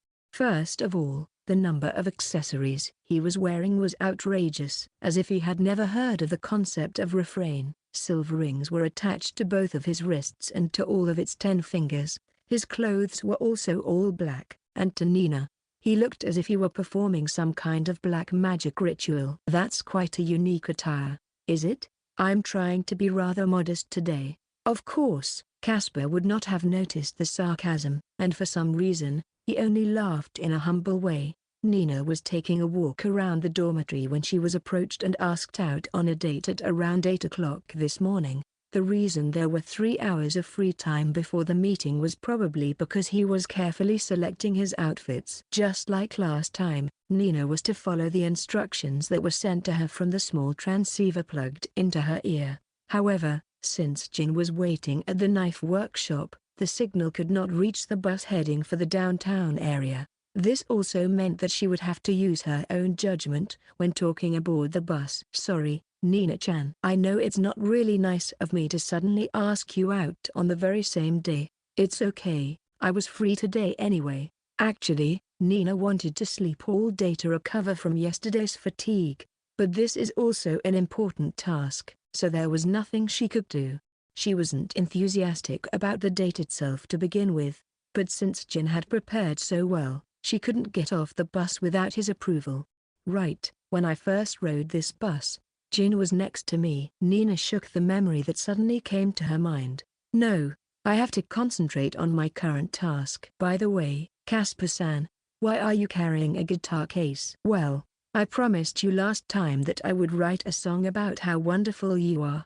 I'm still a beginner, but I hope I can convey this passion to you. If you seriously insist on singing, I'll leave as fast as I can. I don't know how serious this guy is. Jin reminded her to be on her guard, but talking to Casper like this, it seemed unlikely that he is the shepherd's dog. Come to think of it, Nina-chan, There are members of the White Knights in your family, right? She didn't expect such a question to come flying at her. Nina turned the tension switch back on once more. Yes. My 2 older brothers belong to it. Did I mention it before? I read in a newspaper article or something. Is it true that they don't even tell their families about the specifics of their work? Since it's that kind of a job, it certainly seems that there is a strong obligation to maintain confidentiality. We never know where spies from other countries might be hiding after all. It must be very difficult not being able to talk about one's true motives even with one's own family. She could not clearly read the emotions from Casper's face as he said this. At least, there was no trace of acting there. Did he really just bring up the current topic as part of some casual conversation? The conversation quickly moved in another direction, but Nina couldn't shake the feeling of discomfort until the bus arrived at its destination. After getting off the bus, they walked for a while through the downtown area, which was lined with street stores. Following the directions she had memorized last night, Nina saw the store she was looking for in the deserted alleyway. The stylishly written sign reading Waits and Pete's Cutlery was of such high quality that it was hard to believe that it had been completed in one night. Casper, the landscaper whom she had met several times, had a rough appearance, but his workmanship was surprisingly delicate. The unmotivated-looking clerk, a face she had seen when she had built the pit at the school before, was one of Casper's most trusted subordinates, and it seemed he knew about Nina and Jin's circumstances. Anyway, the small transceiver signal could reach her now. Nina focused her attention on the noisy instructions she could hear in her ear. Nina, if you can hear my voice, tilt your head to the left. Okay, let's reconfirm the arrangements. Entering the surprisingly spacious store, she listened while acting as if she was gazing intently at the knives. 5 minutes from now, the 3 men will enter the store just in time for the counter clerk to be shifted. One of them has a gun.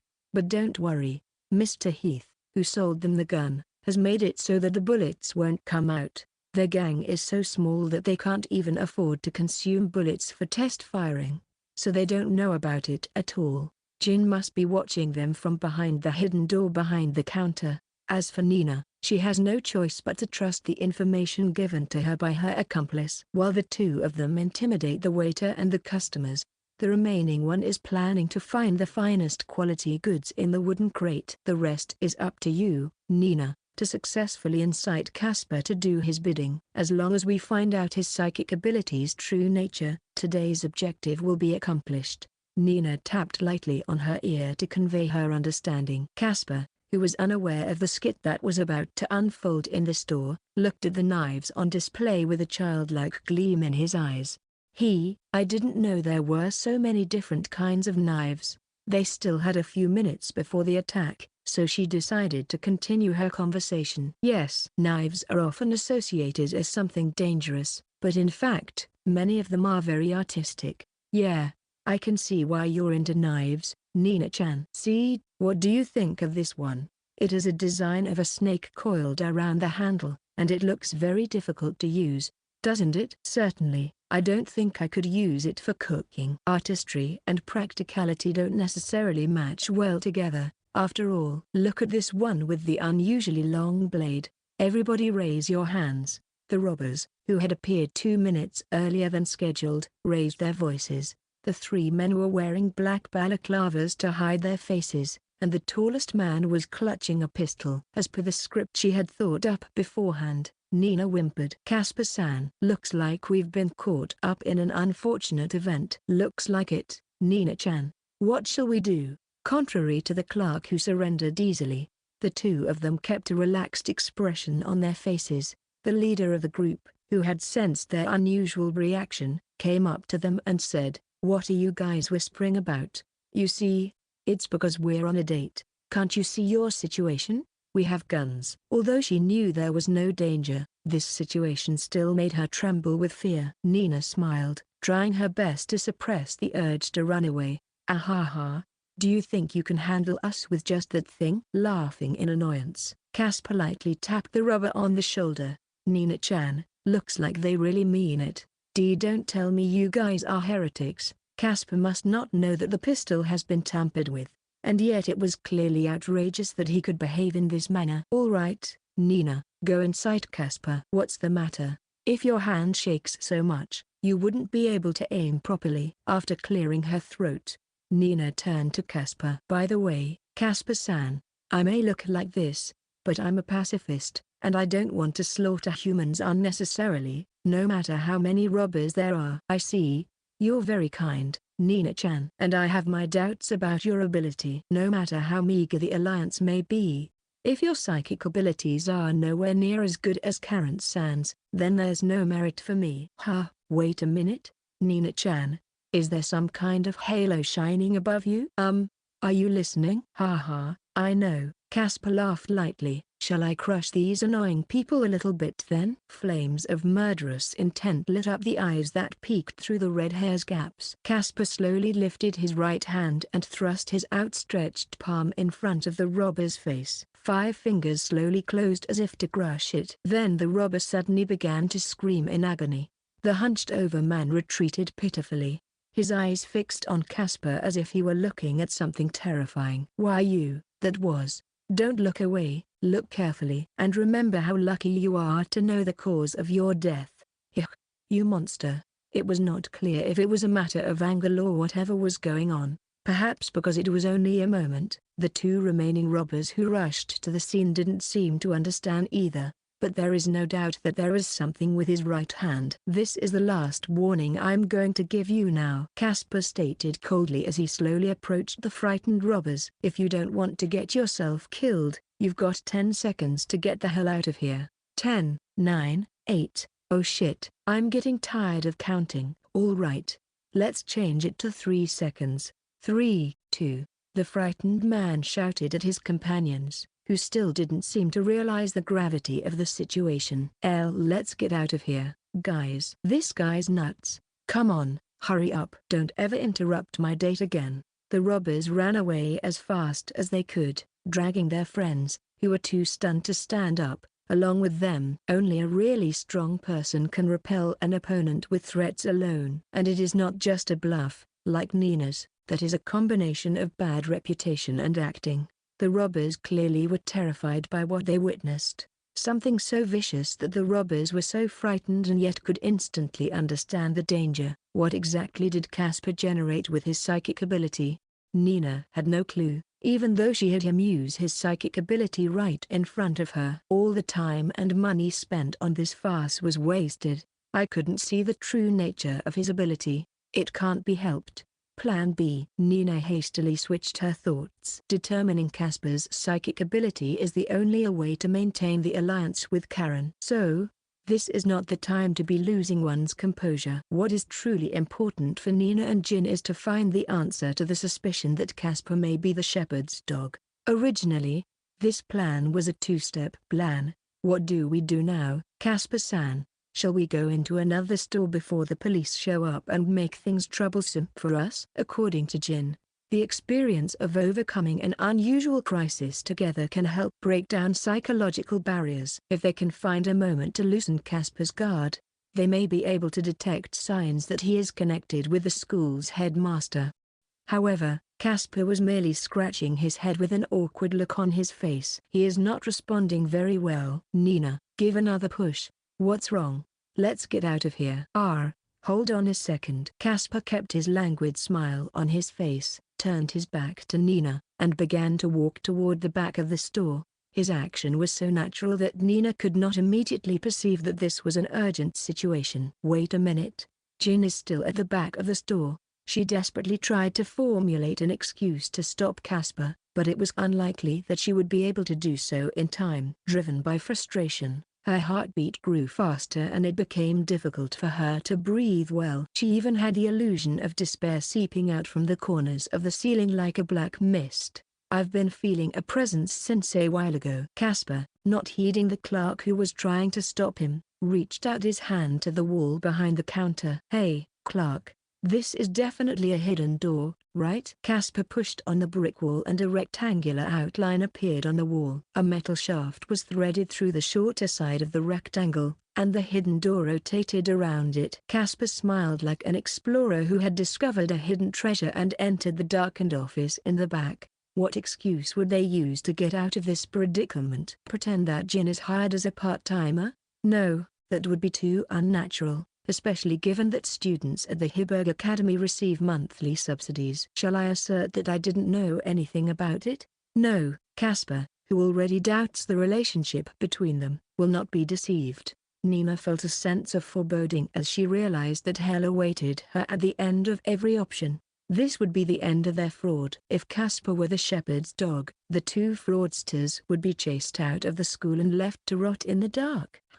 Nina's bad imagination, however, was quickly negated. Behind the hidden door, the room where Jin was supposed to be hiding was completely empty. There were only two very simple office desks lined up side by side, and no sign of life. That's strange. I definitely felt a presence here. Casper-san, let's stop here. You're being rude to the clerk. Sorry, Nina-chan. That's not what I intended. Casper bowed his head while apologizing excessively even to the clerk. He even broke out in a cold sweat, showing that he was truly sorry. Apparently. Nina, let's call it a day. She could hear Jin's voice in her ear, and she almost screamed. Since it was Jin, he would probably go so far as to prepare even more sneaky measures in the hidden room. Whatever the case, Nina was glad he was safe. Nina let out a sigh and lowered her tone of voice. I think we should end it for today. Wait, I've still got 10 different date plans in my hand. That's for another time. Well, see you later. Wait, Nina-chan. I'm sorry. Nina walked away into the crowd, pushing aside her fear of turning her back on an opponent. Casper screamed pitifully for a while, but did not try to chase after her. While brushing the dust from his clothes, Jin observed Casper stunned in front of the knife store. Jin had no idea how Casper had noticed the hidden door, but he had prepared an escape route in case it was needed, so it was no problem.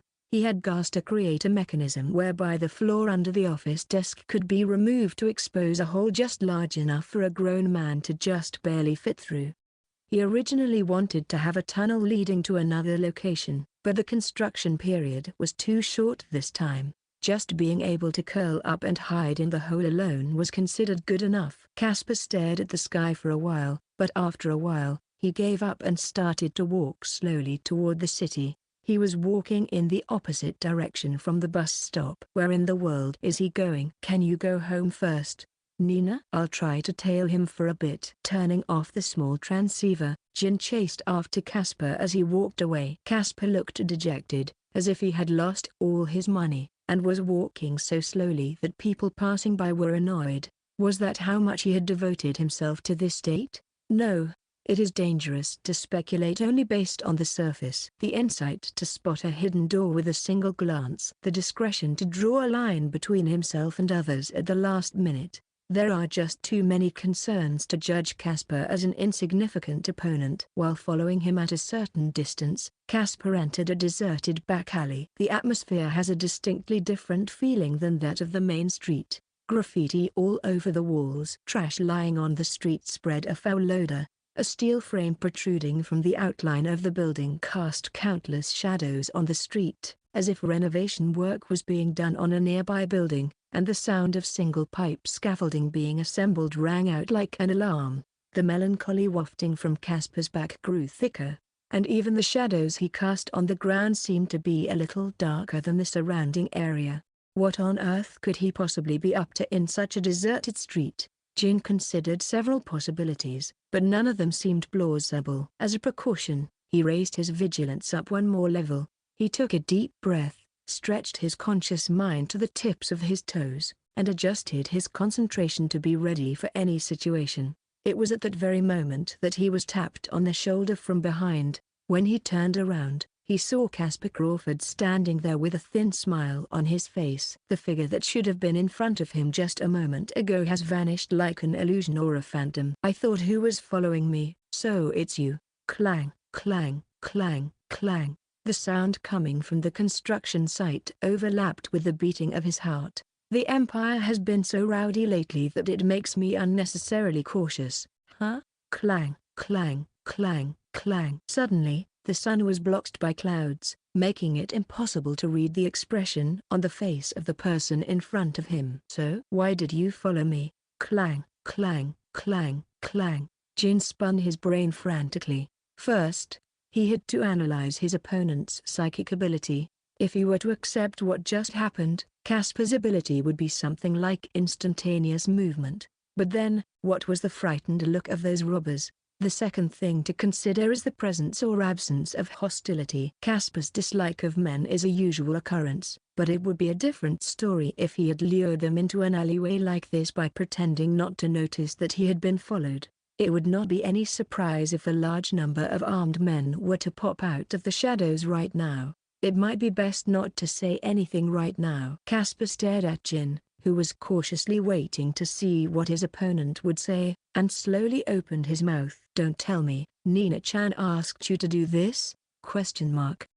She asked you to secretly follow her around because she's nervous on her first date?" Jin was speechless at the outrageous misunderstanding. Normally, he would have complained, but now he should welcome this misunderstanding with open arms. "What a good intuition you have." "You're right." "Seriously. I could escort her gently, though." Well, it means that Nina doesn't think so. What the heck? Is love really all he cares about? Jin thought that it had been a long time since he had felt his pace so disrupted. Jin's usual tactic is to read what's going on behind the scenes and strip the other party's psychology completely bare, but with an opponent this unpredictable, even those basic principles won't work. Even through the eyes of a fraudster, it is impossible to tell whether Casper really has nothing in mind, or whether he is actually devising a grand scheme behind the scenes, even though he appears to be full of gaps. In his bewilderment, Casper turned his head down and began lowering his shoulders. Jin almost felt sorry for him, even though he knew it might be a trap. Look, dude. Cheer up. Ha.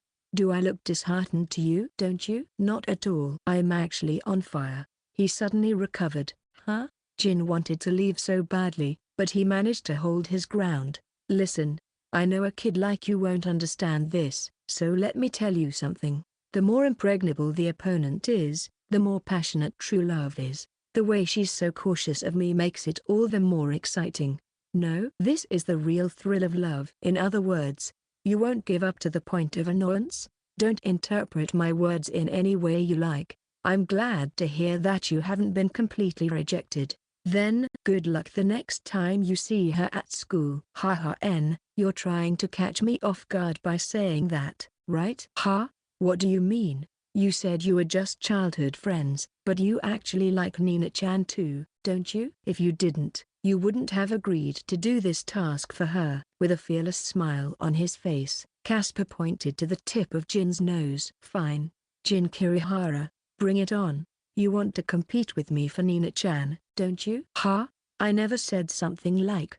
"Yeah, I know. I'm not so low that I won't accept a love rival's declaration of war." "Once we get back to the school, we're going to have a duel right away. The loser will forget all about Nina-chan." "Sounds simple, right?" "Wait, can you please not proceed on your own?" "All right, I'll take that as a sign of consent." "Don't. You are so bad at conversations, you know that? As long as he doesn't know the full extent of Casper's psychic abilities, he has no chance of winning if he fights with him now.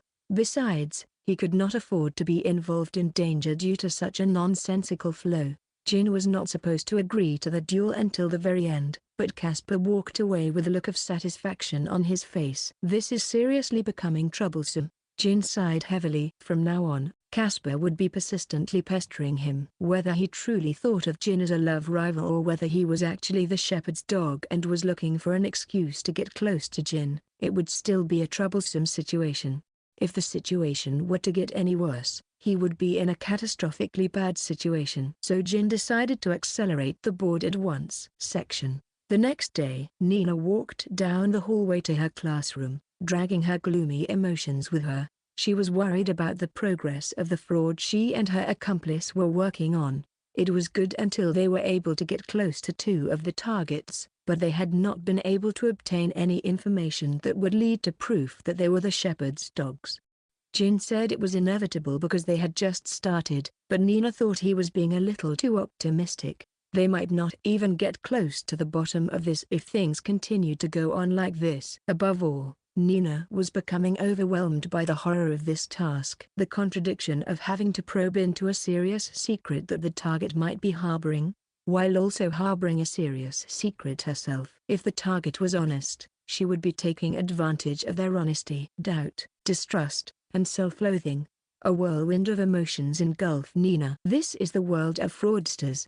Has Jin lived all his life in such an unredeemable place? Is she really prepared to deceive someone else, even to the point of bearing the unforgivable sin? Of course, she is an overwhelmingly powerful person feared throughout the school, so her expression and attitude must be filled with confidence. She must keep her anxiety and conflicts inside her heart. Nina-chan. Good morning, a classmate who came running from the front called out to her. The emotional stagnation seemed to clear away as soon as she saw Emma's cheerful smile. Good morning, Emma. Nina asked an obvious question. What's the rush? Besides, our classroom is that way, right? Nina-chan, have you seen a brown paper bag on your way to the classroom? A paper bag? No, I haven't. I'm in trouble. I always keep my candies in that paper bag. Her psychic ability of the ferocious sweetener can double her physical capabilities while she licks the lollipop. It's natural to feel anxious about the loss of the candy that is the very lifeline of it. What should I do? Class is about to start. Do you have spare ones? Yes, I have some in my room. Then, let's go get it together at the next break. I'm sure no one will attack you in such a short period of time, and I will protect you if it happens. Really? Thank you, Nina-chan. When Emma hugged her with a carefree smile, a cruel question crossed Nina's mind. If I had to be suspicious of everyone who approached me, what about Emma? She was the first classmate to speak to me when the others looked at me with frightened eyes. But what if Emma was approaching me for some purpose? In fact, she did not hesitate to talk to Jin, who maintained his loner status, no matter how sociable she might be. Isn't that a little too much? Thinking that much, Nina hurriedly shook her head. It's disgusting to doubt one's own friend. Even if she becomes a fraudster, she can't lose her humanity as well. That would be no different from the upper echelons of the Empire and the Academy, who are working out dangerous plots behind the scenes. She has no right to condemn the White Knights, who killed Jins further and continue to dispose of disturbing elements throughout the country.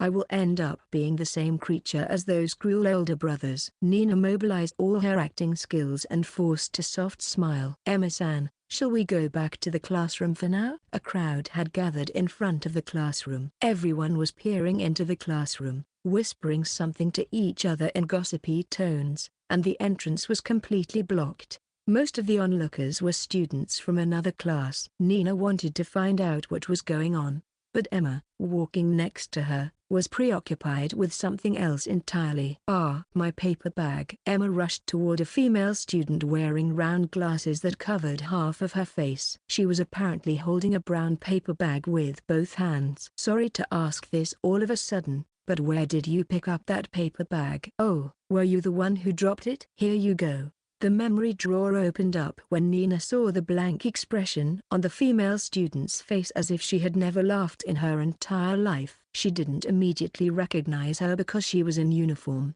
but she was Satia Rodel, Karen's personal maid. Since her alliance with Karen is a secret, there is no way she can greet her here. Satia seemed to be aware of this and only made eye contact with Nina for a moment. I found it lying in the corner of the hallway. Perhaps it was bumped by some passerby right after it was dropped.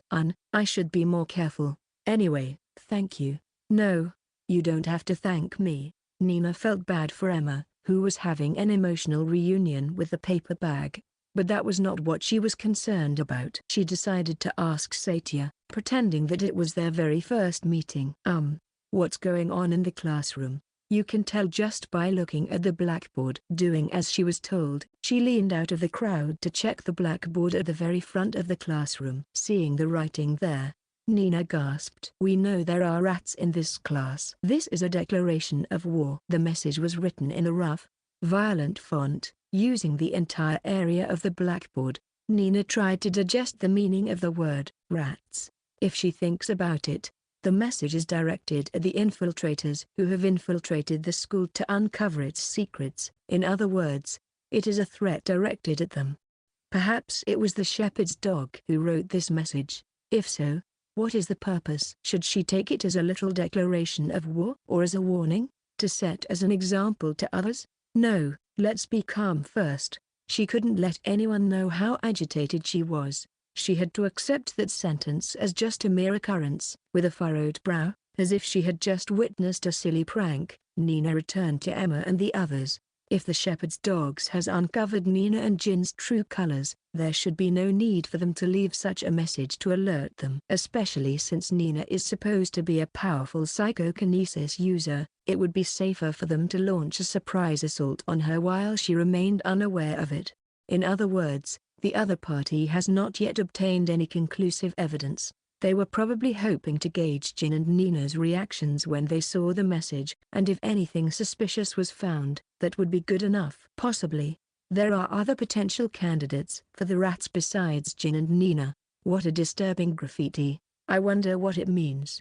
I have a feeling there's a grand riddle hidden in there. Emma tilted her head with an expression like a child excited to solve a riddle. The majority of the other students probably think it's nothing more than the sudden appearance of an entertaining and unusual event. Only 2 people in the school are being suffocated by the graffiti. Well then, I shall return to my classroom. Satia, the only one who had remained indifferent, bowed her head reverently. Come to think of it, why is this girl here? She doesn't look like the type of person who would be an onlooker. But was she perhaps instructed by Karen to do some reconnaissance? As they passed each other, Satia whispered something in Nina's ear. Karen-sama wants to discuss something with you tomorrow after school. Discussion. What should have sounded so peaceful, now had an ominous tinge to it. She wants you to keep your schedule open. Stingray-sama. In other words, Satia was here to tell her this. Nina felt that something was beginning to move under the surface.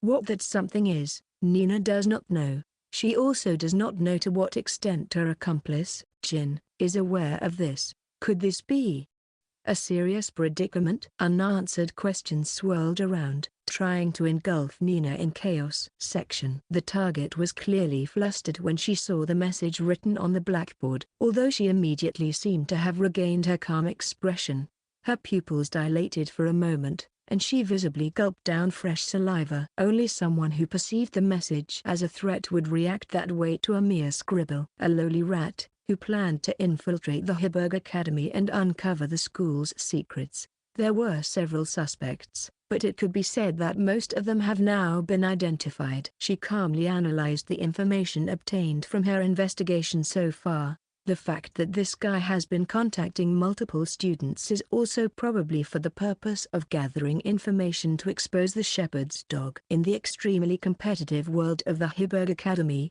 not many students would make such a strange move. The target seemed to be moving cautiously to avoid giving conclusive evidence. But that was irrelevant to her. All that mattered was to forcefully extract a confession. It is the same method that the White Knights used to deal with wanted criminals, enemy spies, and dangerous political figures. As long as they use this method, they can extract as much information as they want.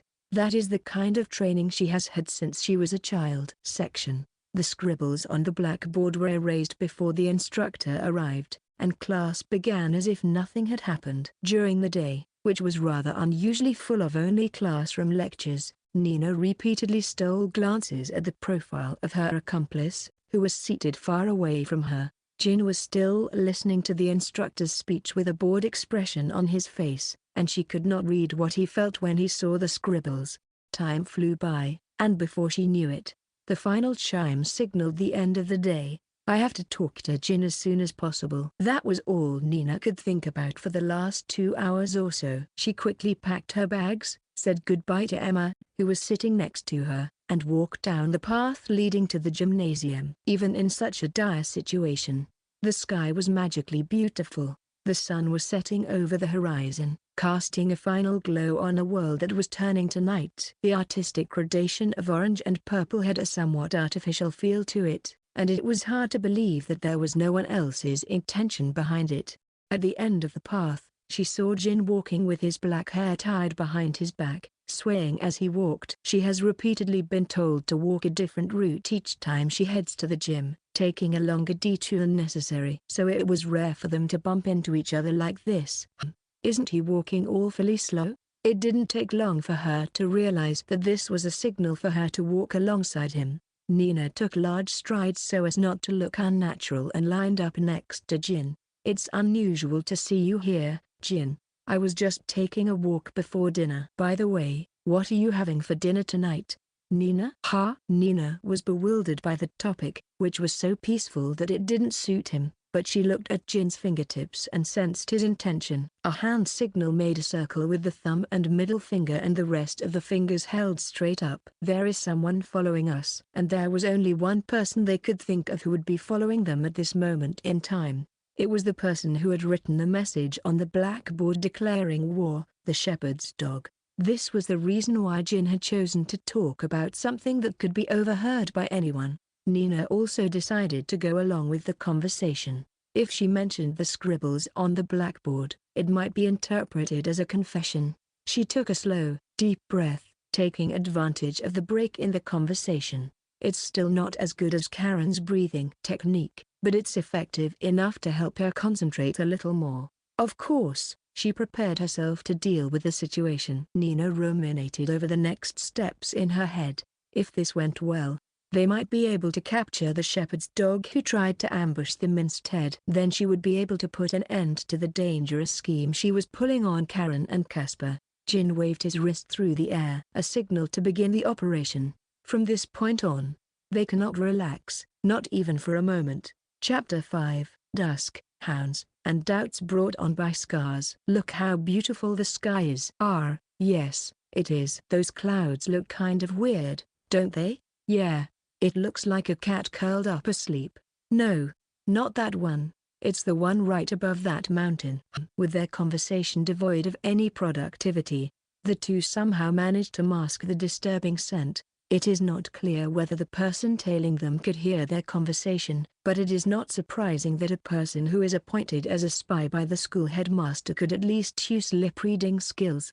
The two of them wandered aimlessly through the school grounds until they arrived at the woods near the girls' dormitory, which they had set as their final destination. They passed several students on their way to this place, and heard whispers about their being in a relationship, but Nina did not have the time to worry about such things. Because she could not hear the footsteps of the person who had been following her, there was nothing that could be a concealment except for a faint street lamp on the path she was walking now. If Jin had not told her, she would not have believed that there was someone following her. Just how powerful could the school principal's pawn, the shepherd's dog, who has yet to be seen, be? Of course, this person undoubtedly has psychic abilities, and if he is capable of such advanced tailing techniques, he may have the same level of combat ability as a combat soldier. Naturally, this is an opponent that Jin and Nina would never be able to defeat in a frontal battle. The only chance for them to win would be that they were already used to fighting such opponents. In the center of a thicket of trees shrouded in darkness, Jin stopped in his tracks. A smile welcoming the extreme thrill is plastered on his face. At last, the battle against the stalker is about to begin. By the way, Nina, do you smell something disgusting? Yes, it smells like an annoying fox. What shall we do then? Isn't that obvious? Nina briskly turned round with a wicked smile on her face. I'm gonna twist him to death right here so he won't make me feel any more uncomfortable. Standing behind her was a figure dressed in a black coat with a hood. He was wearing an inorganic white mask with lenses for eyes, and his face was indistinguishable. The coat, which was fluttering in the wind, made it difficult to discern his physique. It was obvious that this was not an ambush by a mere student. It seems that he is not a student of the Heiberg Academy. What was the proper way to deal with this case again? Looks like we don't have to go to the trouble of getting such an intruder to agree to a duel before we kill him. Or so he said. Poor fox. I guess I don't need to warn you anymore, do I? Nina raised her palm to the sky and waved her arm as if to grasp the air and throw it away. With that as a signal, the trees that covered the sky began to make noises. The next moment, a black mass was shot out of the trees. The assailant, who rolled on the ground to avoid it, realized that it was a stone the size of a human head that had attacked him from above. Of course, a direct hit from this would have resulted in more than minor injuries. "You're surprisingly soft, Nina Stingray," a thick male voice could be heard coming from the mask. The voice seemed to have no sense of humanity, with a great deal of noises mixed in. Nina never heard of such technology before, but perhaps that mask has a function to change voices. "I thought you would dismember my limbs without question. Or is there some reason why you can't attack a human body directly?" "I'm just trying to be considerate of those janitors who do the cleanup afterward. If I get serious, the battlefield tends to become horrible." A normal student would have screamed and fled at this point, but the assailant didn't seem to be fazed. With military knives in both hands, he gradually closed the distance between them. Behind her ruthless smile, Nina was fighting desperately against her own fright. There are only about 10 traps left. She has to somehow conquer this formidable opponent before he realizes that her psychokinesis is just a bluff. Nina recalled the night she was summoned to this woods section 1 week ago. "Nina, your Queen of Calamity needs to go to the next stage." Relying solely on the moonlight, Casper and the other landscapers were working on something. There is no end to the questions that need to be asked. But for the time being, Nina decided to start with the biggest question. "What do you mean the next stage?" There will be more and more people to whom bluffing alone won't be enough. It was the same with Bennett Law, that's for sure. Nina bit her lip. The monsters who were exempted from the entrance exam are not the least bit afraid of the bad rumors about Nina. No matter how much she tried to scare them with her outstanding acting ability, it would be difficult to get them to surrender on that merit alone. From now on, it will be necessary for you to produce some physical manifestation with your psychic abilities. "Ah, so that's why we set up such a large-scale mechanism." Diagonally ahead, on a tree, 2 workers were working together to install a device painted green. Judging from the huge stones they were placed on top of it, it might be some kind of projectile. A string, the same color as the tree trunk, was extending to the ground, and it seemed to be activated by pulling it. In the back, a similar device was covered with branches and leaves by the president. "Casper, the purpose is not just to defeat the enemy, but to demonstrate Nina's psychic abilities, so it is a process that must be carried out with particular care. My prediction tells me that assailants will arrive not too long from now." "Does that mean they know who we are?" "No. I'm sure they haven't got the evidence. But I think they will attack us when the level of suspicion exceeds a certain level." Such a vague thing. "The best way to get evidence is to torture us and make us spit it out ourselves. Even if turns out that we were innocent, they could just dispose our bodies by making it look like an accident or suicide." "Nina, you are well aware of what the White Knights are doing behind the scenes." "No, the White Knights, who are hailed as heroes of salvation and to which Nina's 2 older brothers belong to, had once killed Jin's foster parent, torturing them horribly and burying them in the darkness of history. When great power and violence join forces, the idea of choosing one's own means easily disappears. The shepherd's dogs, who share the same ideology as them, must have similar ethics. If someone is about to target us, let's lead them to this place first." Jin continued, pointing his index finger toward the ground. "When the battle begins, Nina, I want you to use your best acting to get their attention. I'll make sure to mask my presence and activate the trap myself." If one thinks about it calmly, this is a childish trick, but Nina knows that Jin's tricks always have a double or triple purpose. She finds herself even looking forward to the decisive battle that will sure to come. The assailant, with knives in both hands, was attacked by an attack that was disguised as Nina's psychic ability. A stone shot from a sling on a tree, explosions from gunpowder buried in the ground. The sun is already setting, and there is hardly any light in the woods. Although the assailant was wearing a mask that restricted his vision, he easily evaded all the attacks. Superhuman physical ability and reaction speed. It is amazing that he can move so agilely in this darkness, but how can he even avoid the gunpowder that is supposed to be buried in the ground? Don't tell me that he has clairvoyant ability. You sure love meaningless attacks, huh? You, on the other hand, seemed to enjoy running away in an ugly manner. No, not really. Suddenly, the assailant rushed toward Nina at a tremendous speed. "Oh no, I'll be killed." Just as she was about to scream, the assailant's feet suddenly caved in. A pit that was cleverly concealed. The reason Jin had specified in detail where to stand was probably to lead the assailant into this trap. Nina quickly turned her palm to the ground and made a show of causing the assailant to sink into the ground with psychokinesis. The assailant, now sunk into the ground up to his waist, could no longer move. A projectile with a perfectly calculated trajectory had already launched as a finishing blow. "I see, so you can use such a tactic." The assailant, who muttered in an inhuman voice, reacted in a way far beyond the human realm. He lifted himself up using only the strength of his arms from the pit, and finally leapt up to evade the projectile. The stone seemed to have slightly grazed his right hand, but that would only be a minor scratch. "This is bad, this is bad, this is bad." Nina desperately tried to remember the layout of the traps, but all that came out was that she was running out of ammunition. Even Jin, for whom she was relying on, looked bitter as he hid behind a tree trunk. The other party had not even used its psychic ability, but their strategy had been easily destroyed. "You sure are quite persistent. The only weapon left for Nina is her acting. I was planning to just knock you out, but now I have changed my mind. I don't care what happens to you anymore." Nina put her hand on the brooch that glowed red on her chest. Her removing the brooch is a requirement for fully releasing her psychic ability. It is a signal that she is willing to kill her enemies. It is like a de facto sentence of execution. Jin and Nina had painstakingly created this rumor, and of course, the other party knew about the rumor as well. And yet, the assailant did not even show the slightest sign of retreating.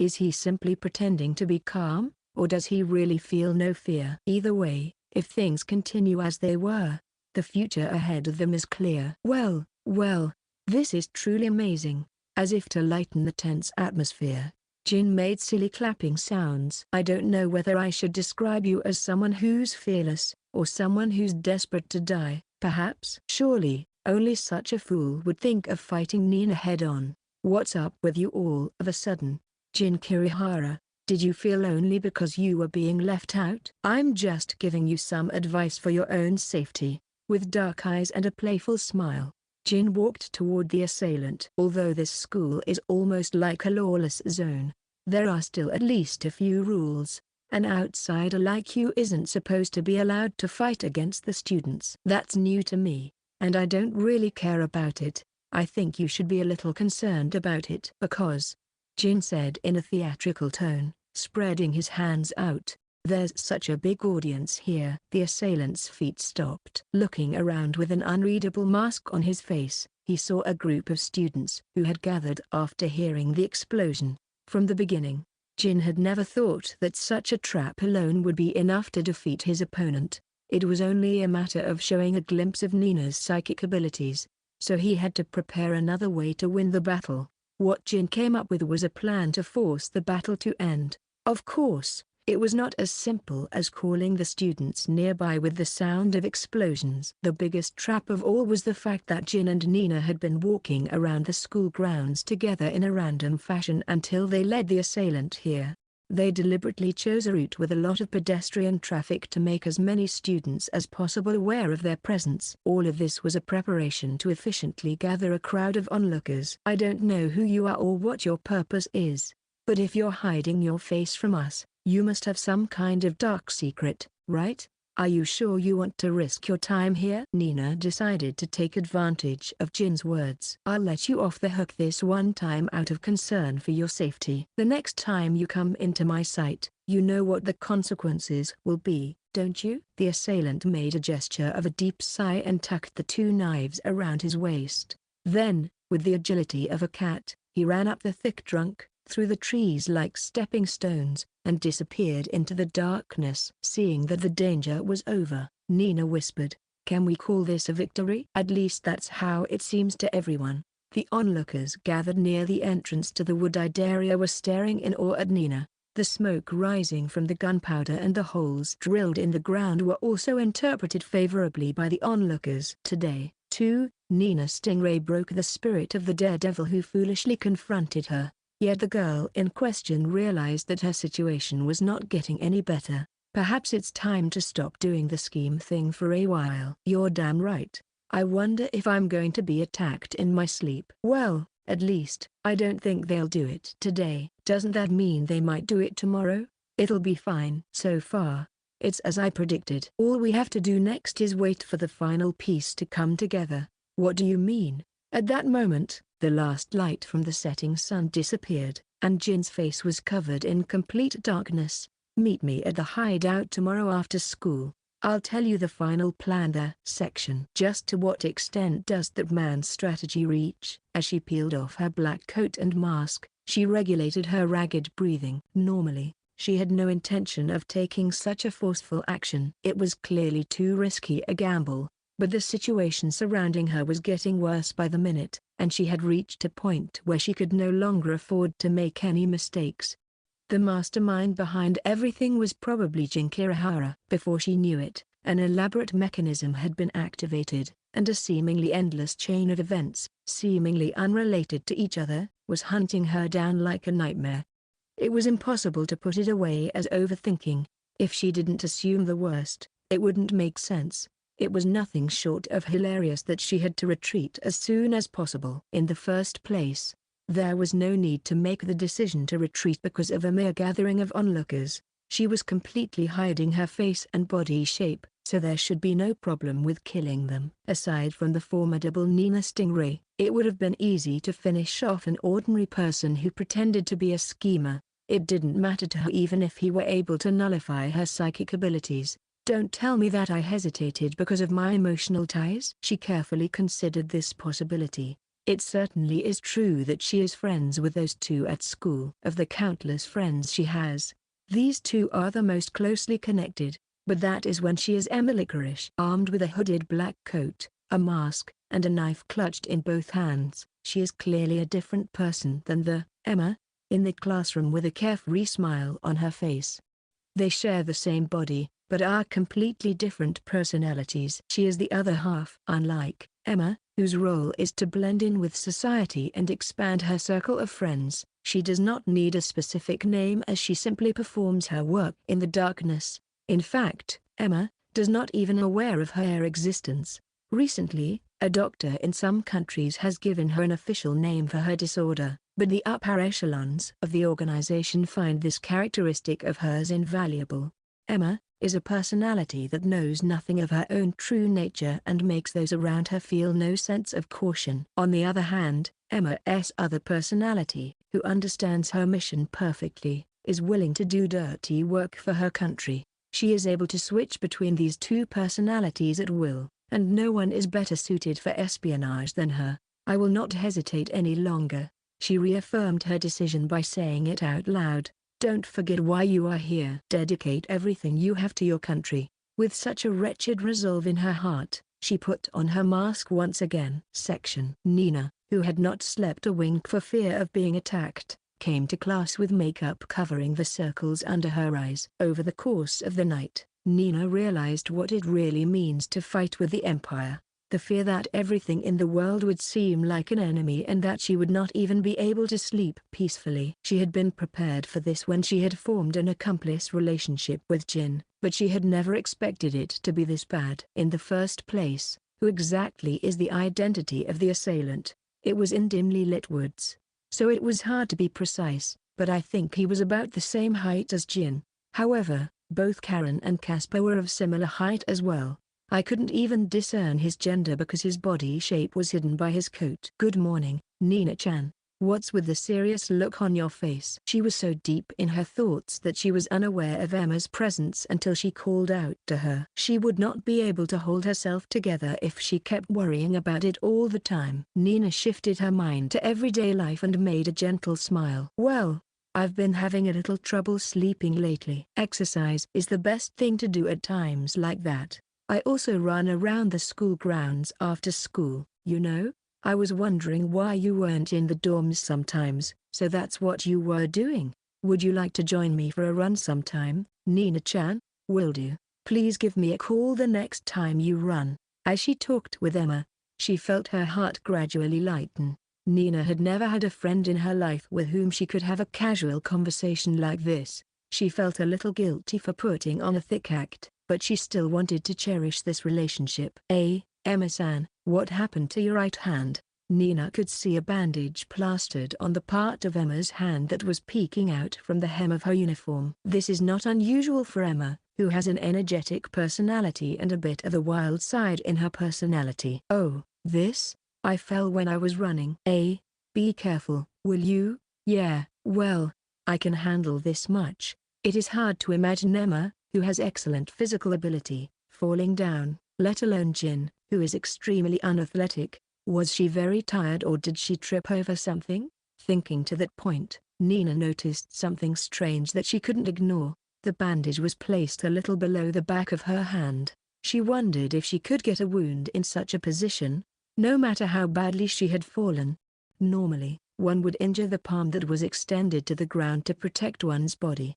A sense of déjà vu. Nina remembered the person with a wound in that spot. The answer was so obvious that she could have easily traced it if she had wanted to, but Nina did not want to acknowledge it. She wanted to keep the question as a question and wait patiently for the day when it would fade away. She wanted to turn away from the painful reality. Still, the memories were vivid in her mind. Hadn't the person in the black coat who attacked Nina and Jin yesterday evening been wounded in the same spot? Hadn't a stone aimed at the assailant as he escaped from the pit grazed his right hand slightly? Don't tell me. The identity of the shepherd's dog is... In front of Nina, Emma was talking to herself about something. She wanted to reply quickly, but she couldn't gather up even the slightest bit of the words her lips were weaving. The scenery of the classroom flickered like the surface of the water, and even all sense of perspective vanished. Who is this girl laughing in front of me? What reason did this girl have for being close to me? Why am I sitting next to her? Without a second thought, the floor beneath her feet fell away, and Nina felt as if she were falling into a bottomless pit. The only relief was that before the conversation could continue any further, the first chime of the school day sounded and an instructor in military uniform entered the classroom. On her way to the gymnasium, wary of being followed, Nina repeatedly asked herself the same question. What am I thinking? There is no way that Emma is deceiving us. That's right. Emma couldn't possibly be a shepherd's dog. Emma is the first friend I've ever had in my life who lives outside of the intense survival struggles of the academy, and who I can count on to lend me a hand when I need it.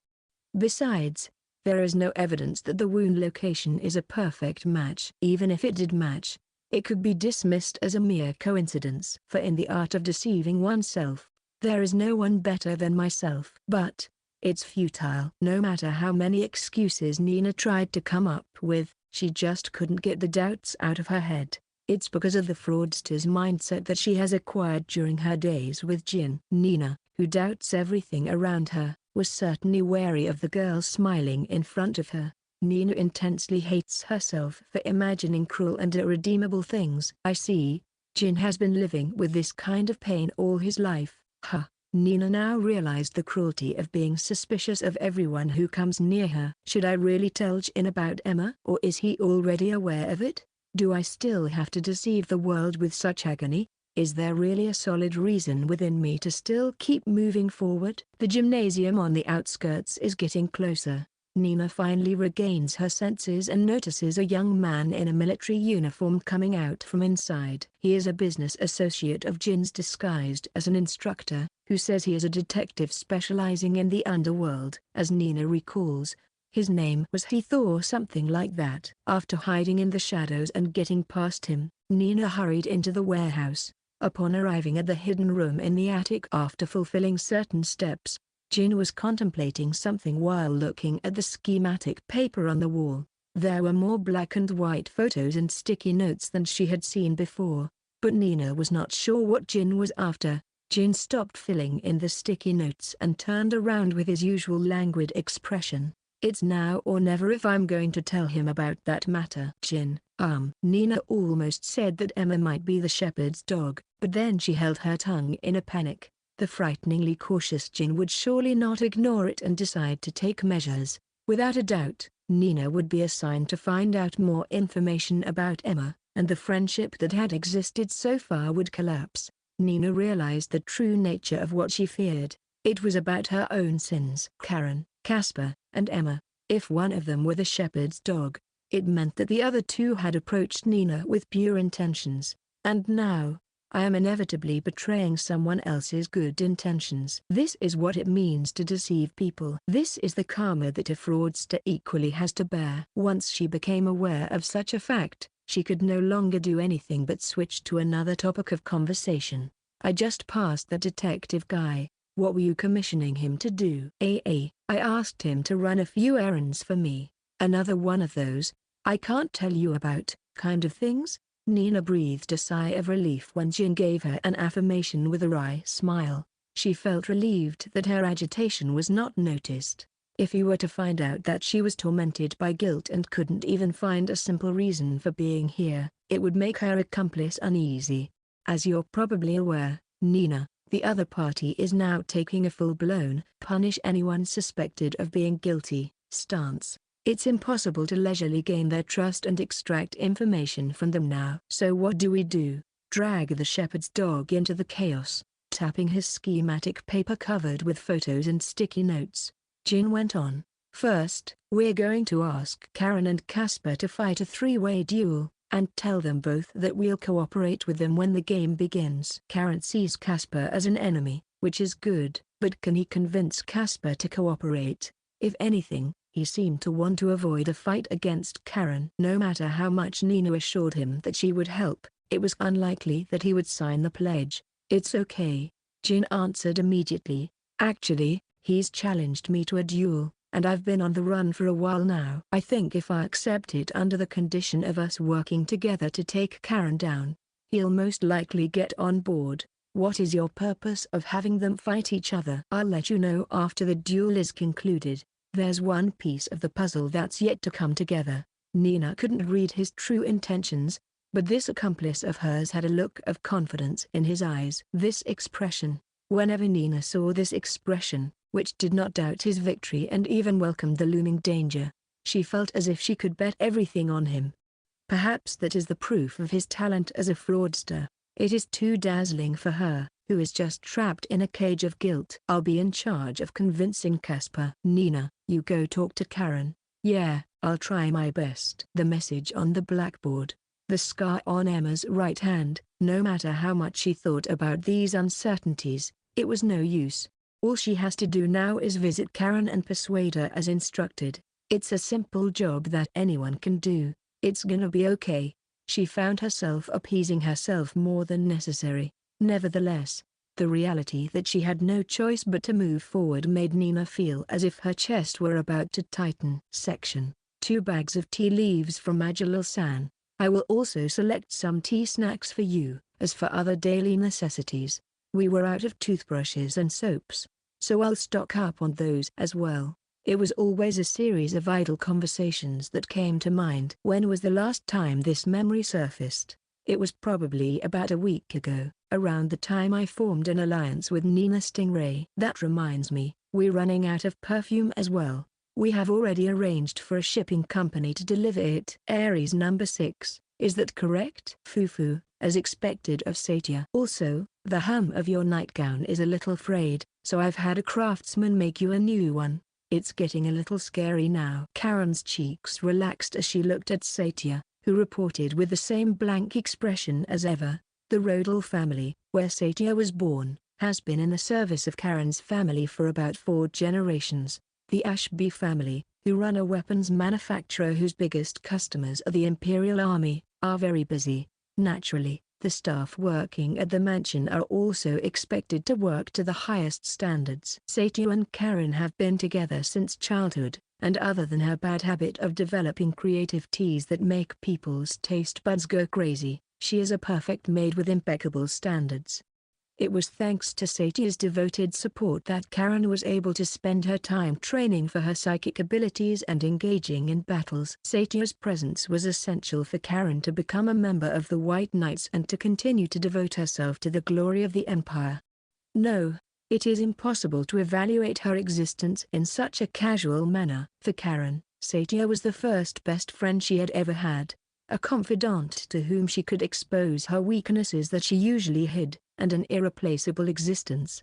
In her memories, Satia has always been expressionless, but her features are framed by a soft light. But then, she was attacked by someone.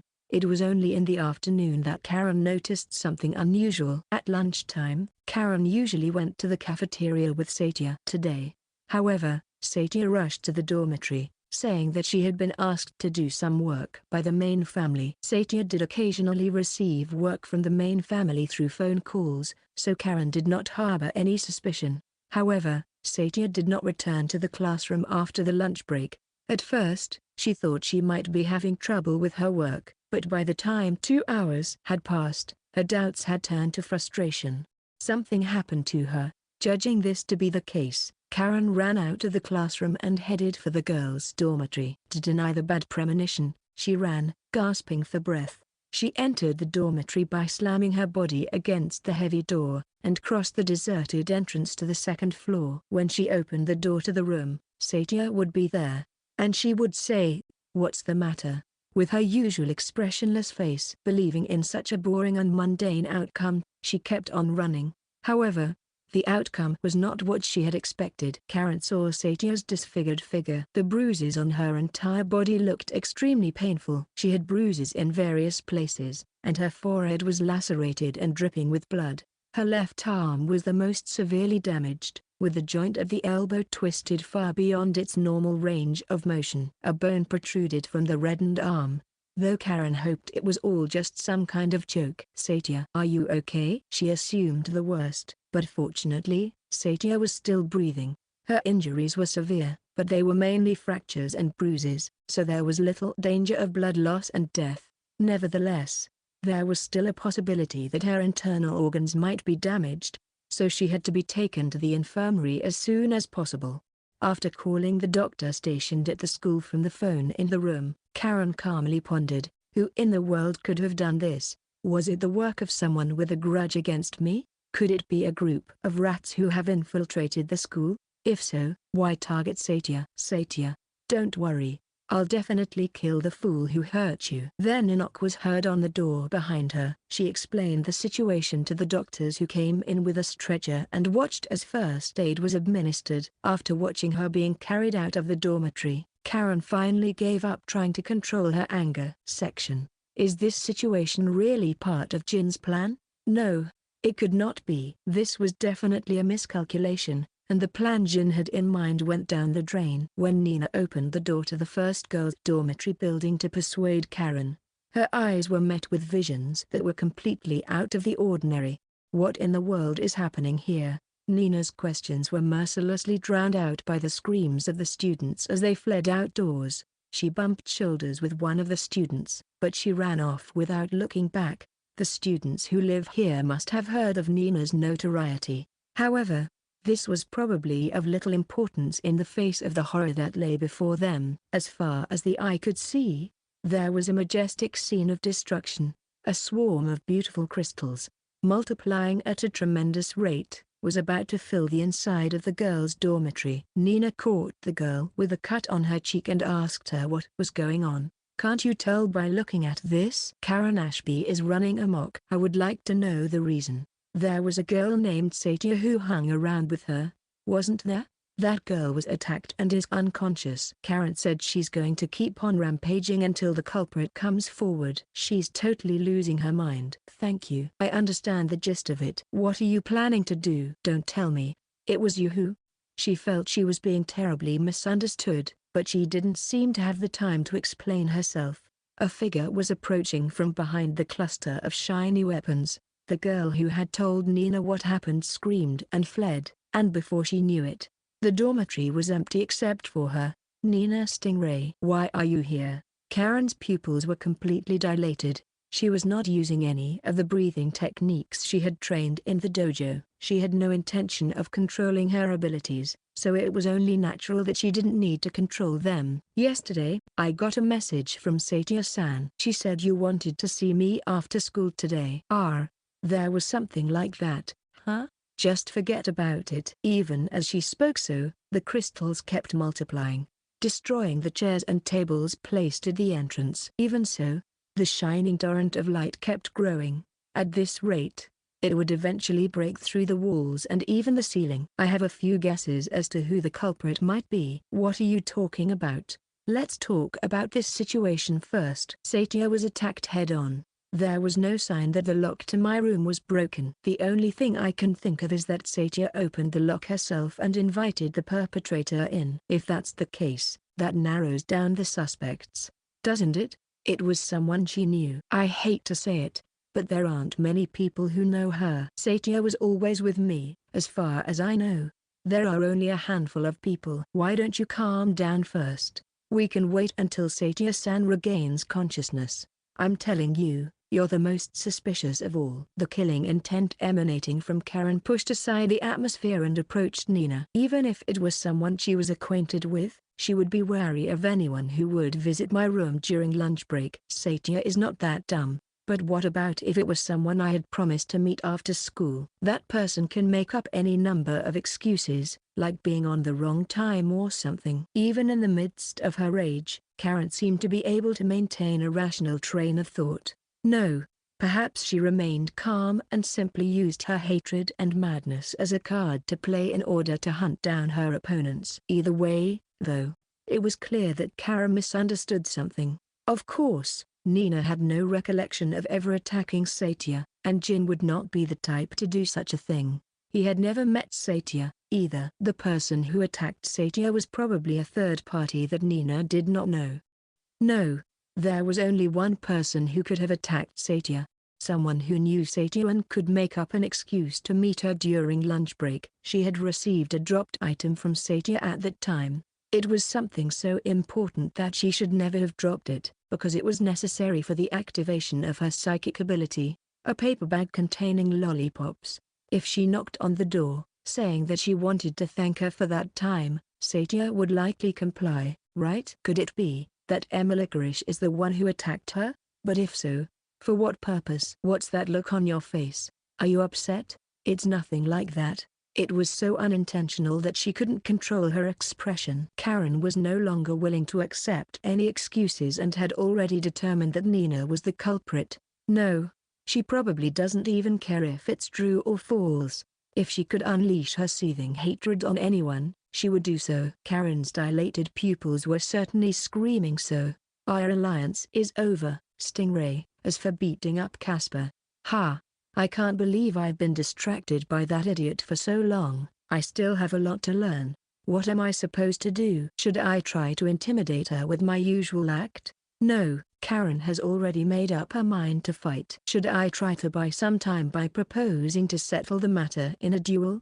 No, Karen does not want such a peaceful solution. She wants to keep fighting until one of us is dead. What's the matter, Stingray? Activate your psychic abilities. Are you sure? There'll be casualties, you know. That's what I want. Karen stuck her palm out toward Nina. In response, the crystals that had spread across the entrance moved and surrounded Nina, who was standing in the center of the room. Numerous sharp blades protruded from the shifting crystals, making it look as if a huge, bloodthirsty monster was about to devour her to death. It was over, she thought. There was nothing she could do now. It was a foolish idea to try trapping such a monster in the first place. No half-baked trickery would work against an overwhelmingly powerful monster who could play the rampage or out-of-control card at any time.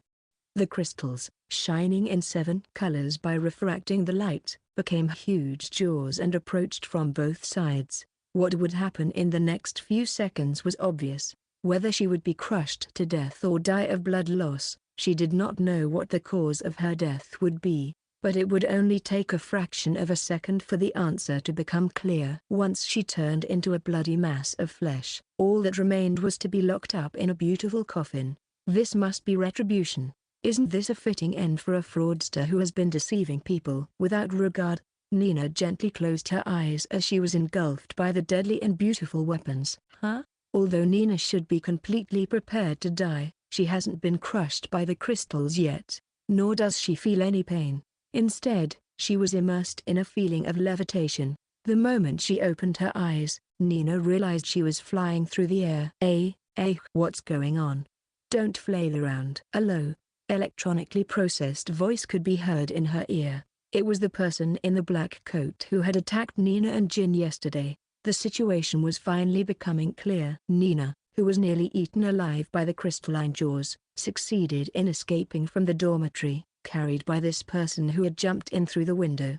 Her mask obscures her true face, but her true identity is most likely Emma. You're Emma, right? Be quiet. I suspected you.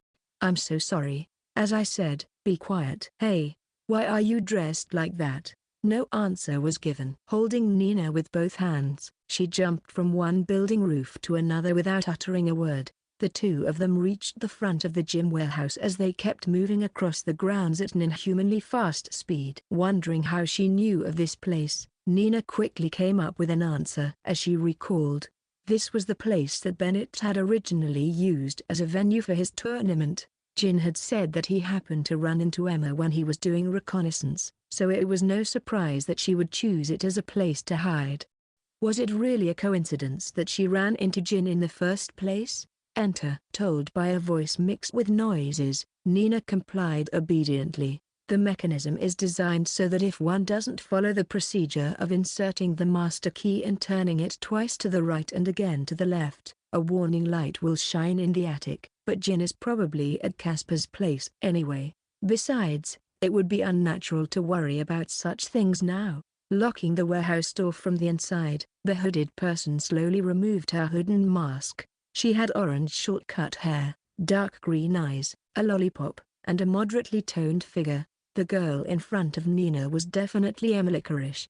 Thanks, Emma. Have you given up your usual, annoying, polite tone already? Her vision perceived the girl in front of her as a friend she had been with for a while, but the tone of voice that shot through her eardrums and the aura of rejection emanating from the girl's entire body negated her naive thoughts.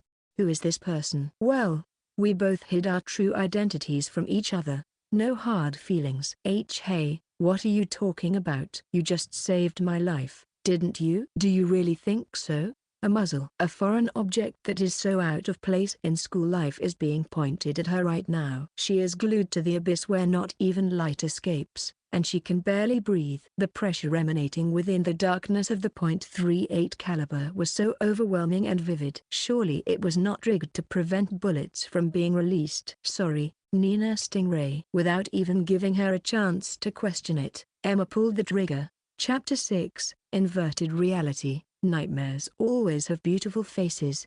The White Knights have annihilated enemies that threaten the peace of the Empire. Another proud piece of news has arrived. The antisocial organization the Great Iron Hammer, which had been holding radical demonstrations around the capital for some time, was annihilated in a raid by an elite unit of the White Knights. The heroes discovered a hideout in the basement of a restaurant in the outskirts of the capital and, after a desperate battle, vanquished the enemies of the Empire. The organization was effectively destroyed. As a result of this battle, Nacht Grossman, the ringleader of the Great Iron Hammer, and all of its executives were killed. Meanwhile, no casualties were reported on the side of the White Knights. All of the executives were killed. The information, which seemed to have been supplemented by necessity, was burned into her retinas and wouldn't go away. The national newspaper was read by the butler as part of her daily routine. Nina, who was 9 years old at the time, made it a habit to look for news about the White Knights, to which her 2 older brothers belonged, first thing in the morning.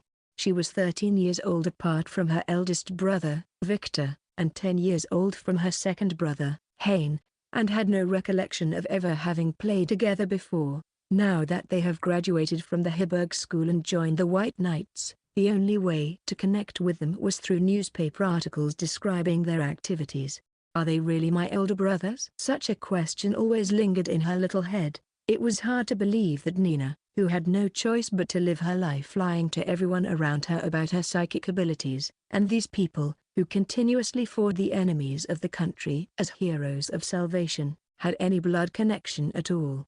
Above all, the ruthless and confident atmosphere they wore was something Nina could never understand. On a day that seemed to end in a mundane and boring manner, an unexpected change occurred. As usual, Nina was playing with a frog doll in her room when her voice called out to her from behind. "Hello Nina. Are you playing by yourself as usual?" Nina felt a shiver as her head was being patted along with a gentle voice. She didn't have to turn around to know. This voice, this cold hand, this touch. Hey Niz, it's been a while, Nina. Can you show me your face? When she turned around to do as she was told, there she saw a vacant smile that she hadn't seen in 2 years. His slightly permed hair has the same platinum color as Nina's. His eyes are a slightly deeper shade of indigo than Nina's, and he cast a penetrating glance at her. An inhumanly good-looking face, as if designed by a heartless being based on cold calculations. Although he wore a soft smile, she knew very well that it was nothing more than an elaborate fabrication. "Why are you here, Brother Hayne?" "I just finished a big job and got a short vacation." "What big job?" "Well, I've been fighting some bad guys." Surely, it was about that article. Nina, who had extraordinary insight even back then, saw the truth hidden in the abyss beneath her brother's eyes. Nonetheless, she was only 9 years old and didn't know much about how things really worked around the world. She couldn't help but put a lid on the questions that popped into her head and smile as if nothing had happened. But before she realized it, her lips were moving. "Hey, why did you kill all those bad people? You should have just arrested them." "Ha ha, Nina sure says some interesting things." Her brother's next words imprinted an unforgettable horror in the young Nina's heart. "There's no point in keeping a toy that you've finished playing with forever, is there?" Exclamation mark. What awaited Nina upon waking up from her nightmare was another kind of nightmare. She was seated in a wooden chair, her hands restrained behind her back with ropes. In the dimly lit room stood Emma Licorice, with her icy eyes, pointing the tip of a knife at her. Her still hazy mind chased the remnants of the nightmare. Why did I remember that now? Was it because that was the moment I first felt the fear of death? Was it because I regretted having drifted to a place like this? The conclusion Nina arrived at was no more helpful than either of those. Emma, who was trying to kill her, is a member of the White Knights and a pawn of the school's headmaster. Naturally, she would have inherited the same mindset as the heroes of salvation. I would be killed, in the most cruel way imaginable, in a manner that would never be published in the national newspapers. After thinking of this, Nina realized she was wondering why she had not been killed in the gunfire earlier. "You have the look of someone who doesn't know why she's still alive." Emma pulled a shiny black pistol from inside her black coat. "Taser, a non-lethal weapon that ejects a wired needle charged with a high-voltage electric current." "That's all." "What's that?" "I've never seen that before." "Of course not. It's not even available in the Empire." Why would Emma have such a thing? It would be unnatural for a death by gunshot to take place at a school for psychics. That is the only reason. Death by gunshot. Nina couldn't hide her fear that such a disturbing word was coming out of Emma's mouth. From the moment they first exchanged words, Emma had always been disguising her true nature. She had no idea that the real Emma was such a ruthless, thorough, and terrifying person. From the very beginning, I was the only one who thought we were friends. It's all too late. There is no hope left. And yet, Nina still didn't want to let go of her life. "You have good guts, by the way. Don't you know what it means to antagonize me?" "Even if she is helpless and there is no way out, it's only because of my mercy that you're still breathing, you know?" Even though fear and despair are driving her crazy. "At the count of 5, you must disappear from my presence, Emma-san." Even if the memory of having laughed together is shattered and sharp shards pierce her skin. "What's wrong? Do you want to be dismembered?" Still, Nina kept up her bluff. There was no longer any need to act tough. She could no longer even put on the mask she wore. Like a helpless child, she just threw out words that had no substance. The girl in front of her chuckled as though she could see through Nina's weakness. "You're not convincing if you say that to me while crying." Droplets of water trickling down Nina's cheeks dripped onto her feet. She was so distraught that she herself didn't even realize she was crying. In such a state, there was no way she could perform in a way that would make the other party believe her. Nina, who had gradually become calm, noticed another fatal fact. Here she is in the hidden room in the attic. A room that can only be accessed by holding the longest bamboo broom upside down in the cleaning kit compartment, stacking crates for height, and climbing a rope ladder that descends when certain spots on the ceiling are pushed up. No one but them knew of the room's existence. What happened to Jin? Emma did not reply. Where in the world is he? How did you know about this room? There was no answer. Hey, tell me. Jin is my accomplice, without him I am nothing, and he is my first. With despair overflowing from the edges of her heart, Nina was at a loss for words. The White Knights will do anything they can to force their targets to disclose information. The fact that Emma, who follows their will, is here, in other words, indicates such. Nina could not imagine what kind of torture had befallen Jin. Please, Emma, tell me. I have been deceiving people for so long, what am I crying about? Her calm self inside her head asked sharply. That's right. I have no right to blame Emma for deceiving Karen, Casper, and so many other people whose names I don't even know. I have no right to wallow in grief or demand answers. Losers are losers, and the only thing they can do is to say nothing and accept their fate. Emma, you've gone too far. From the corner of the darkened room, a dismayed voice could be heard. With desperation, Nina turned her eyes toward the voice. Jin came out of the darkness with an uncomfortable expression on his face. I've told you many times that Nina is not a psychic. So don't be so cautious. And please untie her restraints. With a reluctant look on her face, Emma approached with a knife in her hand. Nina unintentionally braced herself, but the only thing being cut was the rope that tied her to the chair. What the, eh? Well, sorry for deceiving you. There were a lot of circumstances. Nina alternately looked at Jin and Emma's faces. Don't tell me, these two were in cahoots? But Emma is the shepherd's dog, the target they were looking for. And they couldn't let her know who they were, so this situation is absolutely strange.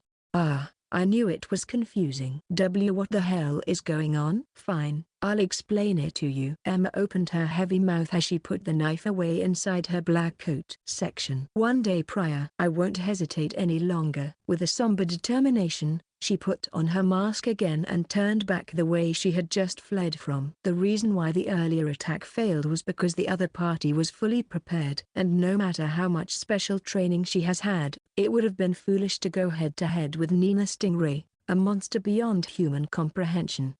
Jin Kirihara should be the one to be eliminated first. And the only possible time to do so would be when he is all alone. He would probably be heading back to the men's dormitory after parting ways with Nina, so an ambush during that time would be the optimal time. Jin Kirihara walked down the path at night, lined only with unreliable streetlights. Of course, Nina was not in the vicinity. The man with an air of strategist was walking with his hands in his pockets, naively thinking that she had already let him off the hook for today. Hiding in the bushes by the side of the road, she clutched two knives. Kill your heart. Let go of your doubts.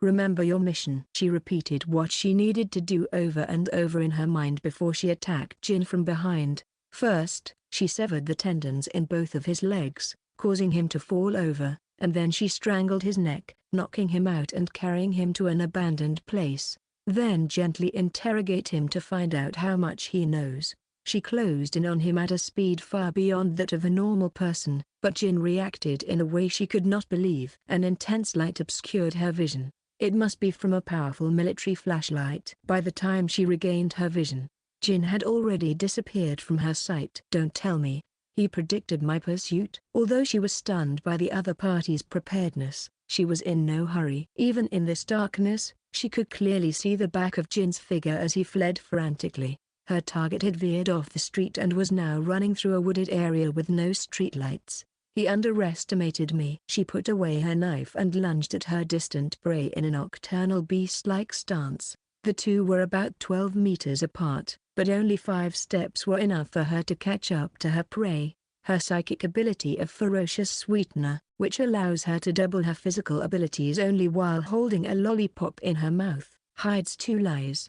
The first is that the increase in physical ability is not necessarily double. Not only are sensory organs such as eyesight and hearing, or simple arm strength, but leg strength, nerve transmission speed, and joint strength, which are directly related to movement speed, are also increased by an average of about 136%. The only reason she can achieve inhuman movements is because her original physical abilities far exceed those of ordinary people. And the other lie is probably not important to Jin, because this man would run out of strength before he could find out about it. Your physical ability is too weak. Are you really a man? She pounced on Jin from behind, entangling her right leg between both of his flailing legs and causing him to fall over. She then mounted on top of Jin, who had rolled flat on his back, and held his shoulders with both knees to stop him from resisting. After pulling a knife out of her pocket and holding it to his throat, she would be able to mow down any resistance he might have had. You are finished,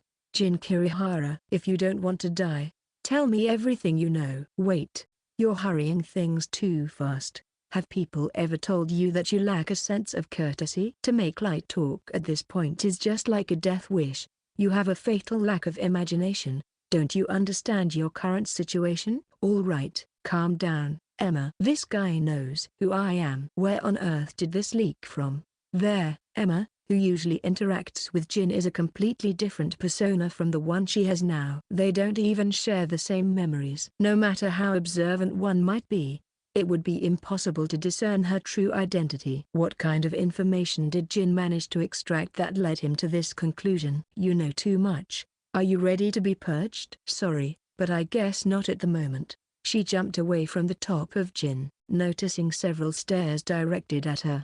Men armed with knives and pistols surrounded her. A bearded man in work clothes, a young man in the same military uniform as the instructor, a large muscular man, a man with a scar on his face, 5 adults, each with a hint of backstory. How did he gather all these people? Since when had this man been preparing for this ambush?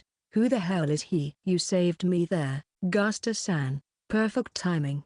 I'm getting a lot of extra money for this, so leave it to me. By the way, Jin, is this the shepherd's dog? Instead of answering, Jin stood up with a victor's smile on his face. A man who would truly enjoy such a situation would be insane. The tables are turned, I guess. Drop the knife for now, Emma. Just as Jin said, the board was completely turned upside down. The armed men were slowly closing the distance between them, and with each passing second, Emma could see her escape route disappearing. And so what? You guys are too naive. She knew from the start that they were hiding in the perimeter. No matter how hard they tried to hide in the dark, they could not fool her eyes. Fully aware of all this, she dared to take Jin's bait. I don't see a single person here with military experience. Don't be surprised. It's easy to tell from their posture that they have no formal training, and none of them have ever killed someone before. It's obvious that they're holding the weapon in fear. They're not even good at fighting, are they? She twirls the knife in her palm. An obvious provocation. But when she saw that the men did not move, she strengthened her conviction. 10 seconds. The night wind suddenly blew and danced around her. I can sever all your carotid arteries in 10 seconds. It's no use trying to escape. Amateurs like you will go into a panic once one of you is dead. What she was saying was neither a threat nor wishful thinking. Surely everyone here understood that she was talking about mere objective facts. And yet, why? Why is this guy the only one who seems to be smiling happily? You've been mistaken from the very beginning. Unable to predict what he would do next, she couldn't take a single step forward. I didn't bring my friends here to wage a war against you. Then what's it all for? I just think we'd make good business partners. Are you fucking kidding me? No, I'm dead serious. I've never been joking in my entire life. His eyes, darker than the night, fixed squarely on her. Let's make a deal, Emma. Or should I call you the spy of the Republic? What? What is this guy talking about? I was sure I left no evidence behind. Ha. I can't read your expression at all because of the mask. But I can tell that you are getting stiff. Am I right? Of course. I'm not saying anything untrue. If you doubt me, I'll tell you. How did I know who you were? First, I thought about the meaning of the "nice to meet you" message that was left in Bennett's room. It was a note you put on the back of Bennett's table just before he was expelled, because you knew I was going to investigate his room. Of course you remember that, don't you?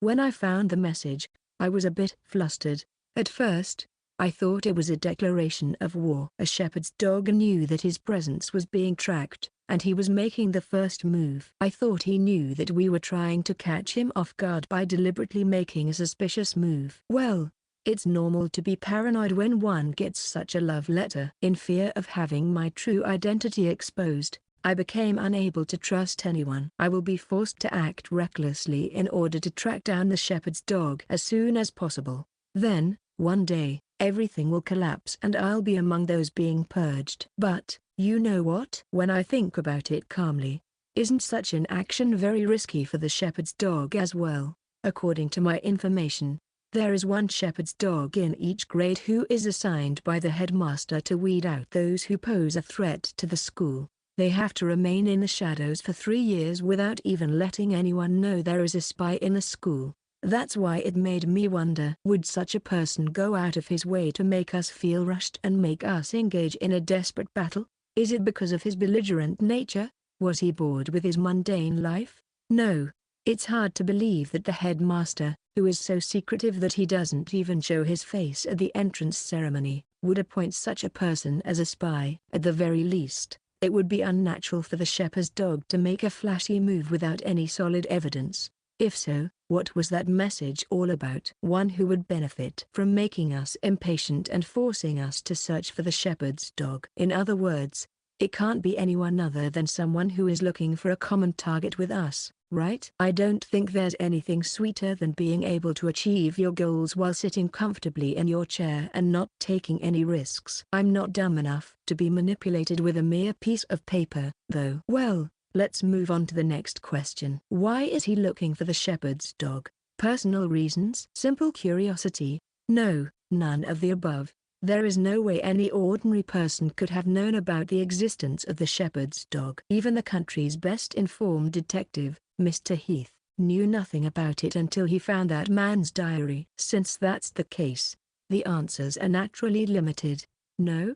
A person who is willing to put his life on the line to uncover the secrets that this school is hiding. A force that is hostile to the school, or rather, to the empire itself. In other words, the only possible answer is a spy from an enemy country. Could the purpose be to find out the secret of the psychic abilities that the empire has a monopoly on? I never thought that there would be such a crazy country that would send their children to Heiberg Academy. Ah, you don't have to be so speechless.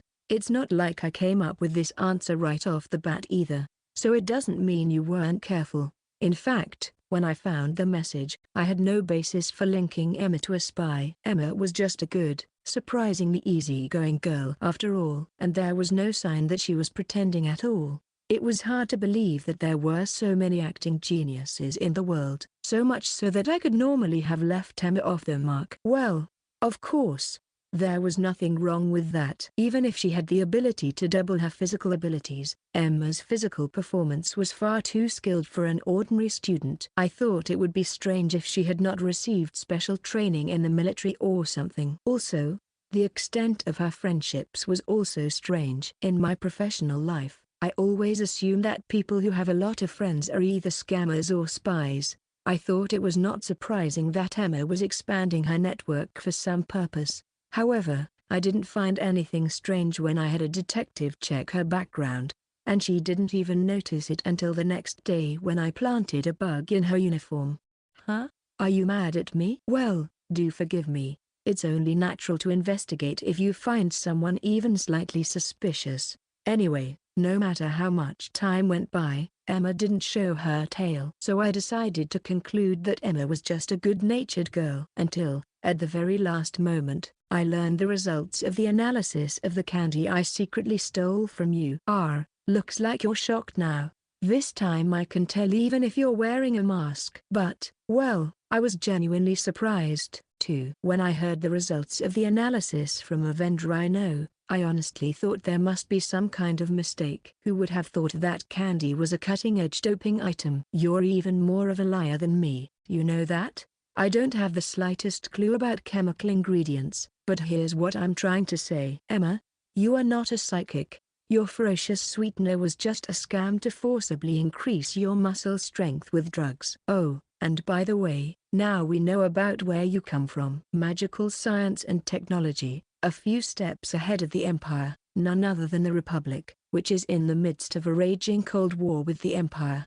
Right, and when did I steal it? Sorry, I'm a skeptical person after all. About a month ago, when I had a little tiff with Bennett, I was able to snatch a piece of candy out of your hand. Well, I didn't suspect you of being a spy at the time. It took me so long to analyze it that I forgot about it until I got the results a week ago. As for the rest, well, it's just as you've imagined, Emma. I had been diligently spraying a slow-acting poison to force you into a reckless attack. I spread rumors throughout the school that enemy spies had infiltrated the Empire. I made you impatient by stealing your paper bag of candy, and to top it all off, I wrote scribbles on the classroom blackboard announcing the existence of rats. At that time, you must have been thinking like this. These people know my true identity. If I don't erase them as soon as possible, the truth will get in the headmaster's ear. If I'm going to do it, I'll do it today. I'll ambush them after school when they're alone. Looking at our situation right now, it looks like everything I said was right on the money. So, Emma, what are you going to do now? For now, if you have any rebuttals, let's hear them first. She took off her mask and stared at the man in front of her with her dark green eyes. The deductions he had told her were generally correct. Indeed, she is a Republic spy who infiltrated the Academy to find out the secrets of the psychics whose powers are monopolized by the Empire. It seems that he doesn't even know her true background, that she faked her identity when she was 9 years old and started living with a collaborator, but that is meaningless since a more fatal truth has been exposed. However, it was completely unexpected that the Jinn would also use the strategy of pushing the other party into committing a reckless act. How shall I get rid of them? Thinking so, she clenched her knives in both hands. She does not know what kind of deal this guy is offering, but she can't let him live as long as her secret is known. Even if he is willing to keep his mouth shut, the White Knights can easily force him to spill everything he knows. She had seen too many of her comrades betray their own country because they could not bear the suffering, and then they were cruelly killed. Look, I have no intention of making a deal. You want to kill us all instead? Aren't you being a little too aggressive? You're after the shepherd's dogs, too, aren't you? You don't even understand that it's not something that mere civilians are allowed to venture into. There's a limit to how stupid one can be. Why don't you realize that it's the kindest thing I could do for you to let you die before you are subjected to Empire-style torture? Whoa, sounds like you don't trust us at all. Of course, how did you guys get this information about the shepherd's dog in the first place? The informant's name is Rusty. Rusty Yellowkid Whale. Why does that name come up here? Rusty is so well known in the Empire that he is known as the legendary fraudster. There is no way anyone would have expected that Rusty would have a connection with a young boy like him. The truth is, Rusty is like a foster parent to me. I was living on the streets when my real parents abandoned me, and he took me in. Don't give me that bullshit. Because you're son of a railroad worker? Haha. Everything you've investigated about my background is all lies. Well, we both are on the same page about that, aren't we? Her brain froze in shock at the shocking turn of events. She was stunned with her mouth agape, and Jin gave her an ambiguous smile. Rusty always told me that a big job requires a strong group of people to match it. So I gathered up some of that man's old associates, and I also formed an accomplice relationship with Nina. So, Emma, now it's your turn. Jin slowly walked toward her, not caring about the sharp blade pointed at him. Completely unarmed, there was no hint of hostility, let alone any hint of trickery. In the journal Rusty left behind, he wrote that he had entrusted the school's secrets and information about the shepherd's dogs to a friend in a foreign country. Emma, since you're here, it looks like that friend was a spy of the Republic. She almost dropped the knife. The Republic obtained the information about the shepherd's dogs when Rusty Yellowkid Whale suddenly contacted a Republic agent and leaked the information to them. Of course, she was not informed of the name of the agent who received the information, but she at least knew that the Central Intelligence Agency counted Rusty as one of their heroes. The boy who was raised by him appeared before her. She never thought there would be such a coincidence. No, it wasn't. This is not a coincidence. Perhaps Jin had suspected from the beginning that an agent of the Republic might be hiding among the students. The reason he was so noticeable in his grand standoff with Bennett early in the school year was not just to attract the shepherd's dog's attention. He might have been aiming to recruit enemy spies into his ranks all along. I see. I've been lured out, huh? Now, why do you look so frustrated? Jin said with a confident smile. Shouldn't we be celebrating our alliance? Section. So I heard the truth from this guy. I know what you guys are up to. And I also know that Nina, you've been playing the part of someone with psychic abilities for a long time. Well, to get her to trust us, we have to disclose information to her. Is it some kind of your strategy to go out of your way to mention such a calculation? Don't point your knife at me now. What would you do if I were agmophobic? Her accomplice turned a mischievous smile toward her, while shrugging his shoulders in dismay. Well, that's how it is, Nina. The only reason I haven't told you about it is because I wasn't sure I could get Emma to join us. Even as he explained this, Nina was still unable to decide where to place her emotions. So Emma is now one of our accomplices? However, Nina's mind was still haunted by the intense murderous intent of the masked assailant. Perhaps Emma is still harboring a hatred toward me. Jin Kirihara. There remains one problem. I still don't trust this monster. Emma moved in closer, still holding the knife that radiated a sinister pressure. Nina's right to even blink was sealed. Nina Stingray, your two older brothers were members of the White Knights, weren't they? Yeah. Many of my compatriots have been killed by the White Knights. You won't find any mention in the newspapers of the brutality they have endured. Emma's eyes were completely devoid of light as she said this. Nina knew nothing of the life that lay behind them, nor can she even fathom the exact hell that a young girl who was ordered to infiltrate an enemy country during the Cold War has been through. Among those killed by her brothers, there might have been someone important to her. One of the agents was found with every part of her body severed by saws. Next to the limb-missing body were 4 buckets filled with chunks of dismembered flesh. Later, a colleague examined the buckets and found that the combined weight of the buckets was exactly half the weight of the agent. A young agent, who was about to get married, had been starved to death while embedded in the wall by a psychic ability. Infuriatingly, a large amount of food was apparently piled up under the wall. It is impossible to even imagine the despair she must have felt, having food right in front of her and yet being unable to move until the very end. I'm sorry. I don't know anything about it. Thinking back, she felt she had made a similar apology to Jin. It was also Nina's brothers who had killed his foster parent, but it never occurred to her that they had slaughtered them in such a cruel manner. Or perhaps her mind refused to imagine it. She was not made to be an insensitive creature, to be able to live with impunity after knowing such details. In the first place, the hell Emma has just described is probably just the tip of the iceberg. Just how many people had sacrificed so much to make her luxurious life in that mansion possible? Just thinking about it, she felt something boiling inside her heart. I would never defend what my brothers did, saying that they had no choice because it was their job, because those people were indeed cruel. And perhaps the only reason they joined the White Knights was because they could legally hurt people. So, are you willing to take the blame for it? Nina stared back into the dark green eyes that were looking right through her. Half-hearted acting would not do at this moment. She must speak her true feelings, which lie at the root of her being, without any lies or deceit. Within no time at all, Nina knew what she had to say. Sorry, Emma. That will have to wait a bit. What?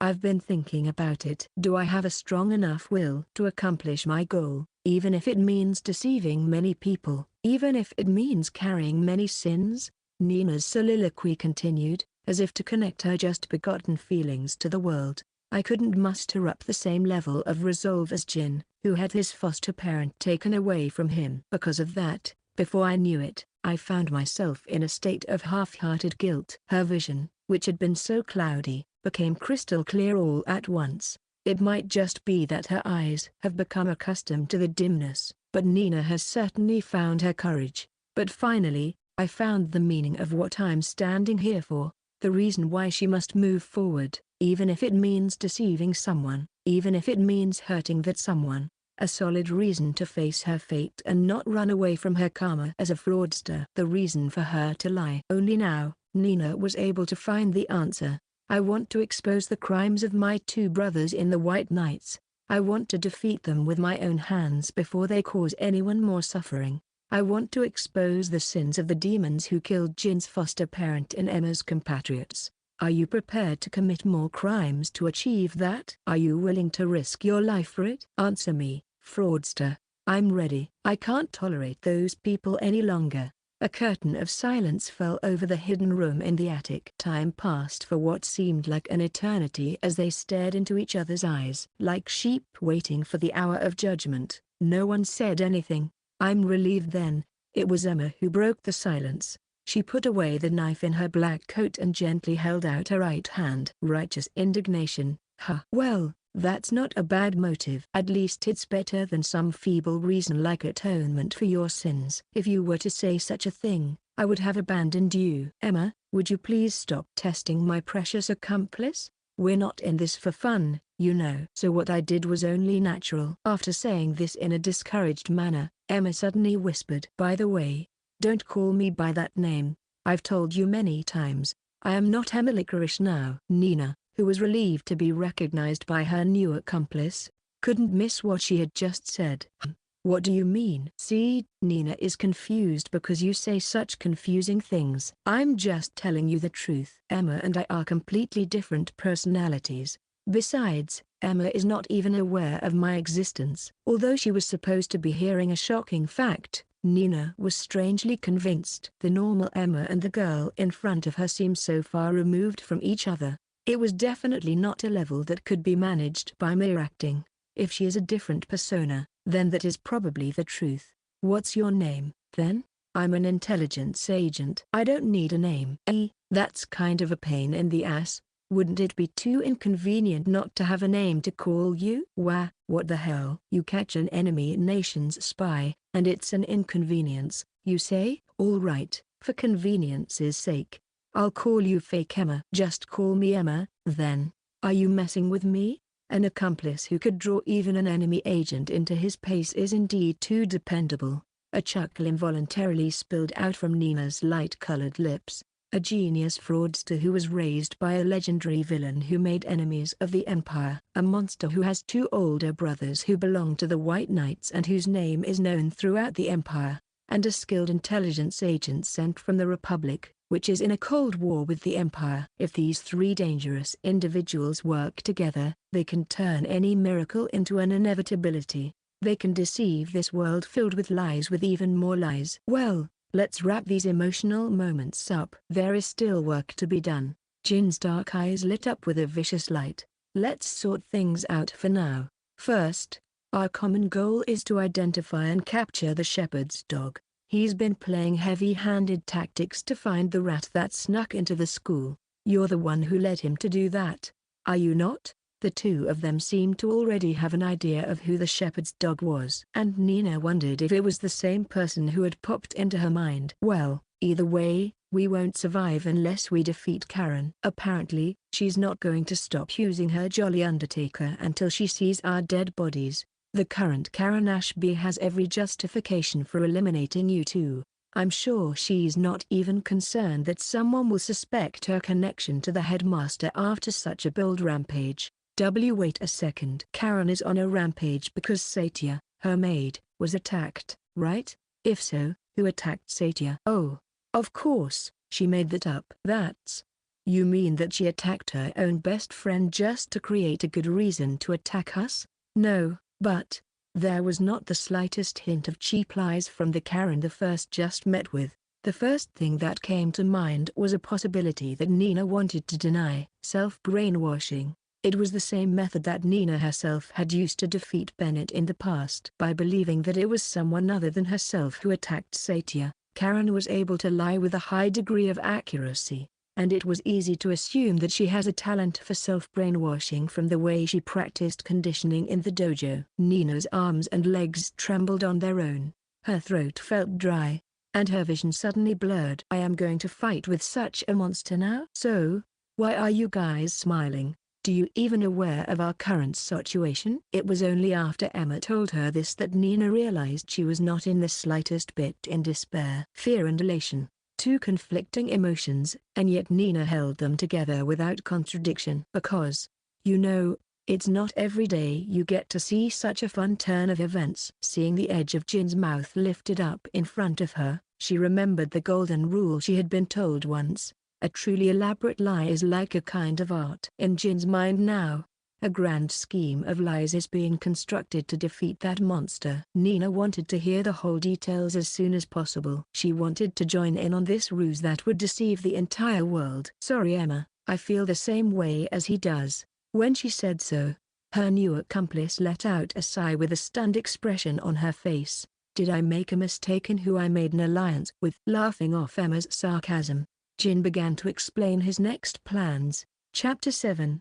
Fugitive in the Blue Night. Hope is fleetingly plucked away. The sun, driven beyond the horizon, cast its last glow over the world. Under a sky filled with blazing colors, a ghastly scene was unfolding. The first girls' dormitory had already collapsed, crushed from the inside by the raging waves reflecting the various lights that pervaded the world. The crystals kept multiplying and expanding their scope of destruction. She gazed at the scene of tremendous destruction with a calm thought. It was not out of hatred that she had dragged the school into hell. It was simply because she thought it was the best way to expose the rats that were causing harm to the school. If their goal was to identify the shepherd's dog, there would be no more obvious bait. Besides, if the rats chose to leave things as they were, they would eventually be killed. So it was inevitable that they would come to stop the destruction. Since she used revenge as a pretext, her connection to the headmaster will not be noticed by the other students. The girls' dormitory would be restored overnight by a psychic on the instructor's side, and all but the students showing defiance to the school would be unharmed. Please watch over me, headmaster. I will make sure that all threats will be nipped in the bud. A prayer-like voice melted into the beautiful scene. She had decided only to report the situation to the headmaster after she had cut off the rats' heads. This way, she could avoid bothering the busy headmaster, and more importantly, she would be able to demonstrate her usefulness to him in a more effective way. After that, she might finally be able to see him. When Nina arrived at the remains of the first girls' dormitory, Karen Ashby was sitting on top of a mountain of glowing, red-colored crystals, looking up into the sky. The crystals were still proliferating in a destructive fashion, but there was little movement within a radius of about 10 meters centered on Karen. Perhaps to prevent herself from being crushed to death, she had partially slowed down the rate of their proliferation. Stingray, I didn't expect you to show your face. Still sitting on the crystals, Karen turned only her eyes toward Nina. I mean, how did you even manage to get here?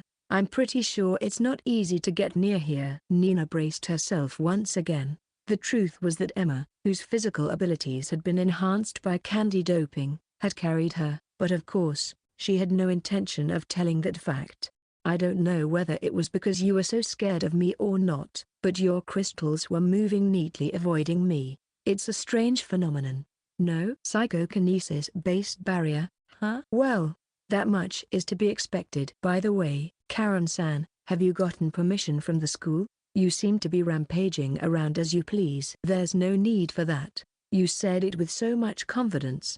Because I have a good reason. I have a cause. I have to make sure that the villains who hurt my best friend get what they deserve. That's just an excuse. Nina spat inwardly. Satia's case was staged. Even if Satia were safe, she would have pretended that she suffered an attack and was hiding somewhere. This would be the best solution to get rid of the Republic's spy without anyone suspecting her involvement with the school principal. In the first place, why does the school show no reaction to this situation? Is it a decision in favor of those who were exempted from the entrance exams? Are they taking the situation lightly because there are no casualties yet? Or is it because the person who caused the rampage is from the school side? It is obvious which of these is the correct answer. Well, I'm not interested in your reasons. I am curious. Why did you attack Satia?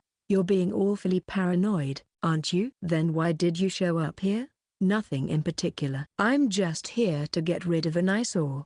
Nina put on a heartless, monster-like smile. You know what I hate most, Karen-san, I hate it most when people act like spoiled children and mistakenly believe that they can do whatever they want as long as they act out of control because they are just too ignorant. Don't you find it extremely arrogant to think that you are the center of the world? So what are you trying to say? You have a bad intuition, huh? Didn't you get it? I just can't tolerate the idea that being far inferior to myself is getting carried away here at Heiberg School. When a filthy vermin walks brazenly across your room, it makes you want to kill it, doesn't it? It's the same feeling. Karen laughed heartily when she heard this. If only this moment were captured, it would seem as if the world was not teeming with hell. Karen laughed with such a pure expression on her face. I knew it. You're interesting. By the way, Karen stood up abruptly. If you're going to fight me, we're inevitably going to have to kill each other. A sharp murderous intent erupted from Karen's entire body. The backlight blocked Nina's vision, making it impossible to see her facial expression. Even so, Nina could tell that she was looking at her with a cruel gaze. Good, I caught her. Everything up to this point has gone according to plan. Now that she's been provoked like this, she'll definitely give in to my demands. I wish we could kill each other right here and now. But, Karen-san, sadly, this school is not a lawless zone. There is an order called extraterritoriality. Even if we were going to kill each other, we might as well fill out a pledge form. A duel, eh? Fine. What are the rules? A simple battle will do. The victory condition is that either one of us must be incapacitated or surrender. Ah. I prepared an escape route called surrender as a mercy to you.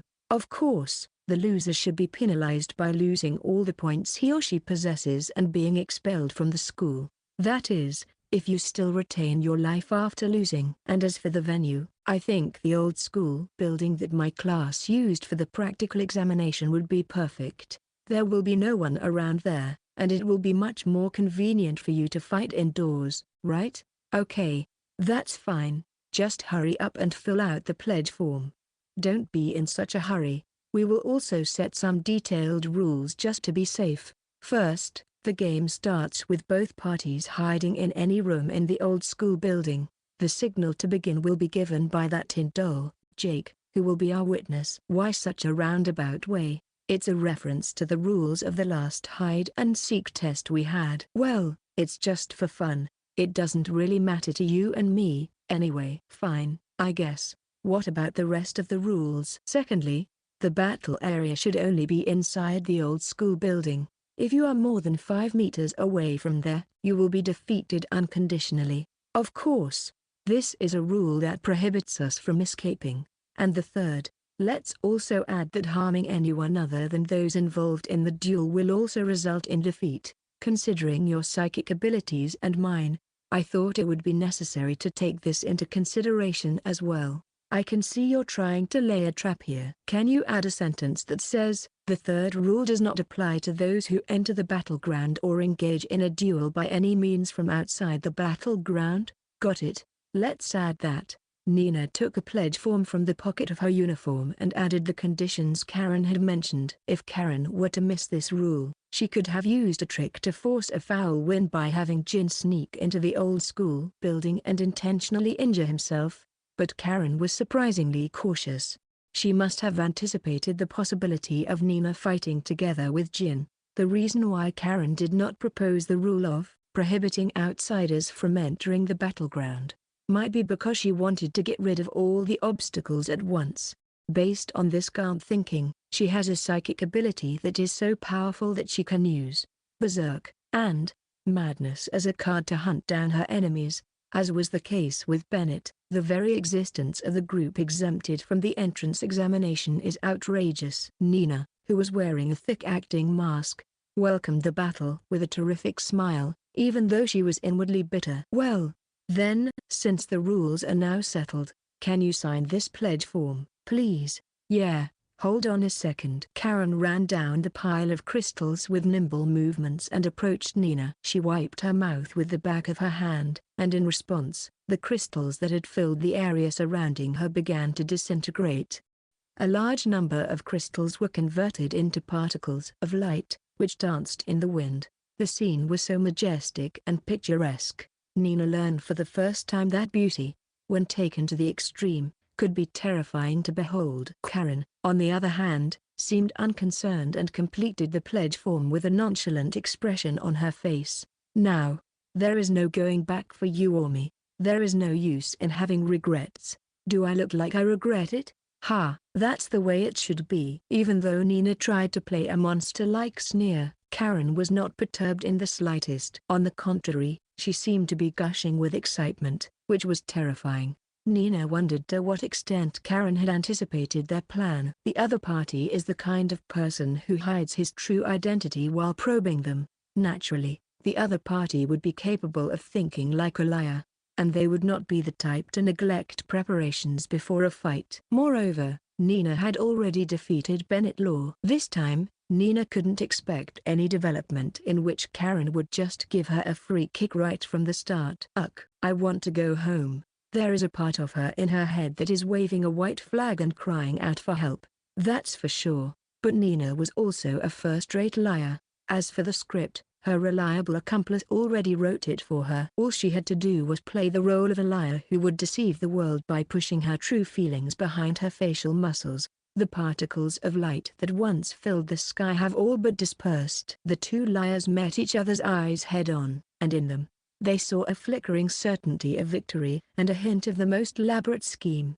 Section. When Karen arrived at the old school building where the duel would take place, she stepped through the door with all the glass collapsed and entered the entrance. She walked down the hallway and headed for the corner room at the east end of the first floor. According to the rules agreed upon with Nina, they would enter the building with an interval of 3 minutes between each other. In other words, the location of the enemy would not be known at the time the duel began. It is the same as the practical exam held recently. Despite the name of the game, hide and seek, for Karen, it was nothing more than a demolition job. Her opponents at that time surrendered before being crushed to death. However, this time would be different. After all, her opponent is Nina Stingray. Now, what will you do? For Karen, who was capable of tearing apart and crushing her opponents with crystals that multiplied at a tremendous rate, indoors was an overwhelmingly advantageous battleground, where escape routes were restricted. It is doubtful whether Nina and the others were aware of this when they designated this location. But, undoubtedly, Nina and the others have some kind of plan in place. However, Karen has nothing to worry about. Her psychic ability has a hidden ability that is unknown to most of the students. Each of the crystals that Karen creates is merely an inorganic object. They are like harmless pebbles that can only be displayed in a room and admired. However, when they grow to a certain size, they take on certain properties. It is a powerful insulator. It is not merely immune to electricity. It completely blocks heat, vibrations, and even the invisible energy generated during the activation of psychic abilities.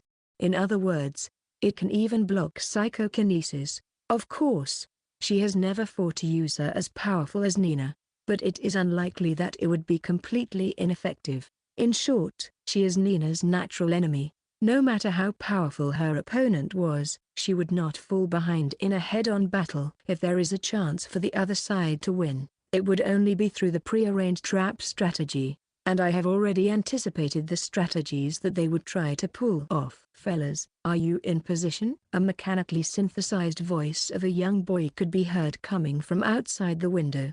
It was the Tin Cat doll, brought to life by the psychic abilities of the school's headmaster, Jill Willweiser. He will be the witness at the duel. Jake, the witness, was suspended in midair as if there was an invisible floor.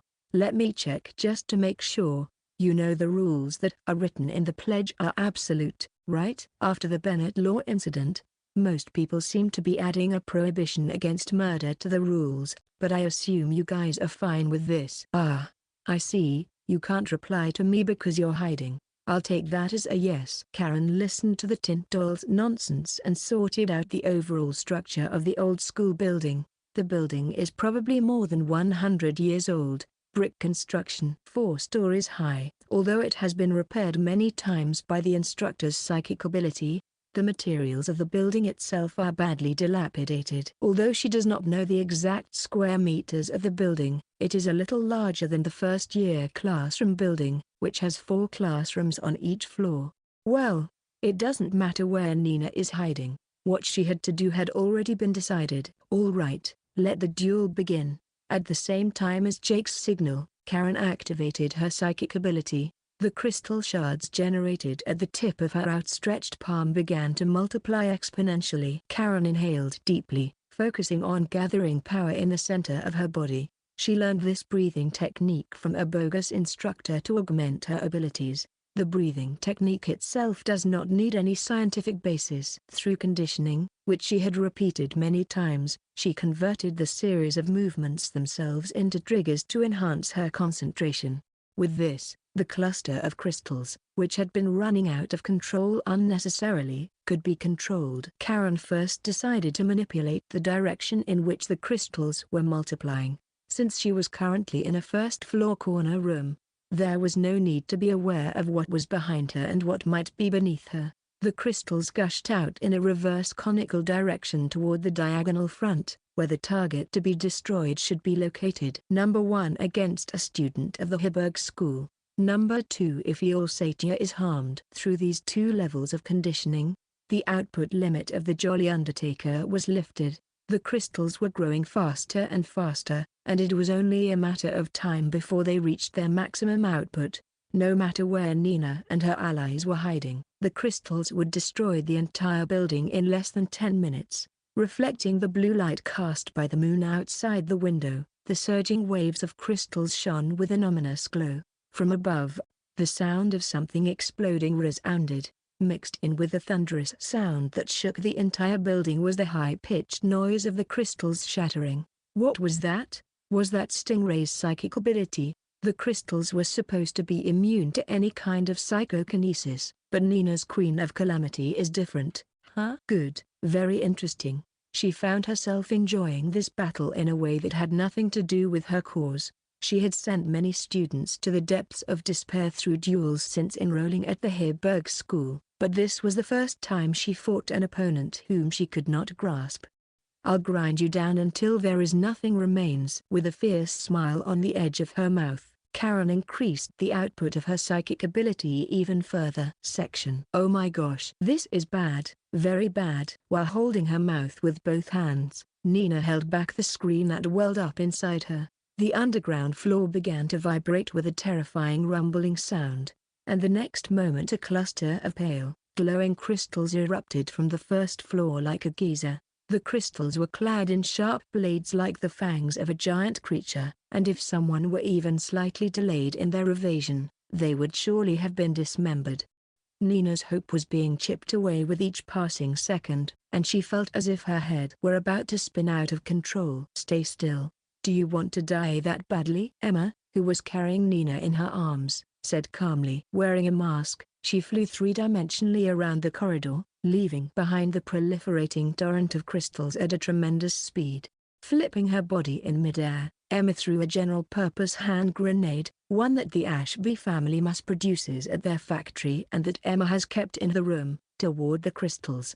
The pieces of iron scattered by the explosion shattered the approaching crystals, but this did not buy them much time. After all, the crystals began to multiply again once they were destroyed. It was like throwing a pebble into an onrushing stormy sea, and any resistance she put up seemed utterly futile in the face of such great power.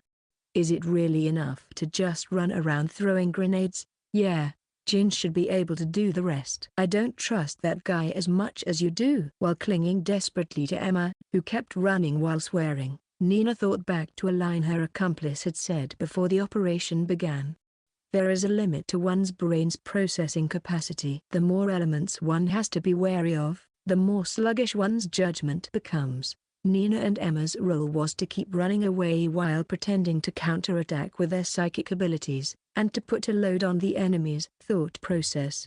They knew from prior research that the crystals generated by Karen were immune to psychokinesis. That's why, the mere sound of the crystals being destroyed would at least upset Karen a little. Of course, this is only a minor harassment. All of this is just a stepping stone to ensure that the trump card prepared by Jin can be played. I mean, how could such an obvious violation go unnoticed by the witness? Jin once told me that Jake is just a sophisticated radio. It doesn't have a video recording function, and with all these noises, It's impossible to hear our conversation. Damn it, he could even find information that even I couldn't. Emma swore even more while dodging the crystals that were coming at her through the wall. You guys are insane. Have you always been fighting heretics like this? Unlike you, I can't even use doping. What a madness. She had gotten used to it.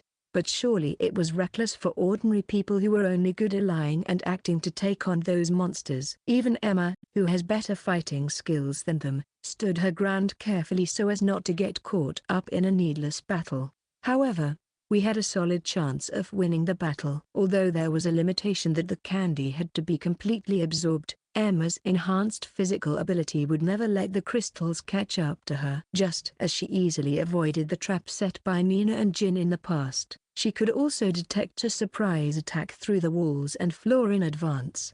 Of course, there were physical limitations to this plan as well, but Nina was not worried because they have a reliable accomplice. Nina recalled the whole plan that Jin had told her just a few minutes before in the hidden room in the attic section. 30 minutes ago. Forced deactivation. In the hidden room in the attic, Nina and Emma spoke in unison. Unable to comprehend the meaning of the words that Jin dropped, Nina couldn't help but ask in return. What does that mean? I've been observing Karen's movements when she was doing the breathing technique training at Nathan's dojo. Then I noticed that there was one gesture that Karen did frequently whenever she deactivated her psychic abilities. Now that you mention it, Jin's mouth curled into a smile. Did you notice it? Karen always wipes her mouth with the back of her hand whenever she deactivates her psychic abilities. Perhaps that's the gesture she uses to forcefully deactivate the Jolly Undertaker. Wait a minute, Emma interjected. Wiping your mouth with the back of your hand is a very common practice. It could just be a habit. Are you really going to put your faith in that kind of uncertainty? It's conditioning, Emma. Since you're an intelligence agent, you probably know what it is, don't you? Karen used psychological conditioning to control her overly powerful psychic abilities. That's the information she revealed herself back at the dojo. She has carefully trained herself to automatically enter a deep state of concentration by performing certain routines. To control her psychic abilities, Karen has to trigger the Eastern breathing technique to enter a state of concentration. If the psychic ability is so troublesome that it can't be controlled without going that far, it's not strange to think that a specific routine is required to disarm it, right? I think I have a pretty good grasp of what you're trying to do. You're going to force Karen to perform the routine that will force her to deactivate her psychic ability, correct? Yet your face still looks dissatisfied. Of course I am. How can you force her to wipe her mouth with the back of her hand in the middle of a battle? Emma's doubts were understandable. It would be reckless to aim to trigger a forced deactivation in the face of an opponent who has a tremendous gap in fighting ability. It would be like praying for snow to accumulate in the desert. That kind of thing cannot be called a strategy. What if there is another real gesture? Jin said so with a look of conviction. Well, it's kind of hard to understand.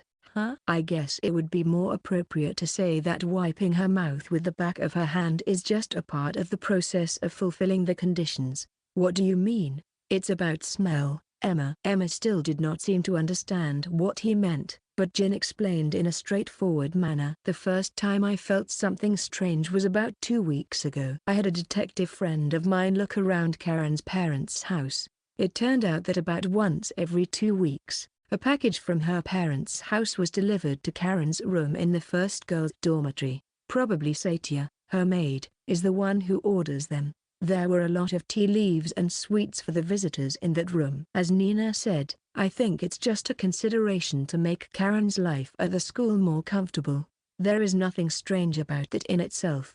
But just to be sure, I bribed the shipping company a bit to let me inspect the contents of the package. I think it was about a week ago. What a scoundrel. Nothing like that. I just had them show me the contents of the package. It contained tea leaves, sweets, daily necessities like toothbrushes and a bottle of perfume. Perfume.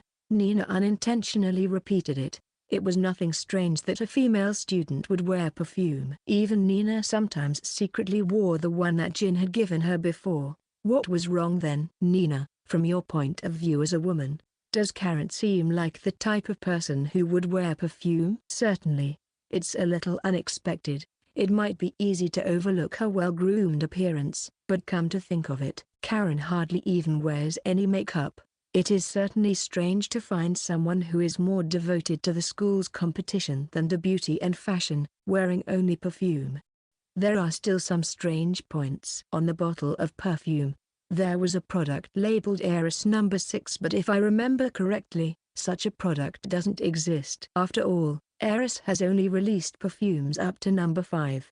I'm guessing it's a custom-made product that the Ashby family commissioned the manufacturer to make. See custom-made? In short, Karen has an unusual preference for perfume. But Nina, how was it when you were actually meeting her in person? Did you smell anything at all? No, not at all. If so, I have a few guesses, Jin said so while tapping Karen's photo on the schematic diagram. The only place Karen puts on perfume is on the backs of her hands, and she uses such a small amount that she can't smell it unless you put the back of her hand close to her mouth. Why is that? To prevent her from accidentally sniffing it during battle. Emma's mutterings seemed to be correct, and Jin pointed at her while snapping his fingers. If we assume so, it explains why Karen, who is so indifferent to fashion, went to the trouble of ordering a custom-made one. If there is only one scent in the world, it would avoid silly situations where her opponent happens to be wearing the same type of perfume and she can't activate her psychic ability, wouldn't it? In other words, if we can get her to smell the perfume, we can force her to deactivate her psychic ability. Huh. Don't tell me, you did something like this with Bennett as well? So your nullification ability is a scam which exploits the weakness of your opponent's psychic ability. Well, that's how it is. You learn something new, right? With a sarcastic smile on his face, Jin took out a wooden box from a hidden compartment in the floorboards. Inside the box were 3 cylinders the size of an index finger. Looking at the nozzles attached to the tips of the cylinders, Nina and Emma understood what he was after, and that perfume is in this spray. Our ultimate goal is to spray it at close range so Karen can smell it. It's only a single shot, so handle it with care. The moment you miss, it's game over. Jin, you said the perfume is custom made, right? How did you get this stuff? It's a technique called hollowing out, whereby the liquid is extracted from an unopened bottle. This is more the realm of a thief than a fraudster. How many more sins do you have to commit? No, it's just a few drops. You know, something like this couldn't be counted as theft. Emma was struck with a strange feeling as she listened to the conversation among the criminals unfolding in front of her. In all the years she had devoted herself to the benefit of the Republic, this might be the first time in her life that she had ever felt such an emotion. She is certainly feeling excited right now. Not only do these two have no psychic abilities, but they have never even had proper combat training. No matter how one looks at them, they do not possess the combat skills to challenge these heretics head-on. However, if Jin, who possesses extraordinary insight, writes a detailed script, and Nina and Emma enact it, they may be able to defeat these monsters with only the body of a human being. What's most interesting for Emma is that they both seriously believe so. Well, now we have our cards in hand. Are you both ready? Section. Karen calmly watched the old school building being destroyed by the proliferating crystals. The fact that there has been no declaration of victory by Jake yet probably means that Nina is still running around in one piece. Perhaps her enemy is fleeing to the rooftop. She has likely decided that she can avoid being crushed to death for the time being if she keeps climbing up using the crystals as a foothold. However, she must have at least realized that she could not run around forever. According to the rules that Nina had set forth, defeat would automatically be decided as soon as they were 5 meters away from the old school building. If she keeps running around using the crystals as a scaffold, this rule will eventually strangle her. The victory will be decided when the scaffold, which is constantly increasing in scale, reaches a position 5 meters higher than the old school building.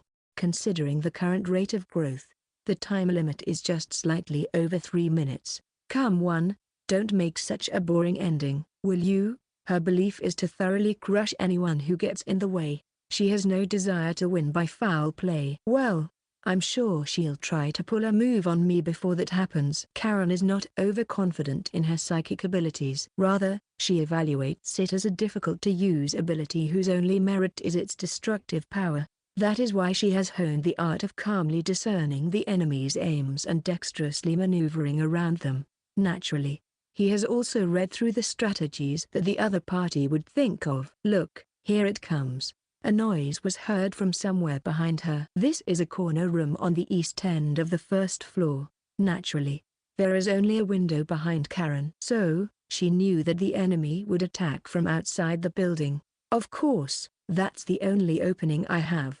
If one can predict that Karen's target is the total destruction of the building, one can easily determine her initial position. A location that does not require constant vigilance in all directions and where there is no risk of being caught in the collapse of the building. This could only be the west or east corner room on the first floor. If one could foresee that far, all one had to do was hide outside the window and look for an opportunity for a surprise attack. The unnaturally loose rule of one can be as far as 5 meters from the old school building was probably intended to make this strategy work. Just as per the image she had prepared in advance, Karen sent a gush of pale, glowing crystals toward the window.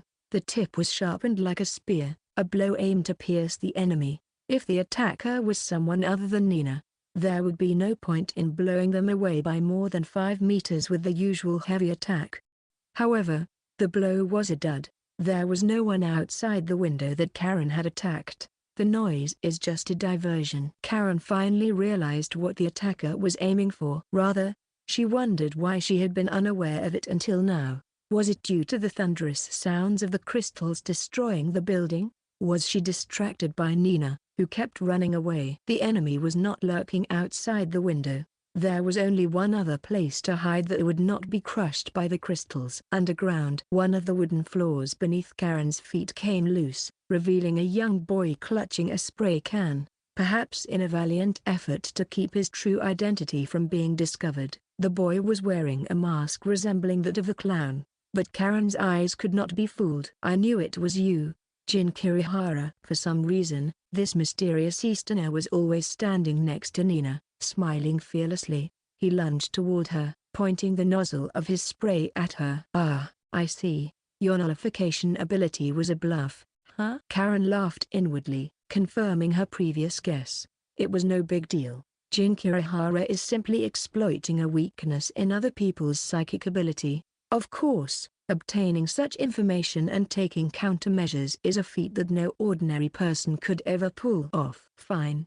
I will accept your challenge. With a strangely calm heart, Karen accepted the scent of flower petals being sprayed on her. In the compressed time, she thought back to the days when she was at peace. After a hard-fought battle, Satia was always waiting for her when she returned to her room. A hint of affection behind her expressionless face, the many creative teas with experimental blends. When was it that I became embarrassed to express my gratitude to her for taking care of me? In front of Karen, a boy walked slowly toward her, throwing the empty spray can behind him. Is that black object in his hand a taser? Karen recalled that a weapons manufacturer run by the Ashby family had a similar product. In a world where everything seemed to be slow, Karen's consciousness was clear as day. Then she said the decisive words. I knew all your plans from the very beginning. Karen took a deep breath and entered a deep state of concentration, then thrust her right palm forward. The eyes peering through the hole in the mask widened in astonishment when he saw the pale crystal produced at the tip of her right palm. Nonsense. It can't be. Surely Karen had already inhaled the scent of the perfume. Such questions must have been swirling around in his head. Karen could tell that much. Indeed, sniffing that custom-made perfume was a condition of deactivating my Jolly Undertaker, but that was only until a week ago. I've already changed the type of perfume I use. The torrent of unleashed crystals engulfed Jin Kirihara's body. Even as his entire body exploded like a water balloon, splashing red liquid all over the place, she felt no guilt. The narcotic secreted in her brain makes her feel so ecstatic that she can hardly stand up. The pleasure of having the upper hand. Karen was soaked from head to toe in such an aphrodisiac. She turned a look of pity on the reddish-black mass of flesh that was trapped inside the beautiful tombstone. Think about it. Where in the world would an idiot keep using the same thing that the rats have discovered? Section 1 week ago. As usual, she was inspecting the daily necessities delivered from the Ashby family when she found something strange in a wooden box that she could not ignore. The Ashby family's resident butler, Satia's father, Karen's personal maid, was a very meticulous man, who respected a certain order when packing things into boxes. Heavy items such as tea bags were placed on the bottom, and fragile items such as dishes and bottles were wrapped in cloth or paper and placed on top. The arrangement of the items was always the same, with the perfume heiress number 6 sitting in the center of them. However, this arrangement is clearly disordered. There is no way that such a diligent butler could have been the cause of such a peculiar mishap. It would also be unthinkable for the shipping company to change the arrangement on its own. Could it be that someone else had intervened? It seemed like a rather absurd notion, but she couldn't help but check. The first thing she checked was the perfume. At first glance, there was nothing unusual about the jade-colored bottle containing the liquid. She inspected it from all angles and held it up to the light to see if there was any discrepancy. She noticed that the adhesive on the label wrapped around the bottle had shifted just a little. Of course, heiress number 6 is a custom-made bottle, hand-filled by artisans just for Karen. A mistake of this magnitude would be acceptable. But on that day, she could not miss the slightest change. She peeled the jade-colored bottle bare, peeling her fingernail across the small gap between the tightly glued labels. In doing so, she discovered conclusive evidence. The label was covering a hole so small that a needle could fit through it. The hole had been sealed with a piece of glass of the same color, but there were clearly marks where it had been forcibly glued in place. Was a poison injected into the needle? No. What would be the point of putting something like that in a perfume? The purpose is something more. It didn't take her long to come to a conclusion. Forced deactivation. Karen utilized several conditioning techniques to control her overly powerful psychic abilities. Not only did she forcibly increase her concentration with breathing techniques she learned at the Shady Dojo, but she also imposed on herself that she could only reach her maximum output if she were to fight against students from the Heiberg school who had harmed either her or Satia. And then there comes the perfume. By smelling the fragrance of this heiress number 6, she will be able to force herself to stop before her psychic ability goes out of control. Most likely, the enemy took a few drops of the perfume from the bottle. It is a shallow strategy to soak a cloth with it or put it in a spray can and then approach her during a duel.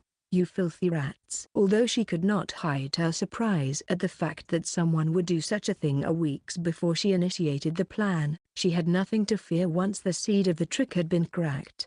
In short, all she has to do is rewrite it. Karen is a genius at self-brainwashing. Within a week from now, it should be possible to recondition herself using a different perfume. Once that was done, it was time to take action. As she walked to the public phone in the women's dormitory, she considered which perfume to choose with the same ease she would consider a gift for a friend. Suddenly, an option popped into her mind. Considering the time required for conditioning training, the perfume should be ready by the end of the day. If so, it couldn't be anything other than a popular product widely available in the market. She put her ear to the phone and dialed the number of the shipping company. The person that answered the phone was clearly horrified. Perhaps he was bribed with money, but someone so cowardly would not be suited for such treachery. Without needing to interrogate him, her hypothesis was confirmed. She ruthlessly told him to deliver the perfume to the dormitory by the end of the day, and that if he betrayed her again, he would be dead, and slammed the phone down to further incite fear. Section. The old school building was no longer in its original form. Swarms of ever-expanding crystals have broken through the brick exterior walls from the inside, causing sharp pale petals to bloom in the moonlit night. From afar, it must have seemed like a magical sight. To Emma, who had no choice but to flee with Nina on her back, it looked as if the presence of death that had materialized was approaching with tremendous force. This is no longer a mere disaster. Unlike a mere natural phenomenon, it is driven by the malevolence of a human being, and that is too much to handle. The two had already escaped from the building, but the dreadful crystals had broken through even the floor of the rooftop. Emma, the crystals. Don't make a fuss. I know. The only way out was upward. Emma jumped over to the oncoming crystals. Even if the crystals kept multiplying, as long as she was on top of them, she did not have to worry about being crushed. Nevertheless, this is just like clinging to a piece of driftwood to withstand the fury of a flood. In the face of the mighty power of the heretics, even an agent who has undergone fierce training since childhood is reduced to a helpless sheep. If the tide level reaches 5 meters above the old school building, it will be a violation of the rules and you will lose. Are you okay with that? Don't worry. The crystals will stop multiplying soon. That's just what that guy said. I'm sure Jin can read Karen's mind. I'm confident of it. There was no way that Karen, who was determined to crush them thoroughly, would be satisfied with a foul victory. Therefore, she would surely stop the crystals in the middle of the game and approach them to put an end to it herself. This speculation can only be made by trusting in the psychology of a psychopath. Emma, who had always been very cautious, couldn't believe that they would act on such an assumption. Besides, Jin will defeat Karen soon. Why do you think so highly of that? Although there was more to complain about, it didn't seem like the time to continue the conversation any further. One shadow came up the mountain of crystals. Emma bit her lip. If the other party was Jin, the crystals should have already disappeared. Besides, the duel was supposed to be a one-on-one battle between Nina and Karen, so it would not make sense for Jin to meet them before the duel ended.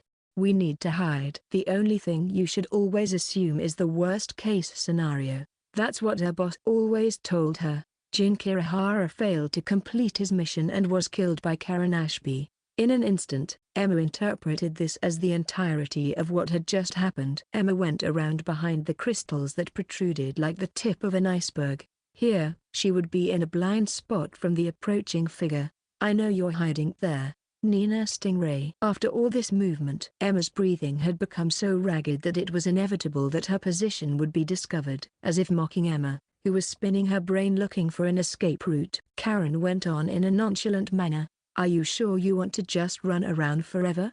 How can you face your brothers of the White Knights if you keep running away? If you're a psychic, you should fight me head-on and with dignity. Emma felt fear for the first time in a while when she heard the voice bubbling with excitement. She had heard this story many times from her compatriots. It is a common trait among heretics who are intoxicated by their own power to enter a state of mania immediately after killing someone. Jin Kirihara was much braver still. He had the guts to approach me, even though he was using tricks. On the other hand, what about you, Stingray? Don't tell me you've been pretending to be the Queen of Calamity. Look, I'm right here. Come on, show yourself. Mighty power always begets insanity. If we trace the history of mankind, there is no more universal truth than this. Nerves numbed by the destruction they themselves have wrought, the guilt of breaking the taboo of murder easily ebbs away. In the Republic, this is a realm that cannot be reached without thoroughly brainwashing new recruits through 6 months of training using conditioning. This is why psychic abilities are so terrifying. Without any special training, they can turn a 15-year-old girl into such a monster. I have to stop them, before the Empire used these terrifying monsters to take over the world. Before the world is rewritten into hell. For that, I must survive at all costs. She turned her attention to the girl who was trembling, her shoulders hunched against her. Right. If I sacrifice this girl, I'm sure I'll be able to save myself.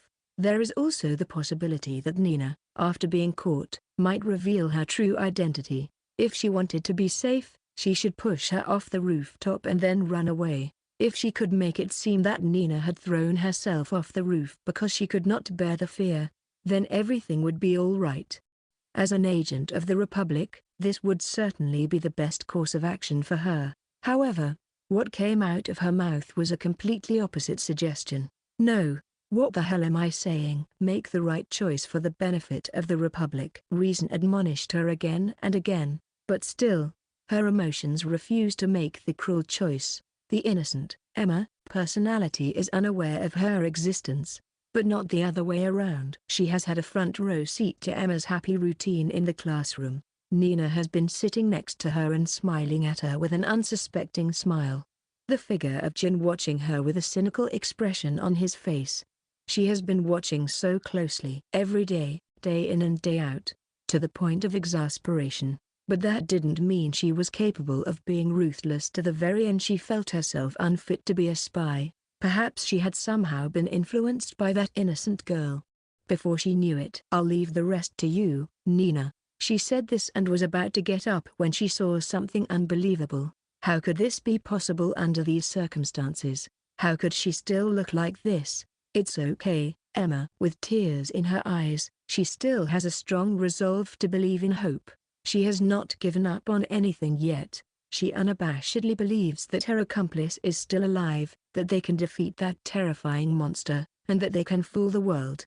The two fraudsters are bound together by a mutual trust that is so strong. Without hearing her words, Nina leapt out from behind the crystals. Her back was too dazzling for Emma, who had been living in darkness for so long. Karen's thoughts were thrown into chaos when she saw a figure jump out from behind the crystals. "Why are you here in the first place?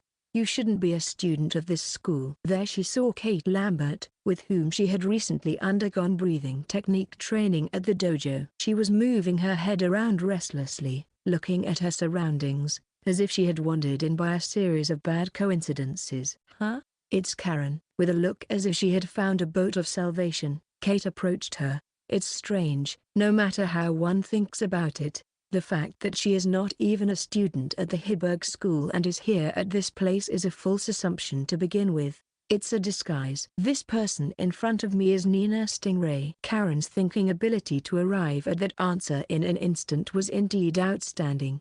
However, whether or not her body would accept the conclusion she reached in her head was another story. Even when she held out her palm toward Kate, she could not generate crystals. So she cursed the mistake she had made in the dojo. At that time, she had taught Kate a fatal truth. The fatal weakness that restricted her psychic abilities to anyone but the students of the Heiberg School. Even though Karen was being approached by the girl with a spray can in her hand, and even though her mind was aware of all the truth, her body, her nerves, and her deepest psyche could not recognize the girl in front of her as an enemy. That is how impressive Nina's acting is. Nina is a monster in every sense of the word, for she can pull off such divine deception even when every circumstance is conspiring to expose her lies. "What's wrong, Karen? You look pale." Kate approached her with a look of worry on her face. "If you're having a hard time, I'm here to listen, okay?" Step by step, the monster closed the distance nonchalantly. "You don't have to be so uptight. Feel free to tell me anything." The nozzle of the spray was brought close to the tip of her nose. "I know full well that you're actually a kind person." "Who are you? Who are you? Who are you? Who are you? Who are you? Who are you? Who are you? Who are you? Who are you? Who are you? Who are you? Who are you?" Karen snapped out of her stupor before the nozzle shot out a spray of liquid. She pointed her palm in the opposite direction and let the crystals spurt out. Thin, long, and sharp, what she produced was a single long sword. If she couldn't crush her directly with the crystals, she could attack her with a weapon made of crystals. Simple and effective logic, Karen had come up with in less than a second. Nina Stingray. To identify her as her enemy, Karen chose to utter that name. "I know it. You're a damned fraud." "About you being the Queen of Calamity is also a lie. All you can do is form a gang, put on a disguise, and use such tricks to trick me. You are a coward." Karen swung her long sword with both hands and knocked the spray can out of Nina's hand with the tip of her sword. After taking a glance at the spray can, which rolled on the crystals with a dull sound, Karen filled her whole body with murderous intent. "But I still respect you for being such a coward. You sure were strong." Aiming precisely at the heart of the girl whose eyes were wide open, a merciless thrust was unleashed. Karen has dreamed of becoming a hero of the Empire since she was a child, and she has not neglected her physical training. There is no way Nina can evade the attack. A mere ordinary girl would not even be able to react. A pale flash of light slices through the air at a tremendous speed. The sharp tip was thrust into her left chest, right before it struck her. From behind Karen, a boy's voice could be heard. "Unfortunately, you've lost." The sword suddenly lost its strength and shattered from the tip due to air resistance. It was not just the sword. The cluster of crystals that had filled the rooftop and destroyed the old school building from the inside out were transformed into pale particles with a sound similar to a torrential downpour. What grazed her nose was a refreshing citrus scent, a new, forced deactivation, that had been hastily changed about a week ago. "You're so slow, Jin." That was a close call. The girl in front of her was laughing as she wiped tears from the corners of her eyes. What reflected in her eyes was a boy wearing a clown's mask. Karen didn't know why he was here, as he was supposed to have been killed before her eyes earlier. "You were wearing a stab-proof vest, remember? You'll be fine even if you get stabbed a little." "That's not the problem, though." "A stab-proof vest?" Karen looked at the girl's figure with confusion. Certainly. The outline of her body seemed to have swelled a little. Her body shape is clearly different from when they met at the dojo. No way. Had he read through even my last-ditch plan? No. There is a bigger problem. How is this guy still alive? No. How does he even know my latest, forced deactivation, in the first place? A first-rate fraudster has even the deepest psyche under his control. Amidst the noises of collapsing crystals, the boy cruelly went on. "For the past few weeks, you've had certain information imprinted on your psyche. For example, through the small talk of the girls you passed by, or the outdoor advertisements on the way to the dojo, or the scent of Kate Lambert, who you befriended at the dojo." "No way." "Oh, you figured it out already? You sure are a quick thinker." After a round of deliberate applause, Jin pulled out an amber-colored vial from somewhere. "I believed in you from the very beginning. You're a cautious person, so I'm confident that you'll realize that the contents of Eris number 6 have been extracted. When you realize you're being tricked, you'll naturally feel the need to change your perfume, right? However, it would take time to change your conditioning to a completely different routine, and it would be difficult to make a new custom order. Besides, changing the perfume is only for a short period of time until you defeat Nina. If that's the case, it's better to quickly buy a perfume that can be obtained at any time and start the conditioning process right away. Then I'd better act quickly. Now, what kind of perfume should I choose?" When you think like this, the first thing that comes to your mind must be Glow Citrus. It's a popular product among first-year girls, and you often see it on billboards on your way to the dojo. And you recalled that Kate Lambert, who you recently befriended at the dojo, was also wearing one. Well, the trend in the school is the result of information manipulation that I orchestrated. And the billboard was posted without permission only when you walked by. Not to mention Kate is none other than Nina in disguise. But when you chose the perfume, you couldn't possibly have known that, could you? As an insurance, I had a detective tailing the shipping company you hastily arranged for, but it looks like my plan to guide you was a success." Karen could hardly wrap her head around Jin's words. All she understood was that she had been involved in a hell of a scam. But her brain refused to comprehend any more than that. If she gets the whole picture right, she might go crazy with fear. She couldn't possibly have known that everything had been in this man's hands from the very beginning. How the hell did you survive in the first place? You know what? You think I'm going to answer everything? Why you? Look, Jake's flying over here. Let's get this all over with before he hears something weird. Jin came closer to her with his hands in his pockets. Karen didn't realize until the last minute that it was a diversion to get her attention. A sharp pain shot up her neck. The last thing she saw was another person wearing a mask. She had no recollection of this person, who was dressed in a black coat with a hood. Just what kind of scam am I in? Without anyone to answer her question, her consciousness sank into the darkness. Section. Jin, thank God you're okay.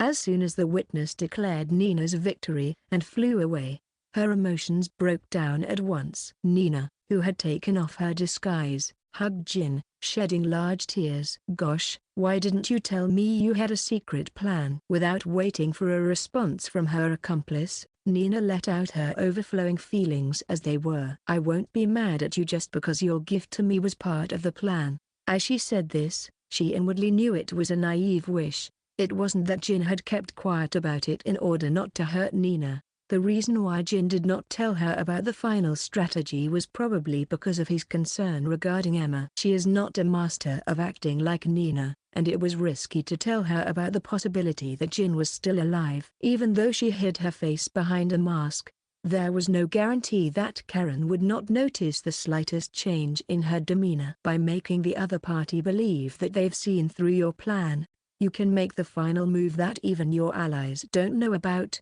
It's Jin's usual tactic, which he also used when he defeated Bennett before.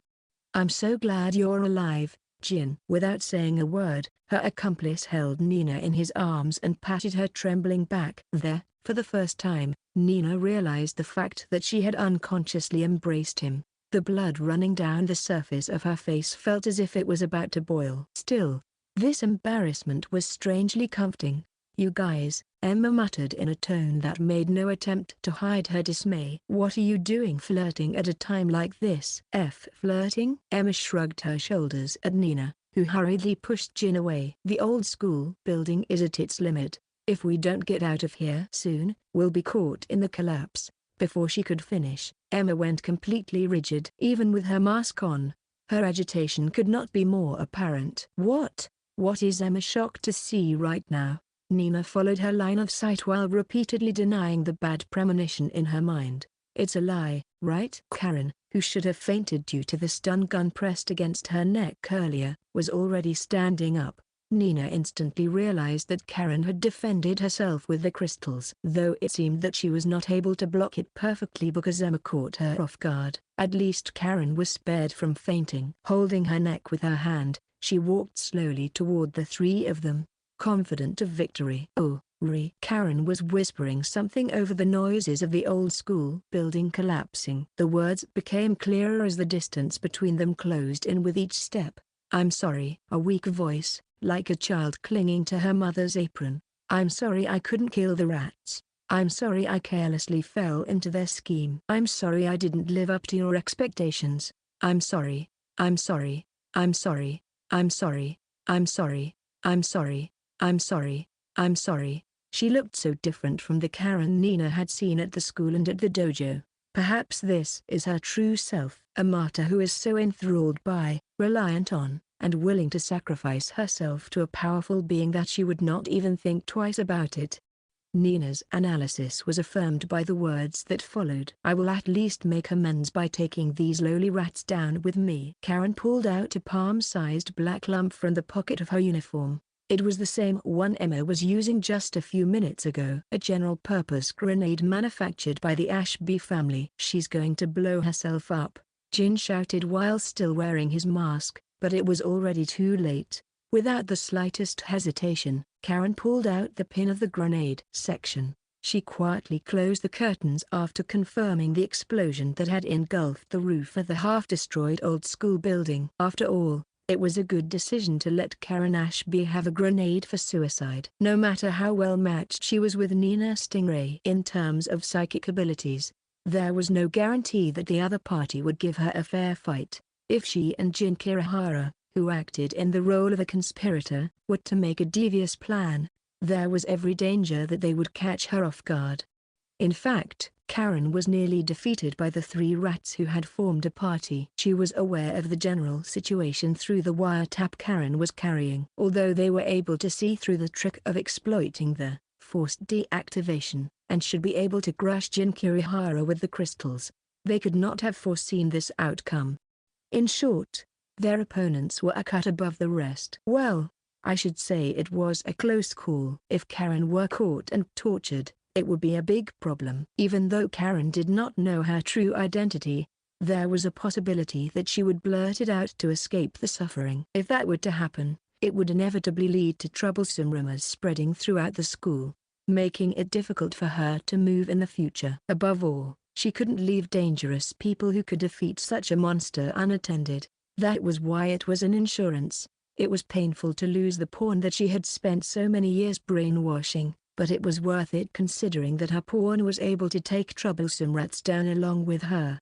According to the various pieces of information she had obtained so far, Emma Licorice is most likely to be a spy for an enemy country. The fact that she was clearly agitated by the message written on the blackboard that day suggested that this speculation was correct. She did not know how Nina Stingray and Jin Kirihara ended up cooperating with her, but that was no longer important. All of the suspects were involved in Karen's suicide just now, and they had all tragically died instantly, pierced to death by pieces of iron blown off by the blast. For now, she had to think about how she was going to report this to the headmaster. If she could convince him that those three were spies sent by the enemy, the Republic, for example, there would be no problem for the time being. Although the fact that Nina Stingray is a relative of a member of the White Knights is somewhat troublesome, it might be possible to emphasize her loyalty by creating a story in which she removed the disgrace of a prominent family instead.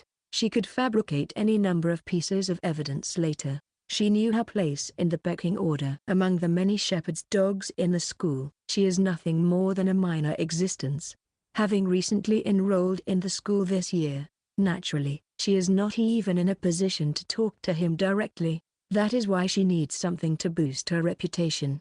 And this case is a good opportunity for her to do so. She took out a sheet of white paper from the bag she had hidden under her bed. It was the same sheet of paper as the pledge form that the students would fill out when they were to engage in a duel. She would only need to write the necessary information on it and then sign it to convey a message to the school principal. When she was wondering what to write on the form, she felt like a female student writing a love letter to her crush. In fact, adoration and loyalty may well be similar emotions. Suddenly, a knock on the door of her room forced her to stop her pen. It is already 10 o'clock at night. She wondered if someone was visiting at this time of night. The door is a sliding door, but it is locked securely from the inside. It was safe for the time being, but she could not help but be on her guard. She put the paper back in her bag and hid it under the bed again. After taking a breath and pulling her gun out from under her pillow, she headed for the door. "Who is it?" There was no answer. Just as she was beginning to wonder if the knocks were an auditory hallucination, she heard something dislodge from inside the door. No way. Did someone just pick the lock? In her confusion, she hesitated whether she should hold up her gun or hide it behind her back. In the end, she chose the latter, but her decision was completely wrong. The door that should have been locked was opened and the person who appeared was the same person who was supposed to have been killed in the explosion on the roof of the old school building just a few minutes ago.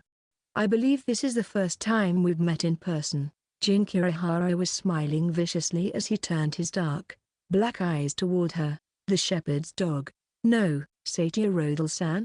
Chapter 8, Behind the Scenes Fiction. Fraudsters gather in a deserted warehouse. "What are you talking about?" "I don't understand what you mean," Satia Rodel said calmly, but her frustration grew. Where in the world did it go wrong? Standing in front of the door of the infirmary, she thought back over what had happened so far. It was 2 weeks ago that she received a directive from the higher-ups in response to the increasing espionage activities by the Republic. It was still only at the level of concern, but there was a possibility that rats might have gotten mixed up in the Heiberg School, which is the root of the Empire's monopoly on psychic abilities.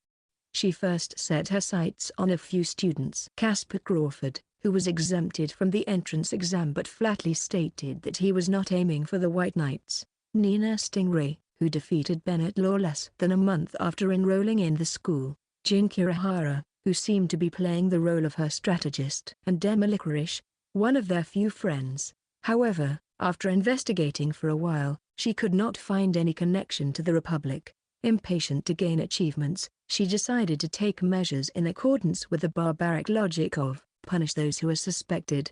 First, she took advantage of Casper's love of women to create a conflict with Karen. Since Karen had been brainwashed since childhood to acquiesce to all Satia's demands, it was easy to induce her to form a tentative alliance with Nina to defeat Casper.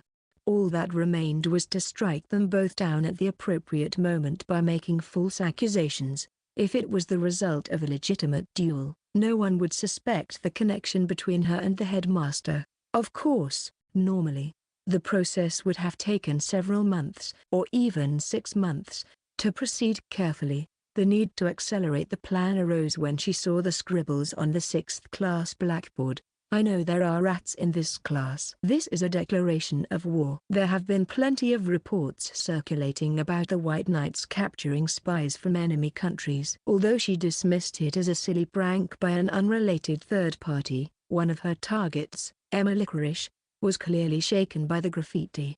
Her pupils dilated violently, and then she quickly tried to maintain her cool. That was not, by any stretch of the imagination, the reaction of a student who just saw a prank. It was a sudden and fortuitous turn of events. Satia was almost jubilant, but quickly regained her composure. What if this is not just a prank? What if whoever wrote this knew about the shepherd's dog and was using Emma Licorice as bait? What if all of the targets are working together behind the scenes? If that's the case, I can no longer afford to waste any more time. I must purge all the suspicious people and restore peace to the school as soon as possible. I must extinguish the fire before causing trouble for the headmaster. Nothing to fear in going with my baseless intuition. This is my chance to prove my usefulness and climb to the top. Her plan went like this: give Karen the excuse that her best friend had been attacked and start a rampage. After rampaging for a while, when she had the attention of the entire school, she would declare war on Nina Stingray. In the name of revenge, Nina, who was feared as the Queen of Calamity, would have no choice but to accept the duel in order to protect her reputation. Normally, it would have been preferable to purge Casper Crawford, who was in an alliance with Nina, as well, but that could wait. After converting that monster into a lump of meat, it would be Emma Licorice and Jin Kirihara's turn. The only reason why she did not target the most suspicious Emma first was because she did not have a relationship with her at the moment. However, such a problem could be easily solved as long as she could make a good excuse that she was cooperating with Nina, the enemy of her best friend. As a result, Karen had to be sacrificed, but at least the objective could be accomplished. As far as she could see through her binoculars, there were 3 people who were killed in the bombing on the roof of the old school building. 2 of them other than Nina were wearing masks, but given the circumstances, it could not have been anyone other than Jin and Emma. And yet, why is Jin Kirihara here? How did he survive the explosion? No, that's wrong. The fact that he was wearing a mask was unnatural in the first place, even though his true identity had been obvious from the very beginning. Satia finally figured out the truth. Don't tell me, the you who was on the rooftop is a completely different person. There was no need to check with the person in front of her.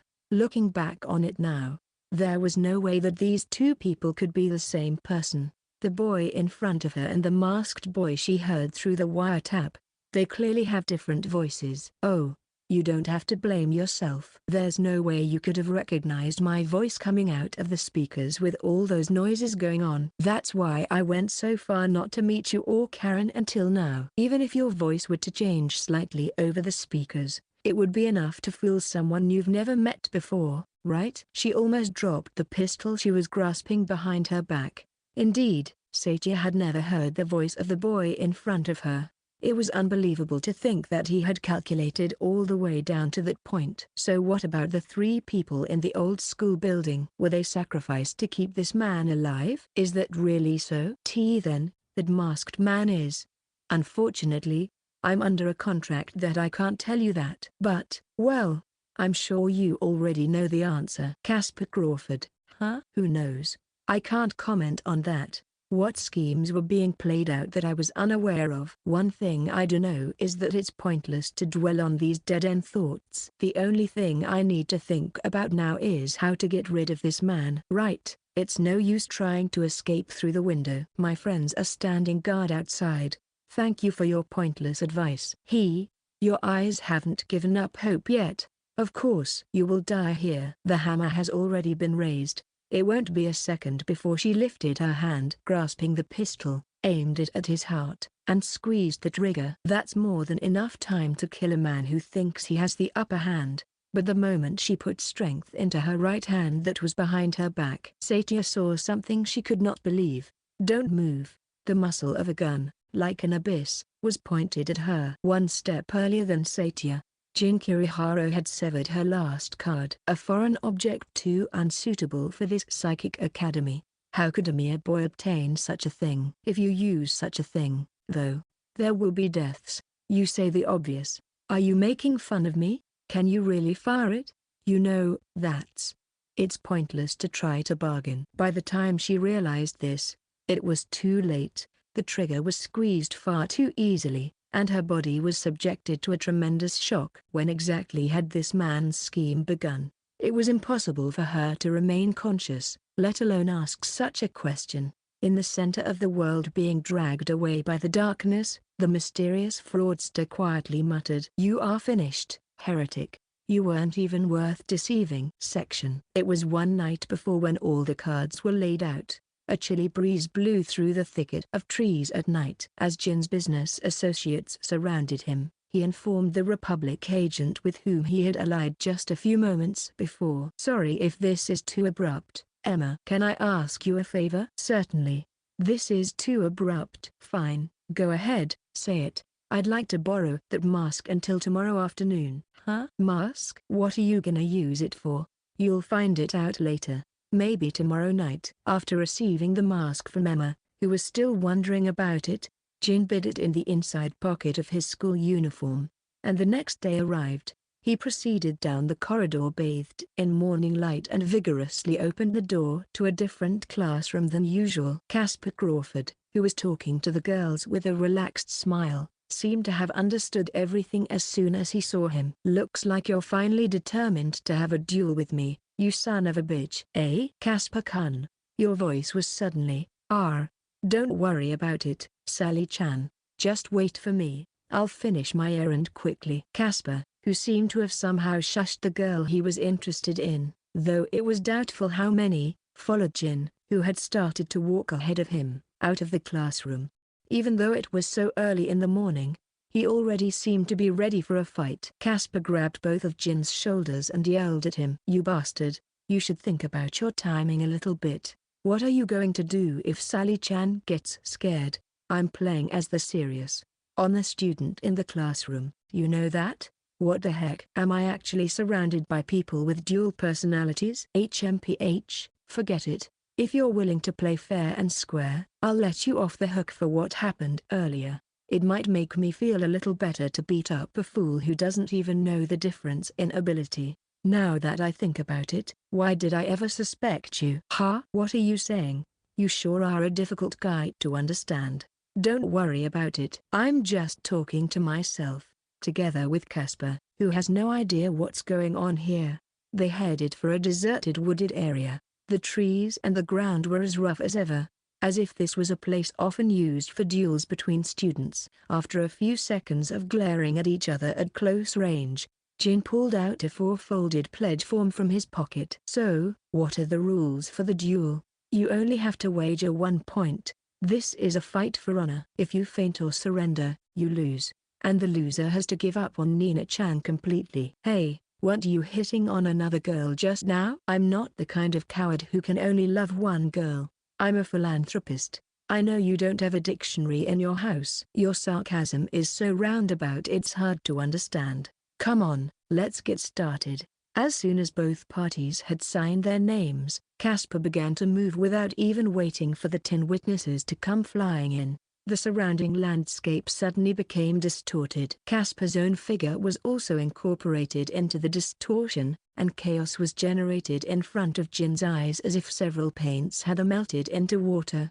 The chaos stirred as if it had a will of its own. Eventually, an enormous arm like a withered tree emerged from the midst of the chaos. The palm, so huge that it could wrap around a human body, moved as if beckoning, slowly extending toward Jin. This was the very thing that had made the robbers whom Jin had previously chased shrink back in fear. A power so supernatural, so disastrous, and so mysterious that it would be impossible even for a person with extraordinary abilities. Casper was truly a monster, living up to the name of the group that was exempted from the entrance examinations.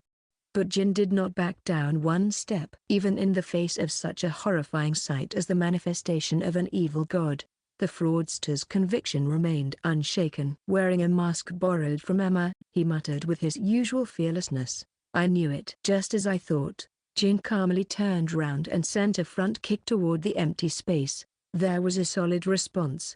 The sensation of the tip of his shoe, which had a metal plate embedded in it beforehand, crushing something soft. Gah! Ugh! As soon as he thought he heard a groan from the empty space, the abnormal scene that had filled the surrounding area disappeared as though it were a lie. Confirming that the mundane thicket had regained its form, Jin took her off his mask. He called out in pity to Casper, who was crouching while clutching his crotch. "Sorry, Casper-kun. That was hurt, right?" "Gah, I know. You won't be able to talk for a while. So, all you have to do is listen to my guesses." Jin couldn't have smiled more refreshingly. "The first time I felt something was wrong was when I took Nina to the cafe where you were. As soon as you found me, you aggressively grabbed me by the shoulders and started yelling at me. Hey, if you think about it calmly, isn't that weird? Why would someone who hates men to the point of changing his personality try to touch me? Come to think of it, you also tapped the shoulder of a robber at the knife workshop. That's why I'm convinced that the condition for activating your psychic ability is to touch the other person's body. The reason you knew I was behind the hidden door was because you already marked me with your psychic ability. What about it? It's not like it's something new." No. Isn't it strange? If the instantaneous movement you showed me afterward was your psychic ability, why did you have to specify your target? How do you explain why the robbers were so scared of you that they ran away? Besides, I found a number of things that didn't feel right when I was following you." "Oi, stop. The size and density of your shadow as you walked in front of me were always constant. It was so unnatural, even though the sun was sometimes obscured by clouds. Then there was the route you took. You chose to walk through a construction site so that people wouldn't hear your footsteps, didn't you?" "Well, that was a brilliant move, but at the same time, there was a miscalculation that a steel frame was protruding from the building. Your shadow was projected in slightly different shades in the steel frame's shade. That doesn't seem right physics-wise, does it?" And all the proof was now complete. Using a special lens fitted into the mask he borrowed from Emma, he didn't tell Casper. "Of course, but these lenses have an infrared detection function. The reason Emma was able to spot the gunpowder traps in the ground and her friends hiding in the bushes was because she was able to visualize the temperature of objects with this lens. This military technology was not yet available in the Empire, but Rusty, who had stayed in the Republic, had already heard of its existence. Looking through this lens, it would be possible to see that the arm of the evil god that appeared in front of him had no substance, and to uncover the current location of Casper, who was assimilated into the landscape. Your psychic ability is indeed powerful. If I could have any ability, I would want that ability first and foremost, but I'm afraid I'm not a good match for you." Stop. You're going to tell me everything about the true nature of your psychic ability. Stop, please. Casper suddenly interrupted Jin with a loud voice. The reason for this was obvious. Jake, the tin doll, arrived on the scene a minute or so after the pledge was filled out. Jake, who connected with the headmaster, could not have known that Casper's psychic ability was only to show fake visions to those whom he touched. "Now it's checkmate." "Jake, sorry that you had to come here, but the duel is over." "What the hell are you saying? The written oath says the condition of victory is that one of you must either pass out or surrender." Right. I surrender then. Is that okay with you, Casper?" "Why, you bastard, what the hell are you playing at?" After waiting until Jake was out of sight as he complained in a synthesized voice and flew away, Jin finally got down to business. "In exchange for conceding the victory, you're going to have to lend me some of your psychic abilities." What happened next was simple. He began with the topic of Karen being a common enemy of both Nina and Casper, and then proceeded to entice with the idea that Casper's image projection abilities would be necessary to save Nina. Negotiating was easy, as it was also painful for Casper to have Karen, who boasts overwhelming firepower that is unapproachable, keeping an eye on him. In the end, Jin succeeded in establishing a time-limited alliance under the condition that he would not reveal the true nature of his psychic ability to anyone. Fortunately, Casper had touched Karen's body before and had already met the activation conditions. All that remained was to successfully execute the operation. First, They had to face their first adversary. Wearing a mask and pretending to be Jin, Casper hid under the floor of the room where Karen was. All that remained was to generate a noise outside the window and use the opportunity to push up the floorboards and attack Karen. Of course, the attack was just an image, and the real Casper remained hidden under the floor. But there was no way Karen could have known. Thanks to Karen's devastating destruction of the old school building, the noises and dust that filled the area cleverly masked the fact that the source of the voices and perfume was coming from under the floor, and that no sounds was coming from the man who was attacking her. Once the death of Jin Kirihara was faked by showing the image of his clone being crushed by the crystals, all that remained was to disable Karen's psychic ability by using the real spray on the rooftop, which could be seen by Satia, who was in the infirmary. The last thing to consider is the possibility that Karen, brainwashed by Satia, is hiding a trump card which is self-destruction. As the daughter of the Ashby family, which made its fortune in weapons manufacturing, it is not surprising that she would have at least one grenade in her possession. However, as long as they were informed of this possibility in advance, Emma would surely take care of it. The grenades made by the Ashby family are designed to explode 5 seconds after the trigger is pulled. 5 seconds is far too long on a tense battlefield. Emma could easily snatch the grenade from the girl whose psychic ability was blocked. All she had to do was throw it in the right location before it exploded, and the mission was complete. From the position of the infirmary on the first floor, it was impossible to see if the people on the roof of the distant building had managed to avoid the explosion. Thinking to that point, Jin realized a fact that he had overlooked. Come to think of it, I never told anyone that the me who was there was actually Casper. Casper, pretending to be me, might be hugged by Nina amid all the chaos. It's a little unpleasant to think about, but it's unlikely to happen. Anyway, the operation is a success. Now we just need to get plenty of stories out of this girl, Jin muttered, looking down at Satia, who was knocked unconscious by a blow from the taser he had borrowed from Emma. Emma and Nina were being transported somewhere in a car driven by Gaster, who claimed to be a companion of Jin. Casper Crawford, who had been impersonating Jin, took off his mask and revealed himself, then winked at Nina, who was in a state of utter shock, and left. Nina was completely mistaken in thinking that he was Jin, and she kept her head in her hands the entire car ride. Don't worry about it, it's a normal human reaction to hug someone when emotions run high.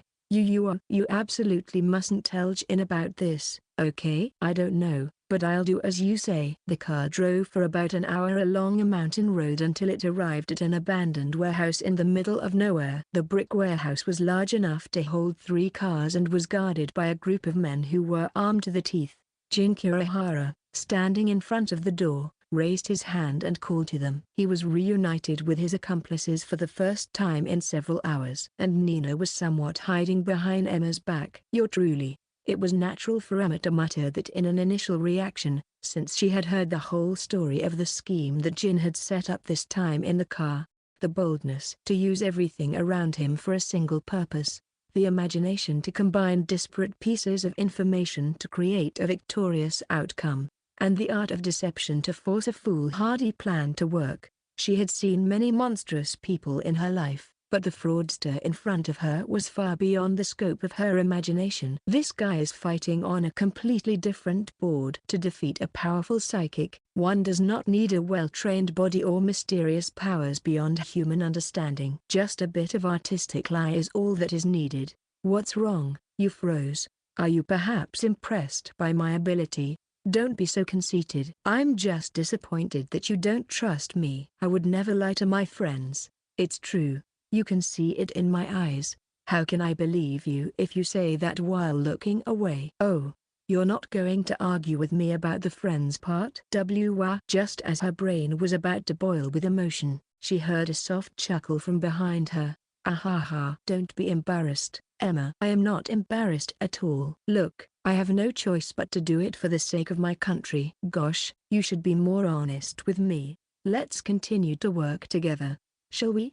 With a smile that could light up the night, Nina extended her right hand to her. The lone battle with no one to rely on other than herself was at once attacked by the sensation of being saved. Subconsciously, she squeezed the offered hand back. Emma tried to deny what she had done, but Jin was staring at her while grinning.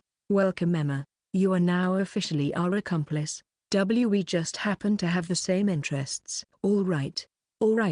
Let's leave it at that." The fraudster intercepted Emma's rebuttal with his hand and returned to his serious expression. "I'd love to throw you a welcome party, but we're not done yet. Now we have to find out the secrets of the school from the shepherd's dog." With a theatrical tone, Jin opened the door of the abandoned warehouse. In the dimly lit room, illuminated only by the flashlight hanging from the ceiling, was the target he had been searching for ever since he enrolled at the school. Just in case, Emma decided to put on her mask. Satia Rodel maintained an expressionless face like an ice statue while both her arms and legs were strapped to a chair with ropes. There was no warmth in her eyes, which were fitted behind her glasses, and coupled with her light blue-colored patient garment, it was impossible to sense any life in her overall appearance.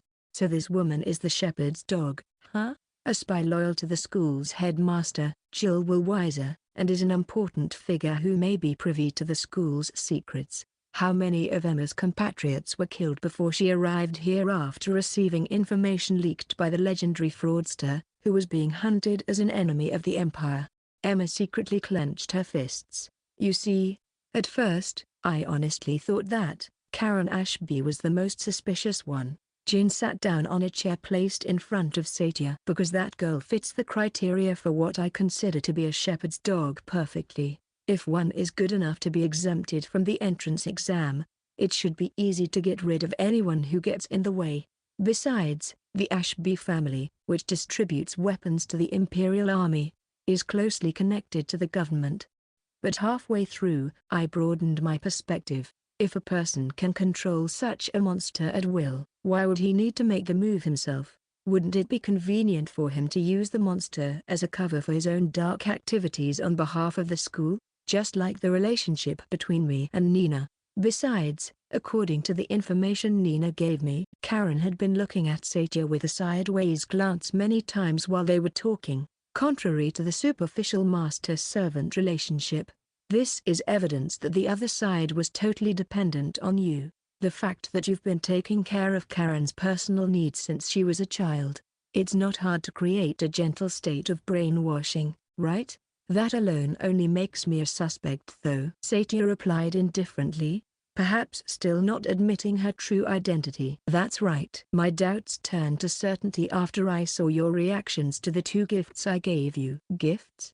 "The first was a message I wrote on the blackboard in Class 6 yesterday. By writing a sentence accusing the existence of rats that have infiltrated the school, the shepherd's dog would surely come to check it out. You showed up in front of the classroom as I expected. Of course, at that point, there was the possibility that you were just there on Karen's instructions. What's important is the other present. That perfume."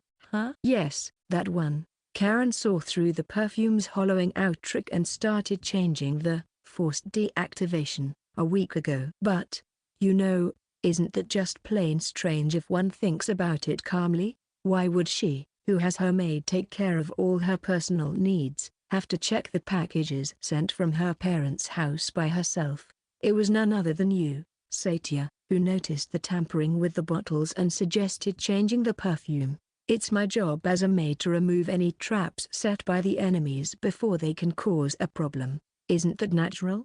"No, it's strange. There is something fatally wrong with your actions." Jin pointed his finger in the shape of a gun. "Who the hell was Karen going to fight at that point a week ago?" "What do you mean? That trick would never be noticed unless someone was planning to fight at that point a week ago." "Because, of course, the only person who would ever consider the perfumes being switched would be the one who was planning everything a week ago." "Even at that time, Karen's armor was at odds with Casper's armor. That's why she was telling me to be on my guard." "But, doesn't that make the motive make sense? Karen's jolly undertaker went berserk because you were attacked by someone, right? If Karen was just putting on a charade, Nina would definitely notice it. She was genuinely outraged by the assault made on her best friend." "Then who attacked you? Was it me?" Nina? Casper? A spy from an enemy country? No.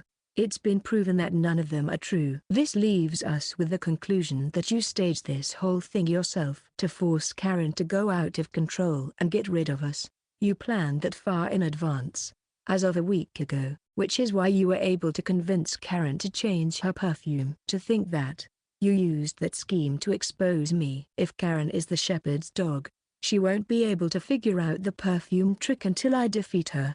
If the perfume is switched, then Satia the maid is the shepherd's dog. I must say, I think it was a decent move to force my opponent to choose between two unfavorable options. Well, the fact that you are still alive and well, even though you were supposedly seriously wounded, pretty much proves that you are just making it up. I also found a report addressed to the school headmaster under your bed. You are dangerous, Jin Kirihara. Did you think you could beat me in a game of deception? Even in the face of decisive defeat, Satia's expression did not waver. It was not as if she was still hiding some kind of hand. This woman has killed her emotions in order to pledge her loyalty to the headmaster. Emma inwardly clicked her tongue.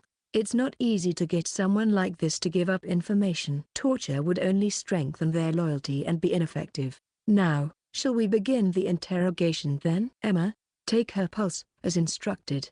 She placed her hands on Satia's wrists, which were strapped to the chair, but not good. The blood flow, which kept a steady rhythm, proved that she had been highly trained. Despite Emma's uneasiness, her accomplice began the interrogation.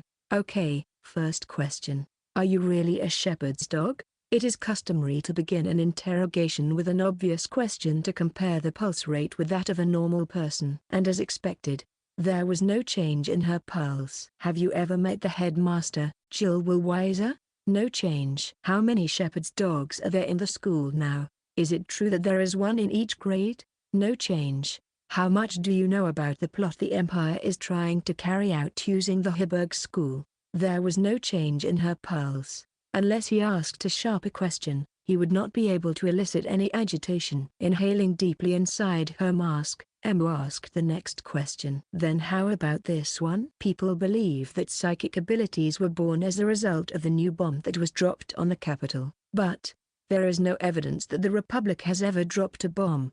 That genocide itself was staged by the Empire. As a member of the White Knights and under the command of Jill Weiser, I would think you would know that as well. Her pulse quickened, albeit slightly. This must be new information to Jin and Nina as well. Both of their eyes widened. Thanks, you're shaken up for the first time. Emma, taking advantage of the opportunity, gave a follow-up attack. What was that all about for you and the upper echelons of the Empire? What kind of lies are hidden there? Answer me, heretic. The agitation was visible only for a moment, and the pulse quickly regained a steady rhythm. Emma clicked her tongue in frustration. We're not getting anywhere. Should I inject her with a truth-telling serum? Hold on. Nina stopped Emma, who had taken a syringe from her coat, with her hand. She was neither tinged with emotion nor intimidated.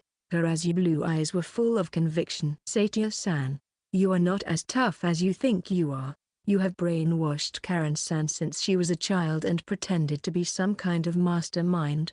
But after all, you are just a weak child who fears the power of the headmaster, aren't you? That's just a silly guess. Jin caught the shepherd's dog with his miraculous deception. Emma put her body on the line to save us from death. Then now is my turn. Nina took a deep breath, as if she was storing power in the pit of her stomach. It was the sham-like breathing technique she had learned at the dojo where she and Karen had attended. However, depending on the user, it can be a powerful weapon. Triggered by the breathing technique, Nina succeeded in instantly entering a deep state of concentration. Over the past few weeks, someone has drilled into me the art of psychological analysis. The words were now flooding out of her mouth, without going through her conscious mind. The frequency with which you glance at Karen-san, and the length of each glance, is a true sign of affection. The fact that your voice is slightly lower than when you speak with others shows that you cared about her that much, and you couldn't bring yourself to be ruthless, even to the very end. I was wondering what you were going to say. Have you forgotten that I encouraged Karen Ashby to blow herself up? Nina did not miss the slight rise in Satia's voice as she responded. Then why were you relieved when we entered this warehouse? Pardon? Emma-san and I are here because we survived the grenade explosion. If that were the case, then of course Karen-san's safety would be confirmed as well. You were relieved because you were able to confirm that with your own eyes, weren't you? In truth, you didn't want that girl to die, right? This is just a wild guess. All of this is just speculation without any proof. But Nina wanted to believe. She wanted to believe that a solid friendship had developed between the two of them. Having spent time by each other's side since childhood, she knew that Karen's words about Satia as her best friend were not a one-way thing. Satia did not become a pawn of the headmaster of her own volition. In this cruel world, there will always be hope, even if it is only one meager hope. Just as you wished. Karen-san didn't die in the explosion, but is that really what you wanted? She might have been happier if she had just died peacefully. Just what are you trying to say? My friends are currently transporting Karen-san to a distant town. It is a desolate town with only one small harbor, so the government and police have little access to it. No one will notice the horrific torture being carried out there, or the unwanted girl being chopped up and dumped into the sea. So many horrible stories out there, aren't there? Karen, who lost consciousness and her memory of the school after losing the duel, is actually being protected by Gin's friends right now and is being carried to a safe house in the suburbs. But Satia would have no way of knowing that. Nina went on, pretending to be something other than a human being, something that made a distorted expression that resembled a smile, play the role of such a demonic being. Listen here, Satia-san, the future of your precious friend depends on your decision. My people are capable of doing anything, no matter how horrifying, at my command. Please don't mess with me. That woman has nothing to do with me. Poor girl, are you that afraid of being punished by the school principal? If one thinks about it, there is no way you would become a shepherd's dog of your own volition. No. Brainwashing the only friend you've had since childhood is not something a normal child would think of doing. That's just unfounded speculations. Indeed, there is no basis for this speculation. She was simply using the technique of cold reading, which Jin taught her, to decipher the psychology of the person in front of her from the slightest gesture or speech. However, if one applies the technique of method acting, in which one melds oneself into the role, the accuracy of this technique jumps dramatically. By imitating Satia Rodal's thoughts with a high degree of precision, she was able to reach the deepest depths of her emotions, of which she herself was unaware. And the truly frightening thing about this technique is that as Nina uttered a series of guesses, even if they were off the mark, it was possible to convince the audience that they were indeed their own true feelings. What if you were coerced by the adults around you? For example, what if they had originally wanted to recruit Karen, the daughter of the Ashby family, to be a spy, but her overly unrestrained personality was deemed unqualified? Is it too much of a leap to assume that you, who have been together with Karen since childhood, were appointed in her place? Stop, please. No more. Perhaps you were also brainwashed. If you were taught from an early age that it is normal to devote yourself to the headmaster's cause, and if you are given an education that involves fear and pain, the child's behavioral principles will be tainted with a single color. You will be left with no other choice but to sacrifice your only best friend to suicide for the sake of a noble cause. What a truly wretched thing to do. Almost there. One more trigger of some sort, and Satia's stronghold will be broken. We can pry open the locked room that resides deep in her heart. Rest assured, it was Emma who took over. Even if you disclose the information, the Republic will guarantee your and Karen's safety. You can change your name and live peacefully in a remote land, away from the influence of the headmaster and the White Knights. Aren't you actually sick and tired of this stifling life? After giving a glimpse of the worst possibility, then presenting hope. A deceitful negotiation technique Nina learned from Jin some time ago. Although it is the most basic of all, Nina's acting ability to cast a heartless monster onto herself and the foul card that only a Republic intelligence agent possesses make her a powerful trump card that can sway the emotions of even the best of spies. The corners of Jin's mouth contorted into a smile as he confirmed that his accomplices had cornered their opponents with their joint cooperation. "What do you say, Satia?" "There doesn't seem to be any reason to be stubborn now, is there?" A long, really long silence descended on the abandoned warehouse. The three of them waited patiently, watching Satia, who was struggling behind her expressionless face. After a while, she finally spoke, with sweat beading on her forehead. "I am merely a marginal member. There are limits to the information I can provide." "The way you put it, it sounds like there isn't only one shepherd's dog in each grade." "I heard there was an information leak a few years ago, so they had to reinforce their structure." "Is it about Rusty's case?" "In the past, he was hunted by the White Knights because of the information he accidentally obtained when he scammed a high-ranking government official. It would not be unnatural for the upper echelons of the organization to have felt threatened by Rusty's actions, and to have reinforced their forces in anticipation of an unexpected enemy." "What are the names of the other members besides you?" "I don't know all of them, because the members are not related to each other. There was one person who assisted me in orchestrating me being injured." Oi, what's wrong?" Wah, pull yourself together." As if possessed by the devil, Satia suddenly started screaming with her white eyes peeled. She went berserk and fell down in her chair, repeatedly slamming her head violently into the floor. Jin hurriedly covered Satia's head with his hands. A possibility flashed through Jin's mind. Conditioning. No, it is possible for the school principal to do so. It would not be surprising if the shepherd's dog was programmed to automatically erase its memory when it attempted to reveal information to a third party. Listen carefully, Jin Kirihara. There will to entrust something dwelled in Satia's eyes, which were wreathed in wounds. The fruit of origin and the architect of paradise. Those are the empires. What does those mean? Tell me. After letting out a final scream as if she was spewing out her entire being, Satia passed out. No need to wait for her to wake up to find out for sure. She must have had her memories of the school completely erased. In other words, no further information could be extracted from her. Quickly switching his thoughts, Jin decided to move on to the next step. "Emma, can I leave the rest to you?" "Yeah. My boss in the academy has already arranged for Satia and Karen to go into exile." "All right. Please make sure there is no trace of third-party involvement." Emma walked out of the warehouse, nimbly carrying the unconscious Satia. After making sure her figure had disappeared behind the shutters, Jin cut in. "Now, we need to get back to the academy as soon as possible." "Wait.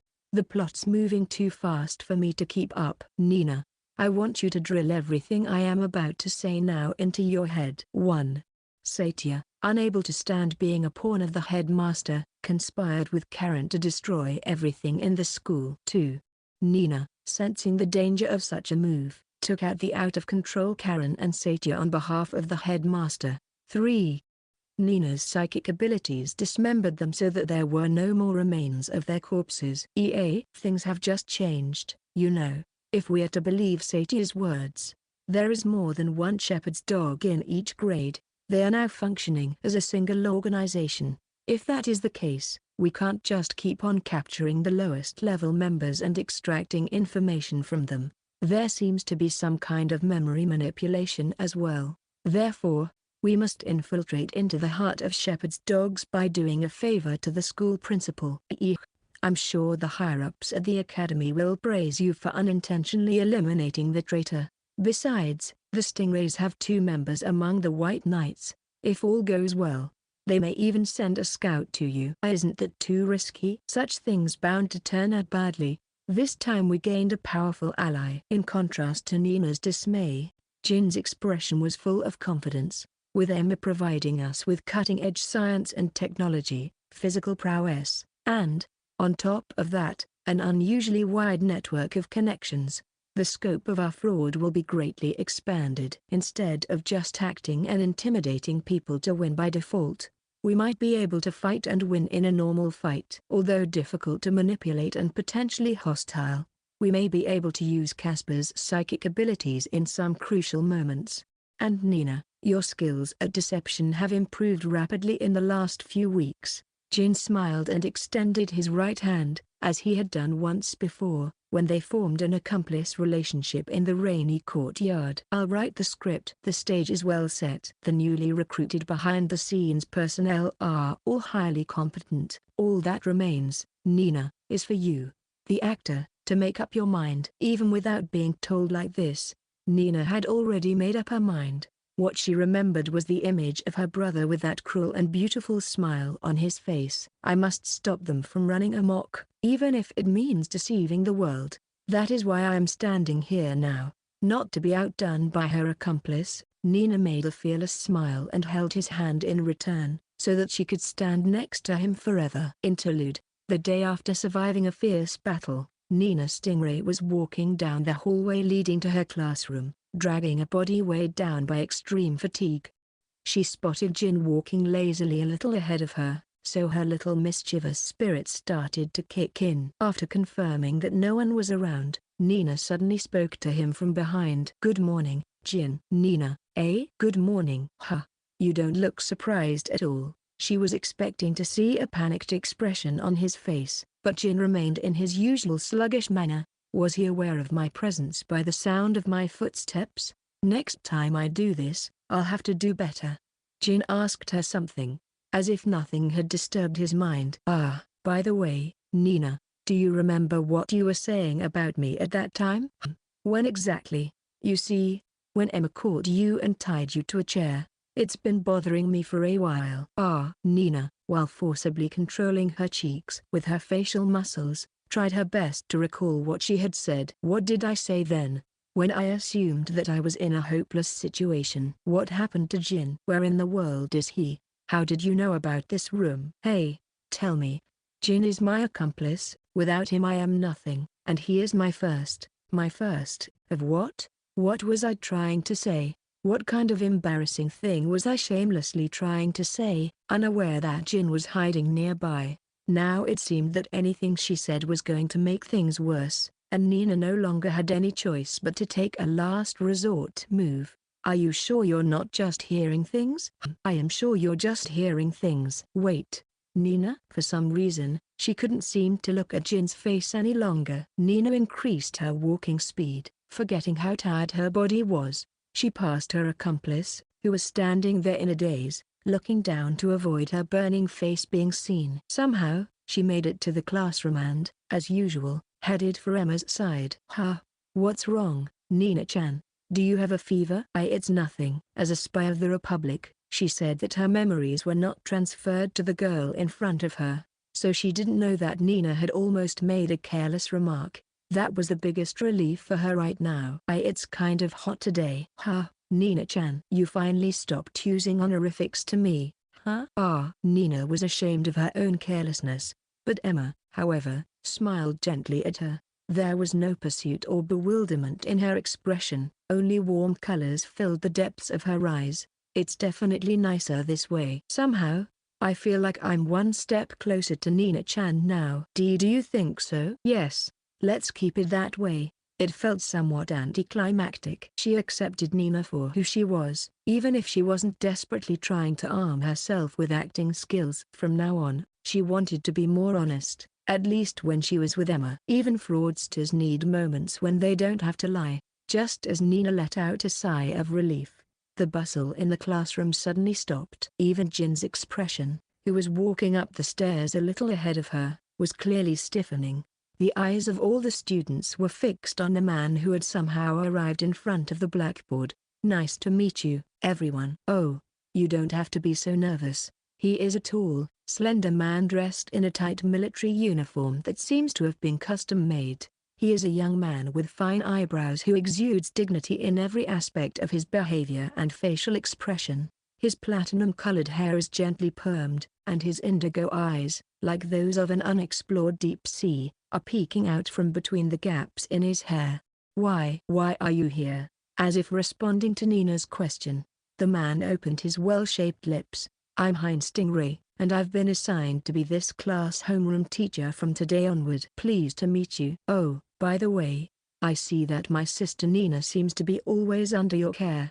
The cruel older brother, a genuine monster who also belongs to the White Knights, said with a smile that was clearly fake. "Looks like I'll be having a fun school life for the first time in a while." Afterward, "Do you know the iconic item that often appears in movies about fraud?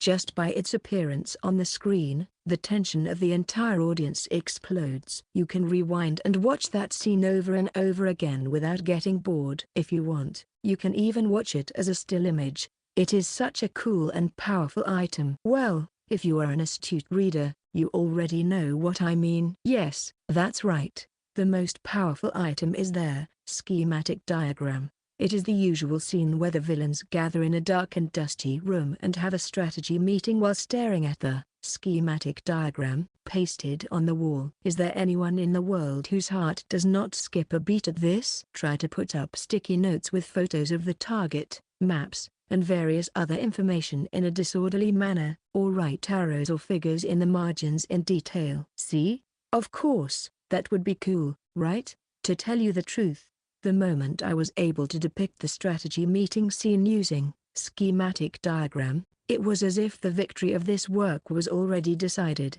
The deceptions and tricks that unfolded over the course of more than 300 pages were all conceived on the premise that schematic diagram would appear in the story. That is why schematic diagram is such a supreme existence for fraud schemes. It is no exaggeration to say that the reason why schematic diagram did not appear in the first volume was a prelude to producing this extraordinarily powerful catharsis. As a side note, I now hold the title of the author who has used the word schematic diagram the most in the afterword of all light novels. This is a great honor. Of course, their schematic diagram will appear in the third volume as well. What kind of activities will be shown in the next volume? I guess only God knows. I hope we have a blessed future. Finally, I would like to express my special thanks to all those who were involved in the publication of this work and to everyone who picked up a copy of this work. See you next in Volume 3. Oh, and please look forward to the activities of Jin and Nina, and her new accomplice as well. See you soon. End of Volume 2.